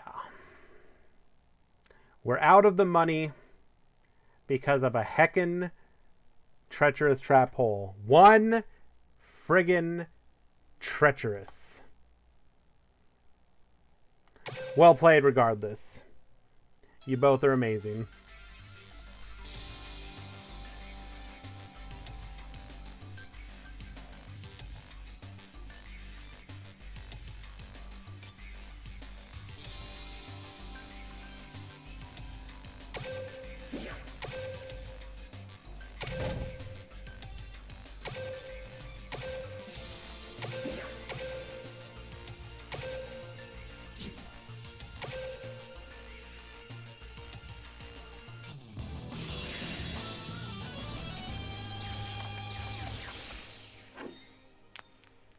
And now we have to go back here.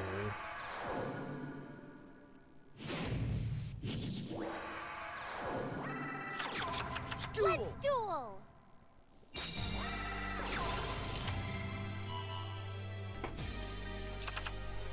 Tell me all the ways in which you love Lunalights.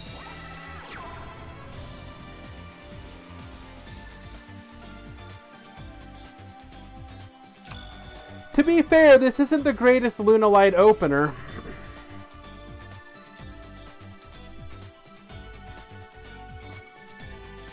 A deck like Lunalight, you know that back row is probably dead? Or if not dead, it's like low impact. Because it can't be Floodgate, it can't be TTH, so like... Oh, like, what is it at worst? Needlebug Nest. Yeah, sure. Randomly. Needlebug. Why not?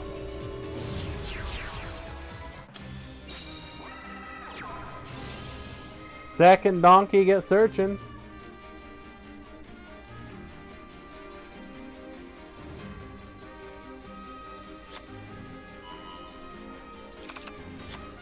Grabbing a copy of Joker.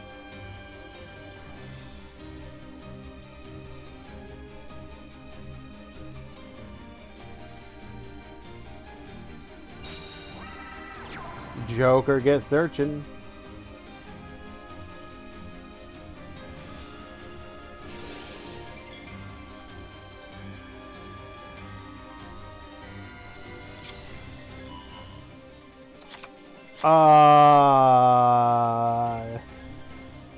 Can we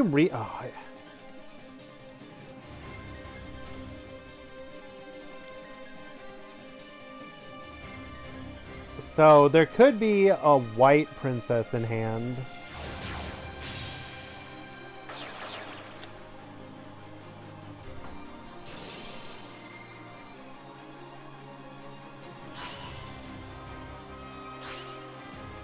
We can go into Rebellion Dragon and threaten.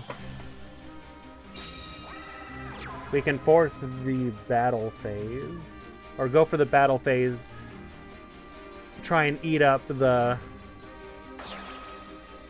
white princess early.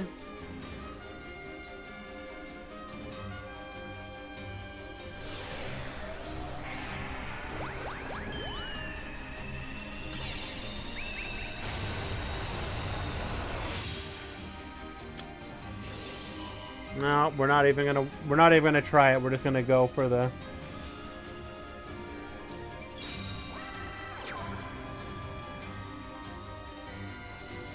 Oh yes, the effect is still online, so we can still try and force lethal if he responds with a white princess.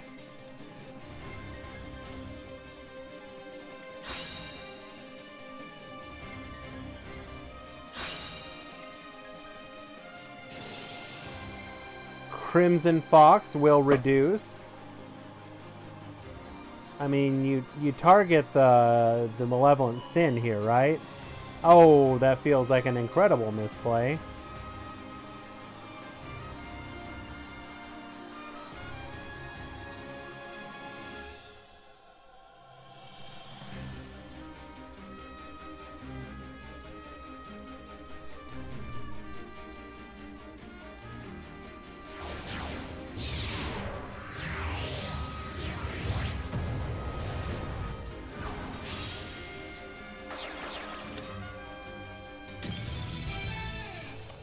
And El Sune will tie it up.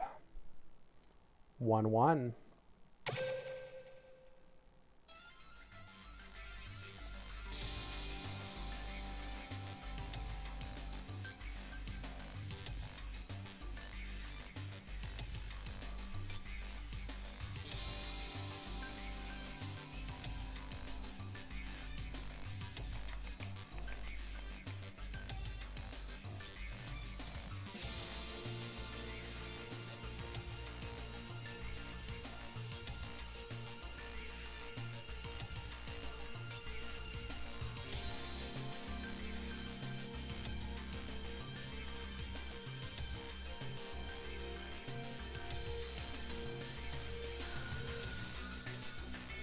They're already back in it.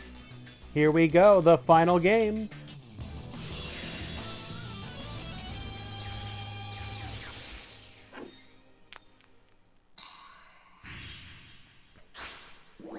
El Sune once again getting to go second. Second is being able to go second here is incredibly important.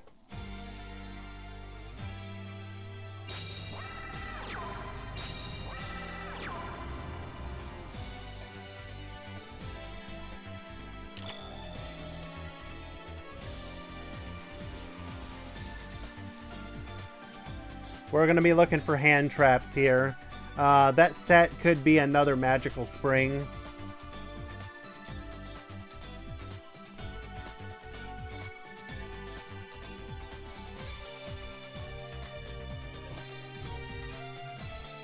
Ooh, but we're thinking here. Do we not have a play? I find it incredibly difficult to imagine we don't have some kind of play.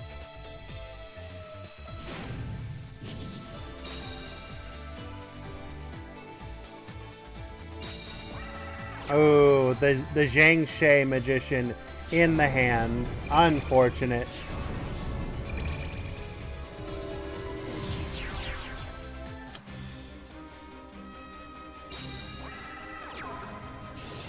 We summon and donkey.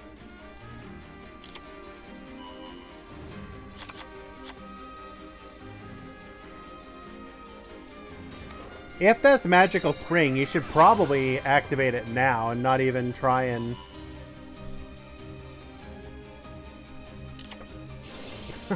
Get punished.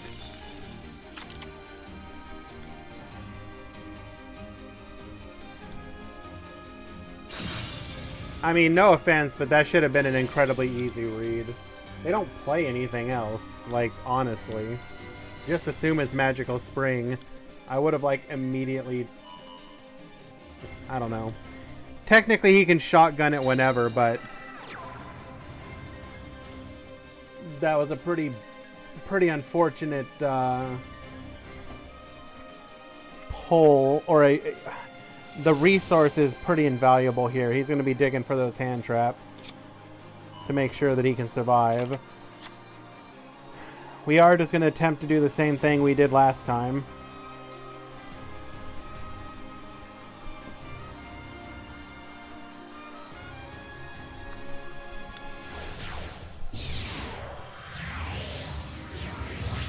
Go into Malevolent Sin.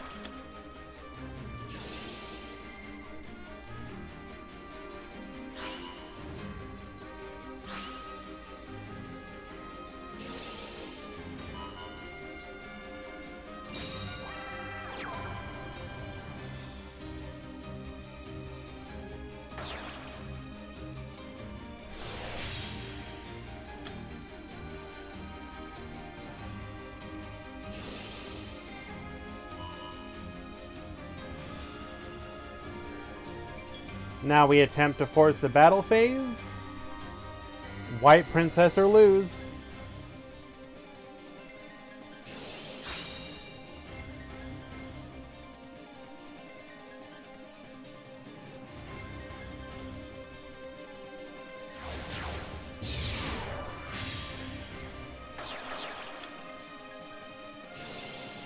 Ebon Illusion Magician.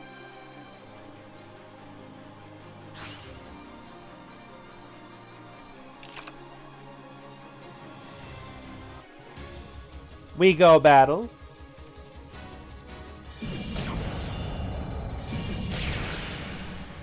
And just like that, saving us from a Lunalight Finals, El Sune, the hero that we were all looking for, defeating Mako Pin in a 2-1 victory.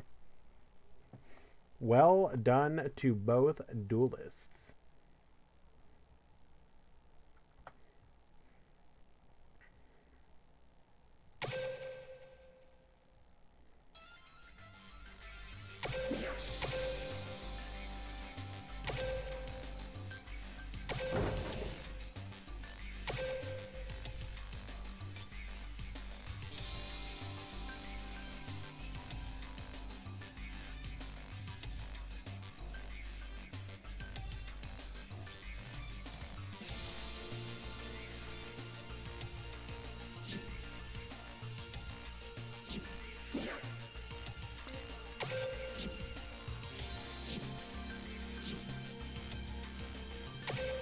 Alrighty, get everything set up for the finals.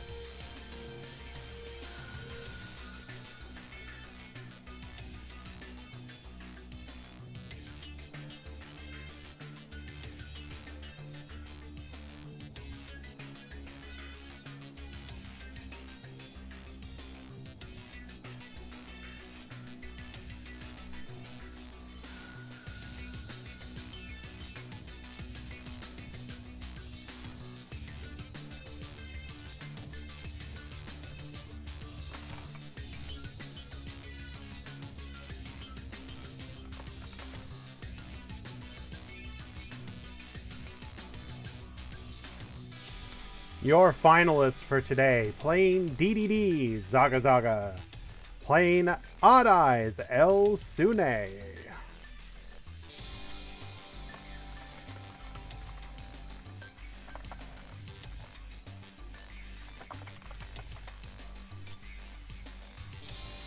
Just waiting for both players to show up.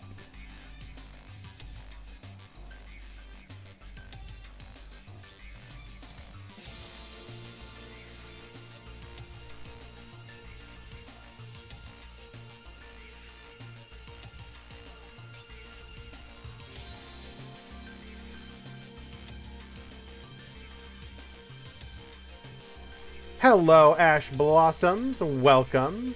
You're just in time for the grand finals.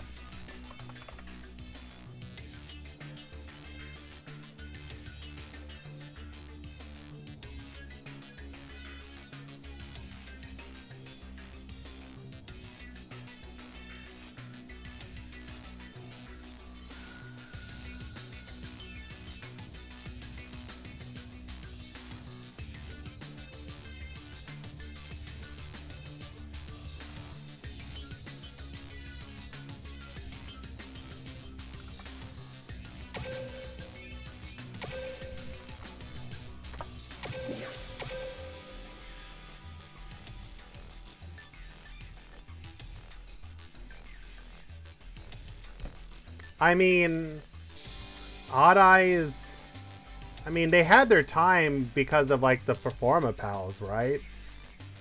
I mean, Odd Eyes specifically, why wasn't it good? I don't know, Pendulum archetype, and Konami hates Pendulum.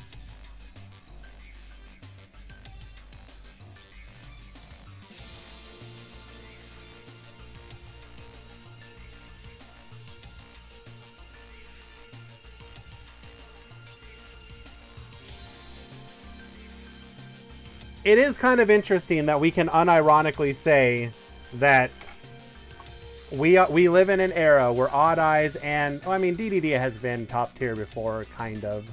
Mostly as an engine, though. But we are in the age of Pendulum,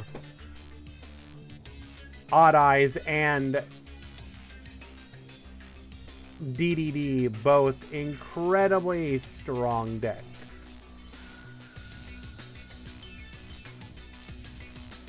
Both players are at the table. We are right in it. Here we go.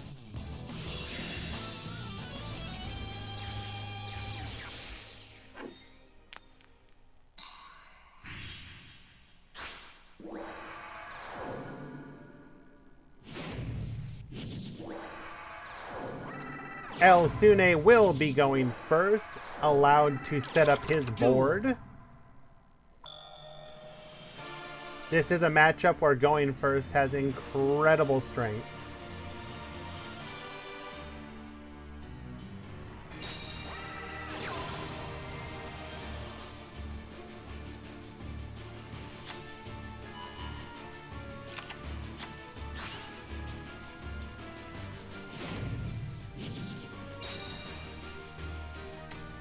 We activate our skill after searching for the Odd Eyes.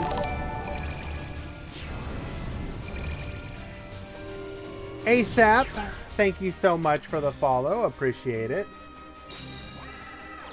We summon exactly 1 Odd Eyes with 3 back row. Okay, then. Now, this is not the kind of... I mean, the 3 back row is strong, but... that's not where we wanted to be. We will see if that's going to be able to hold him through the oncoming DDD onslaught.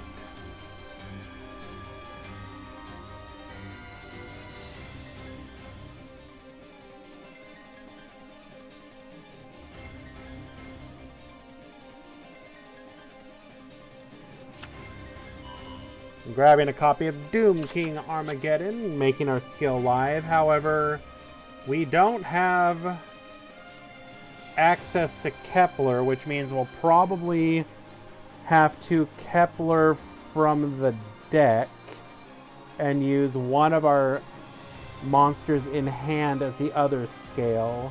If we have Orthos, that's going to be best.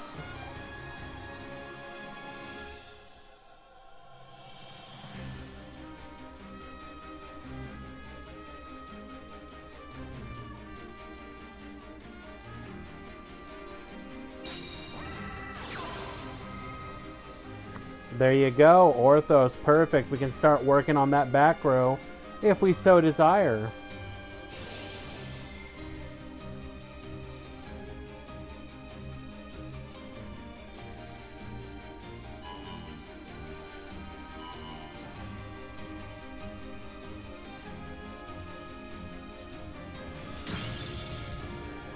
Taking out the scale. Now, the Zhang Shen Magician is the most difficult scale to replace, as it is the high one, and this deck tends to not play a lot of high scales.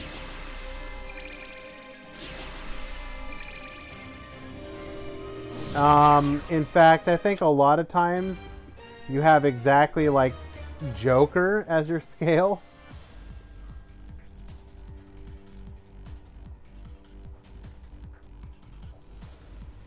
Having to scale your Joker as well is incredibly unfortunate.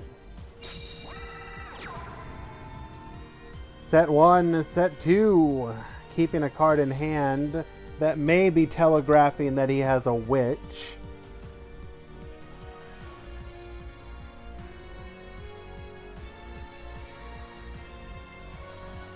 We could destroy this with a damage step lance.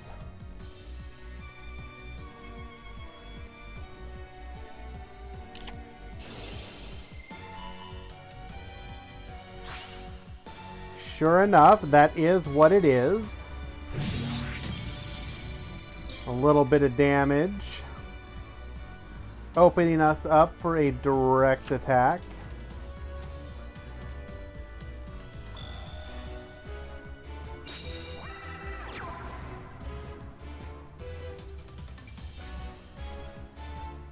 Dragon Pulse Magician is not a great top deck, but this will force some kind of answer from our opponent as we go in for lethal damage.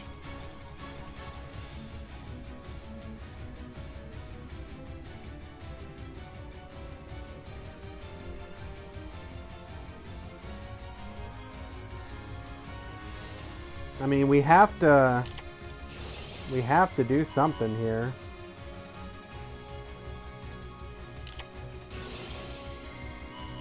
Second copy of Lance.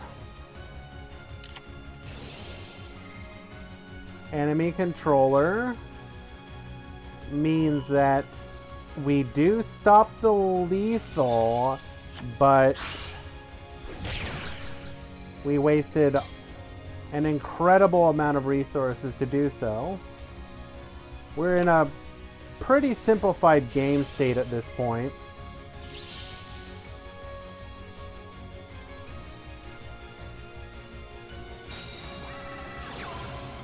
Contract off of the top is incredible, however.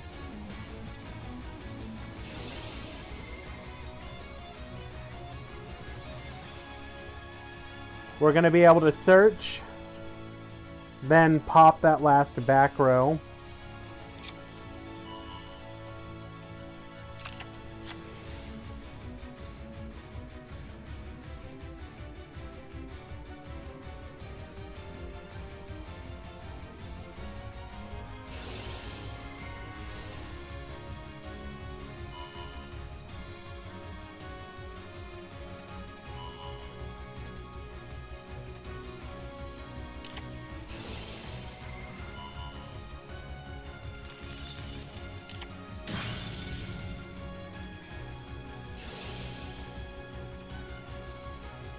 Oh, this is brutal.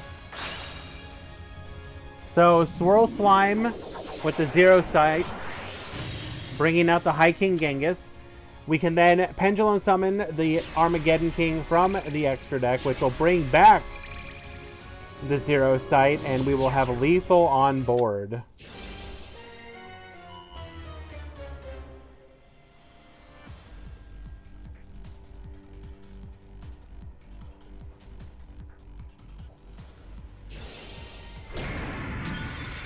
We pierce, we attack, we lethal.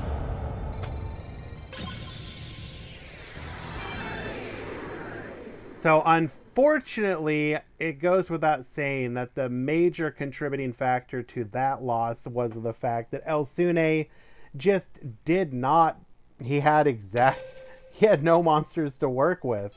And then losing the scale was devastating.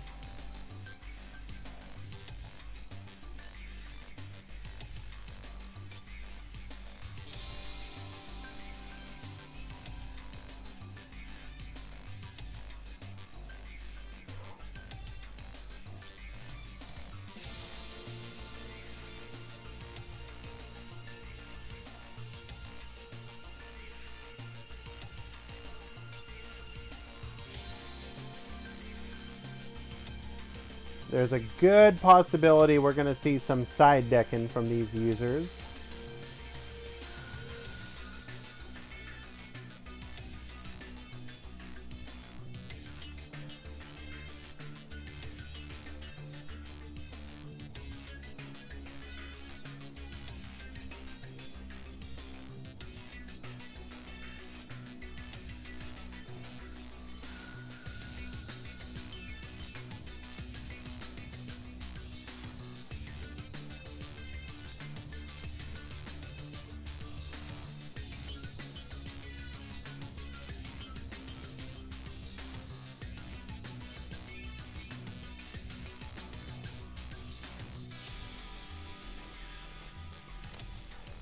We got one back at the table, waiting for Zaga to return.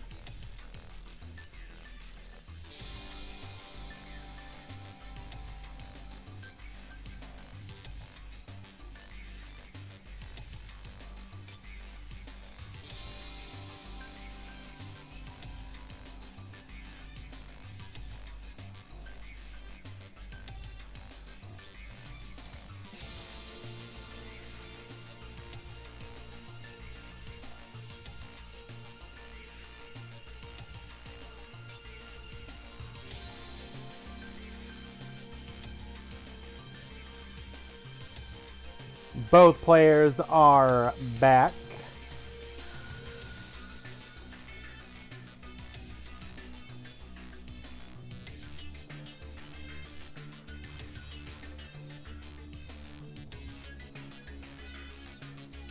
Just waiting for them to click yes.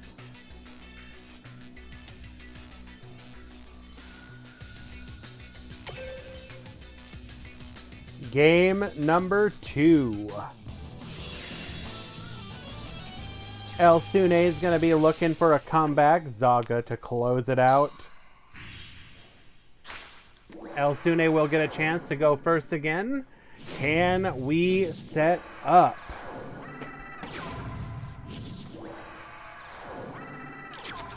Duel.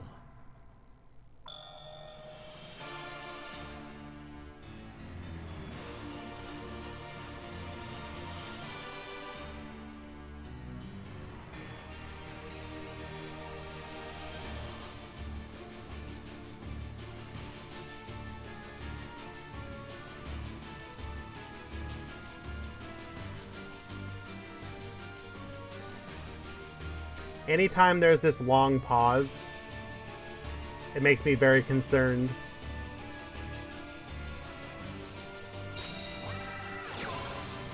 We have the Flame Strike. Grabbing the Odd Eyes to turn our skill online.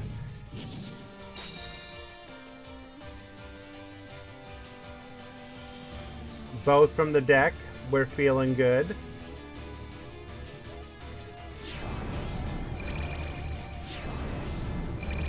Pendulum Summon. Pendulum 1, Pendulum 2. Second Odd Eyes.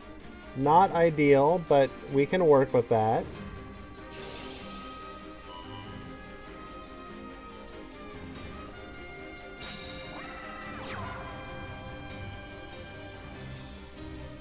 This is making me think no back row, and that's very concerning. This is like one of those very delicate balances between back row, no back row, and too much back row.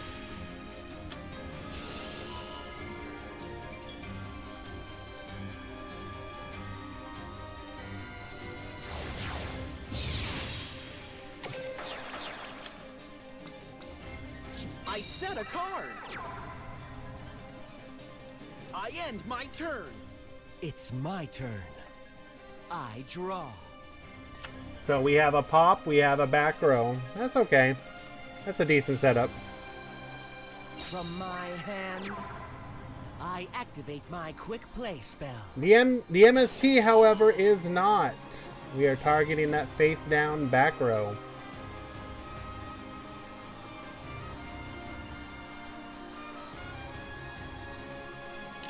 Sure you want to do that? I flip over my set card. I activate a quick play spell. From my hand, I activate my quick incredible.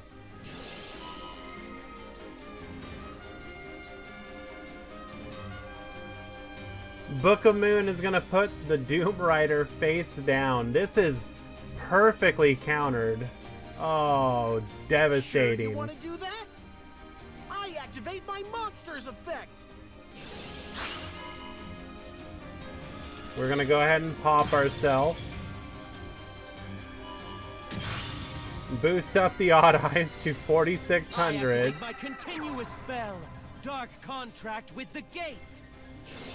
Oh, I'm not feeling this one, boys.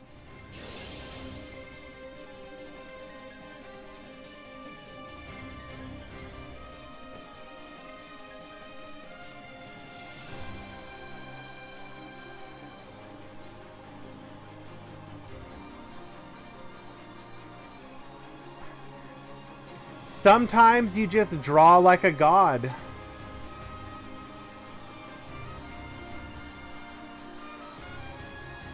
Now the question is, we probably don't have lethal this turn.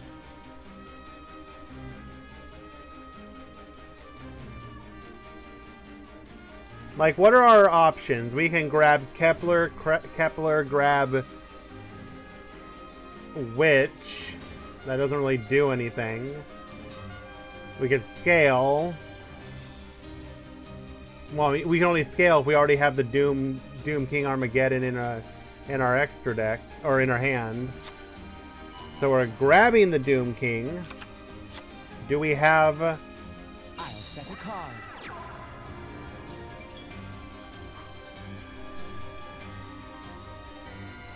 I end my turn. Oh no. Here I go. Oh It's my no. I draw. Okay.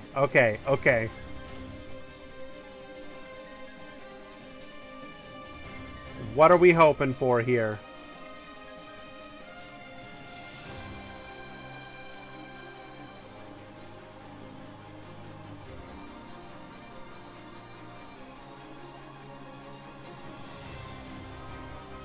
I set the pendulum scale. So setting the pendulum scale will let us check for a delay. That's good. Now we know, is there a delay or not? If there's no delay, you probably don't even pendulum summon, right? You just go in? I pendulum summon a monster. Okay, he probably felt the delay. Turn up. Odd Eyes Pendulum Dragon.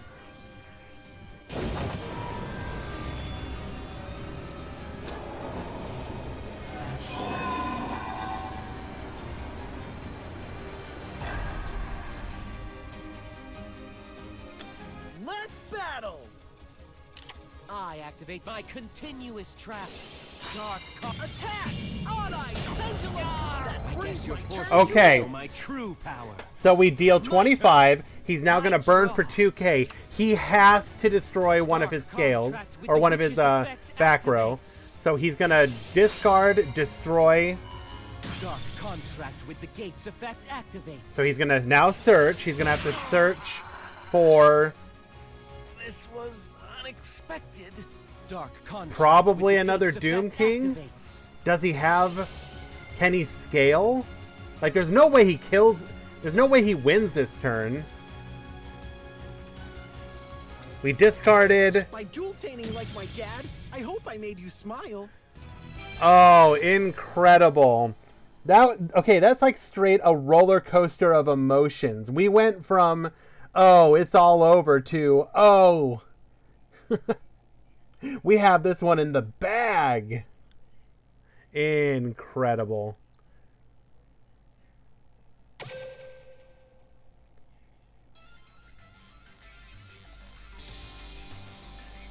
DDD is tiered the way that it is because of how incredibly consistent it is and the powerful boards it can put out. Like, you have to contend you have to contend with a lot when it comes to DDD.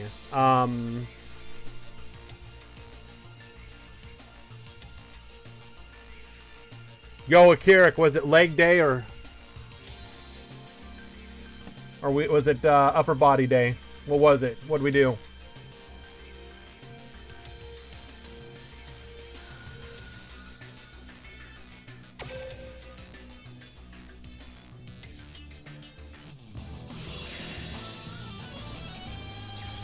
Game number 3, the deciding match. And once again, El Sune gets to go first. We all can dual-tain, but only I can dual-tain like this. Witness what's beyond evolution.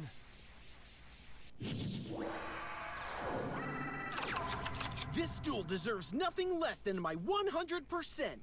I take no duelist lightly, no matter where they're from. Duel! Here I go. It's my turn. Ladies and gentlemen, Swing far, Pendulum! Carve the arc of victory! My monsters are ready to swing into action! Pendulum summon! We be swinging, boys! Turn up the heat! Odd Eyes Pendulum Dragon!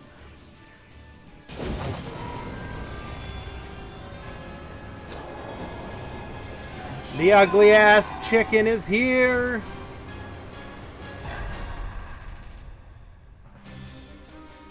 Perform a pal second donkey! Excellent. That's what you want to see. Second donkey's effect. Second donkey activating, grabbing Joker. Joker gets I'm searching. counting on you. I summon a monster. I activate my monster's effect.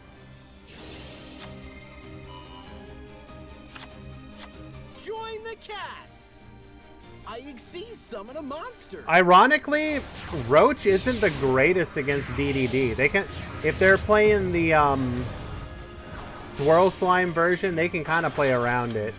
I mean, activate my monster's effect. it's not bad. Join the cast. It does force different lines of play, Summon a monster. but yeah. Come on out. I synchro summon a monster. This is approaching about the best you can get from a Odd Eyes turn 1. I activate my monster's effect.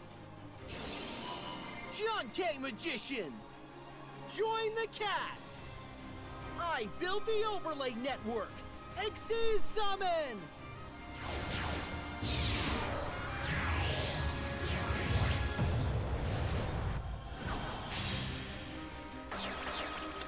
I set a card. Can't wait to see what you do. I end my turn. It's my turn. I draw. Roach, Doom Rider, back row. My hand. I activate my quick play spell. Lance one time. Show me Lance. We don't have Lance. Double D Savant Kepler. I activate Double D Savant Kepler's effect. Kepler gets searching. I activate my continuous spell, Dark Contract with the Gate. Dark Contract with the Gate's effect activates. I would not be surprised to see a Swirl Slime here. Yep.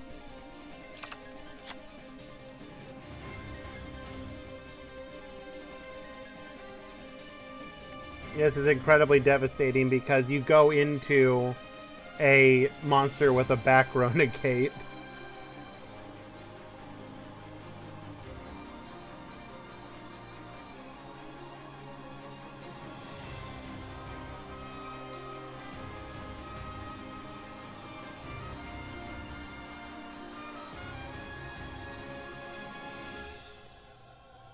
I mean, it's kind of simple. Is it summoning itself, or is another card summoning it? If another card is summoning it, then it doesn't work. If it's summoning itself, then you can stop it.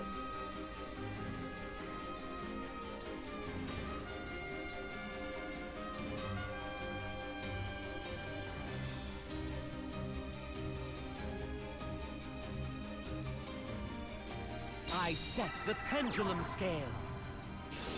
Oh, and of course, we just have Orthos too, because screw it, why not? I activate Double D Orthros' pendulum effect.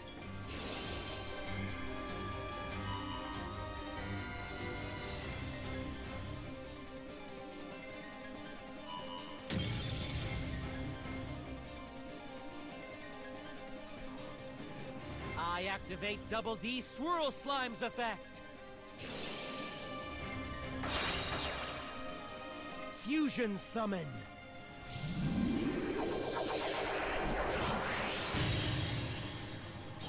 Triple D Flame High King Genghis. I activate Double D Swirl Slime's effect. Double D Savant Kepler. I activate High King Genghis's effect. Oh, we just have everything here. So the Kepler is not ideal. but I mean, it gets us into an incredibly winning position.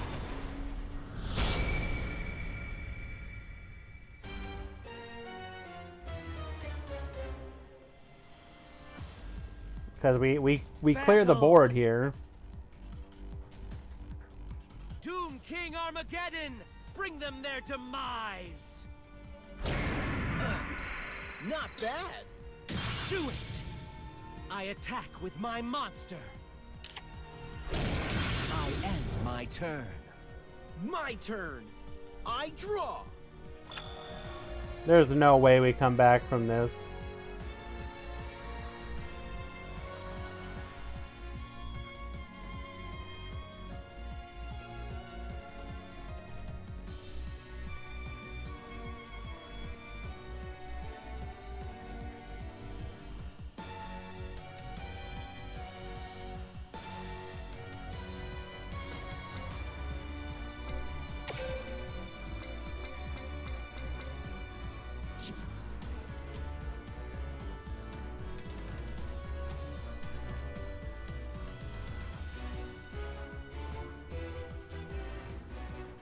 Well, we know he has the Zhangqi Magician because he searched it. I activate my spell card. Spiral Flame Strike.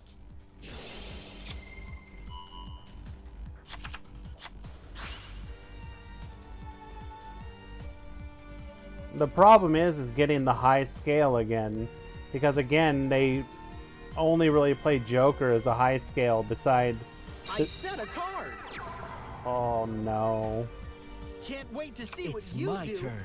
I end my turn. Oh I no, draw. no, no, no, no, Dark no. Contract with the Gates effect activates. Oh. I see. I don't think that Elsune plays I activate Minotaurus. Double the Orthrosis pendulum effect.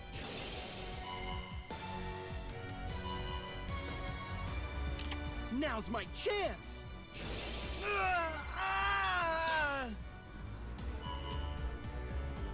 I activate High King Genghis's effect. If we'd only been able to have this from the first turn. Dark Contract with the Gates effect activates.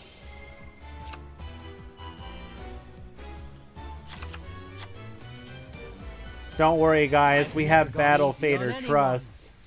Trust, bros. Trust. The universal energy swings between darkness and light. I'll harness the power of this oscillation. Pendulum summon! I mean, hey, good on Elsune for letting it happen.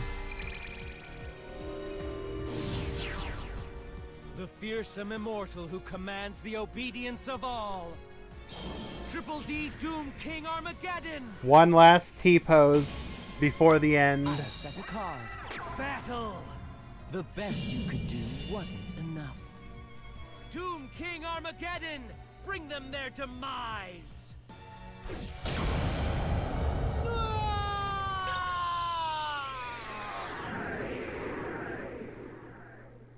My game isn't cutting it. I gotta get a lot stronger. Just because you want to win doesn't mean you can. Damn, son. Zagazaka is your winner for this week's Meta Freekly. 147. Navigating almost 50 other players today to secure this victory. Well played. Well done. Elsune, you put up a hell of a fight. I always love it when we get a 2-1 grand finals. In my opinion, that's how it should be.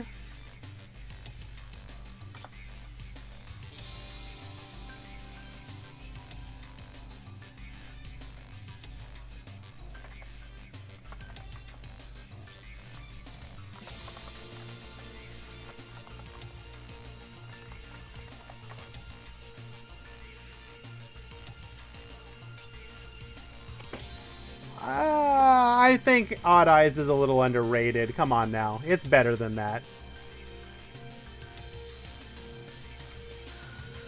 Go ahead and pull up the winner's decks. We can take a quick peek at them.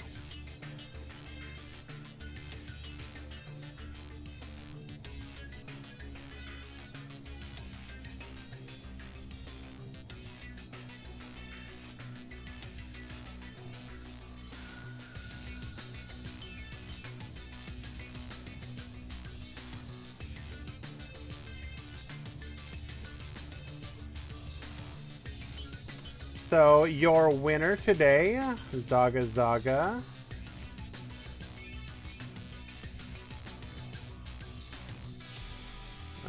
Where are we at?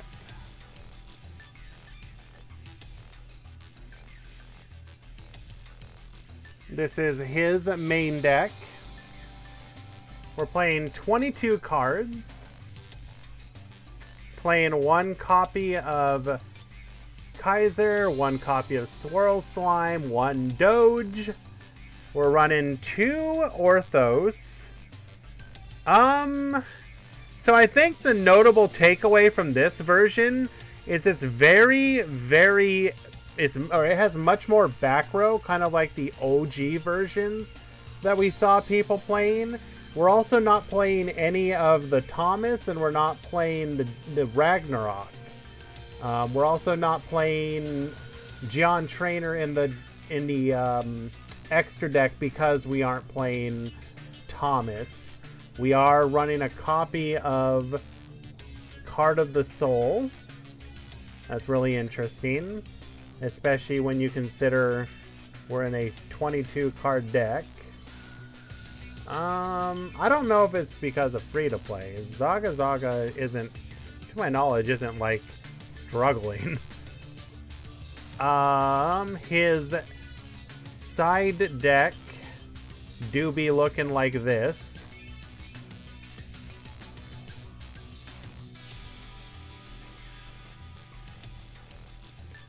So the MSTs were from the side deck, same as the TTH. We do have an Amano Awado in the side deck. We got the non-fusion area for the fusion matchups, and then one copy of the Ragnarok in the extra deck, or in the side deck. Interesting. And then your second place, we'll need to look at 2 different images for the main deck. So we're running, so I would say 3 donkeys is kind of unusual recently. I think running at least 1 Minotaurus is probably a good idea. I also think running a copy, maybe a copy of the Arc Pendulum Odd Eyes is probably a good idea. It's just incredibly dangerous to rely exclusively on your skill for your high scale. Because you never want to be in a position where you're having to scale your Joker.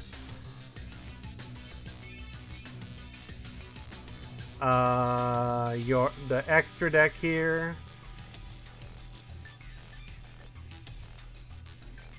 Running 2 Doom Rider, 1 Roach, 1 Malevolent Sin, an Ebon Illusion, Dweller, Meteor Burst. This looks pretty standard for what the deck's been running lately. And then extra deck, or side deck rather, excuse me.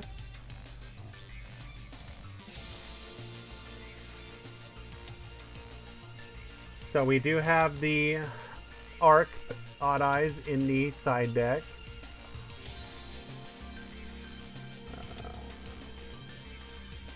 Extra deck monsters, I don't know how, like, in what matchup are you like bringing in the Odd Eyes Rebellion Dragon? I don't know, that one seems kind of weird as a side deck option. Oh, in the mirror? Okay, that makes sense.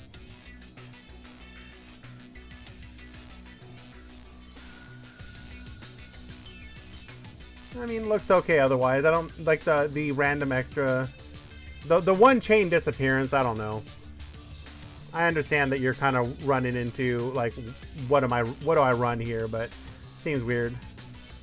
But otherwise, Unending Nightmare good. Looks solid otherwise.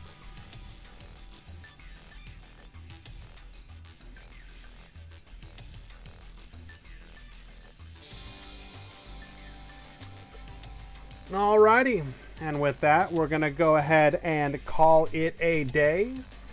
Reminder, we do have the Meta Weekly on Friday. I will be casting that as per usual. In addition, I am probably going to be making a quick little push towards meeting the goals for partner. I'm very close. I just need to stream on more days. As such, I may do a non-tournament day here in the next couple days. Maybe just do some climbing, maybe play around with a little bit of Master Duel, I don't know. But regardless, I will.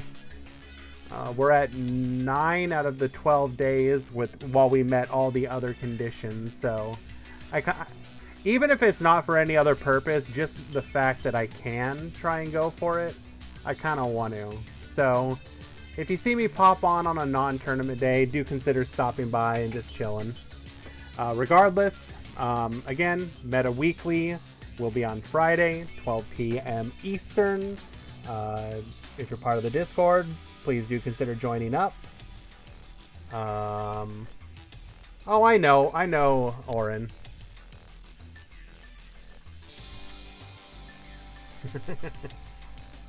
Maybe do my cog climb or something. Regardless, thank you all. Appreciate you showing up today. The support was also amazing. Big shout out to all the pass along subs. Y'all are great. Appreciate you. See you then.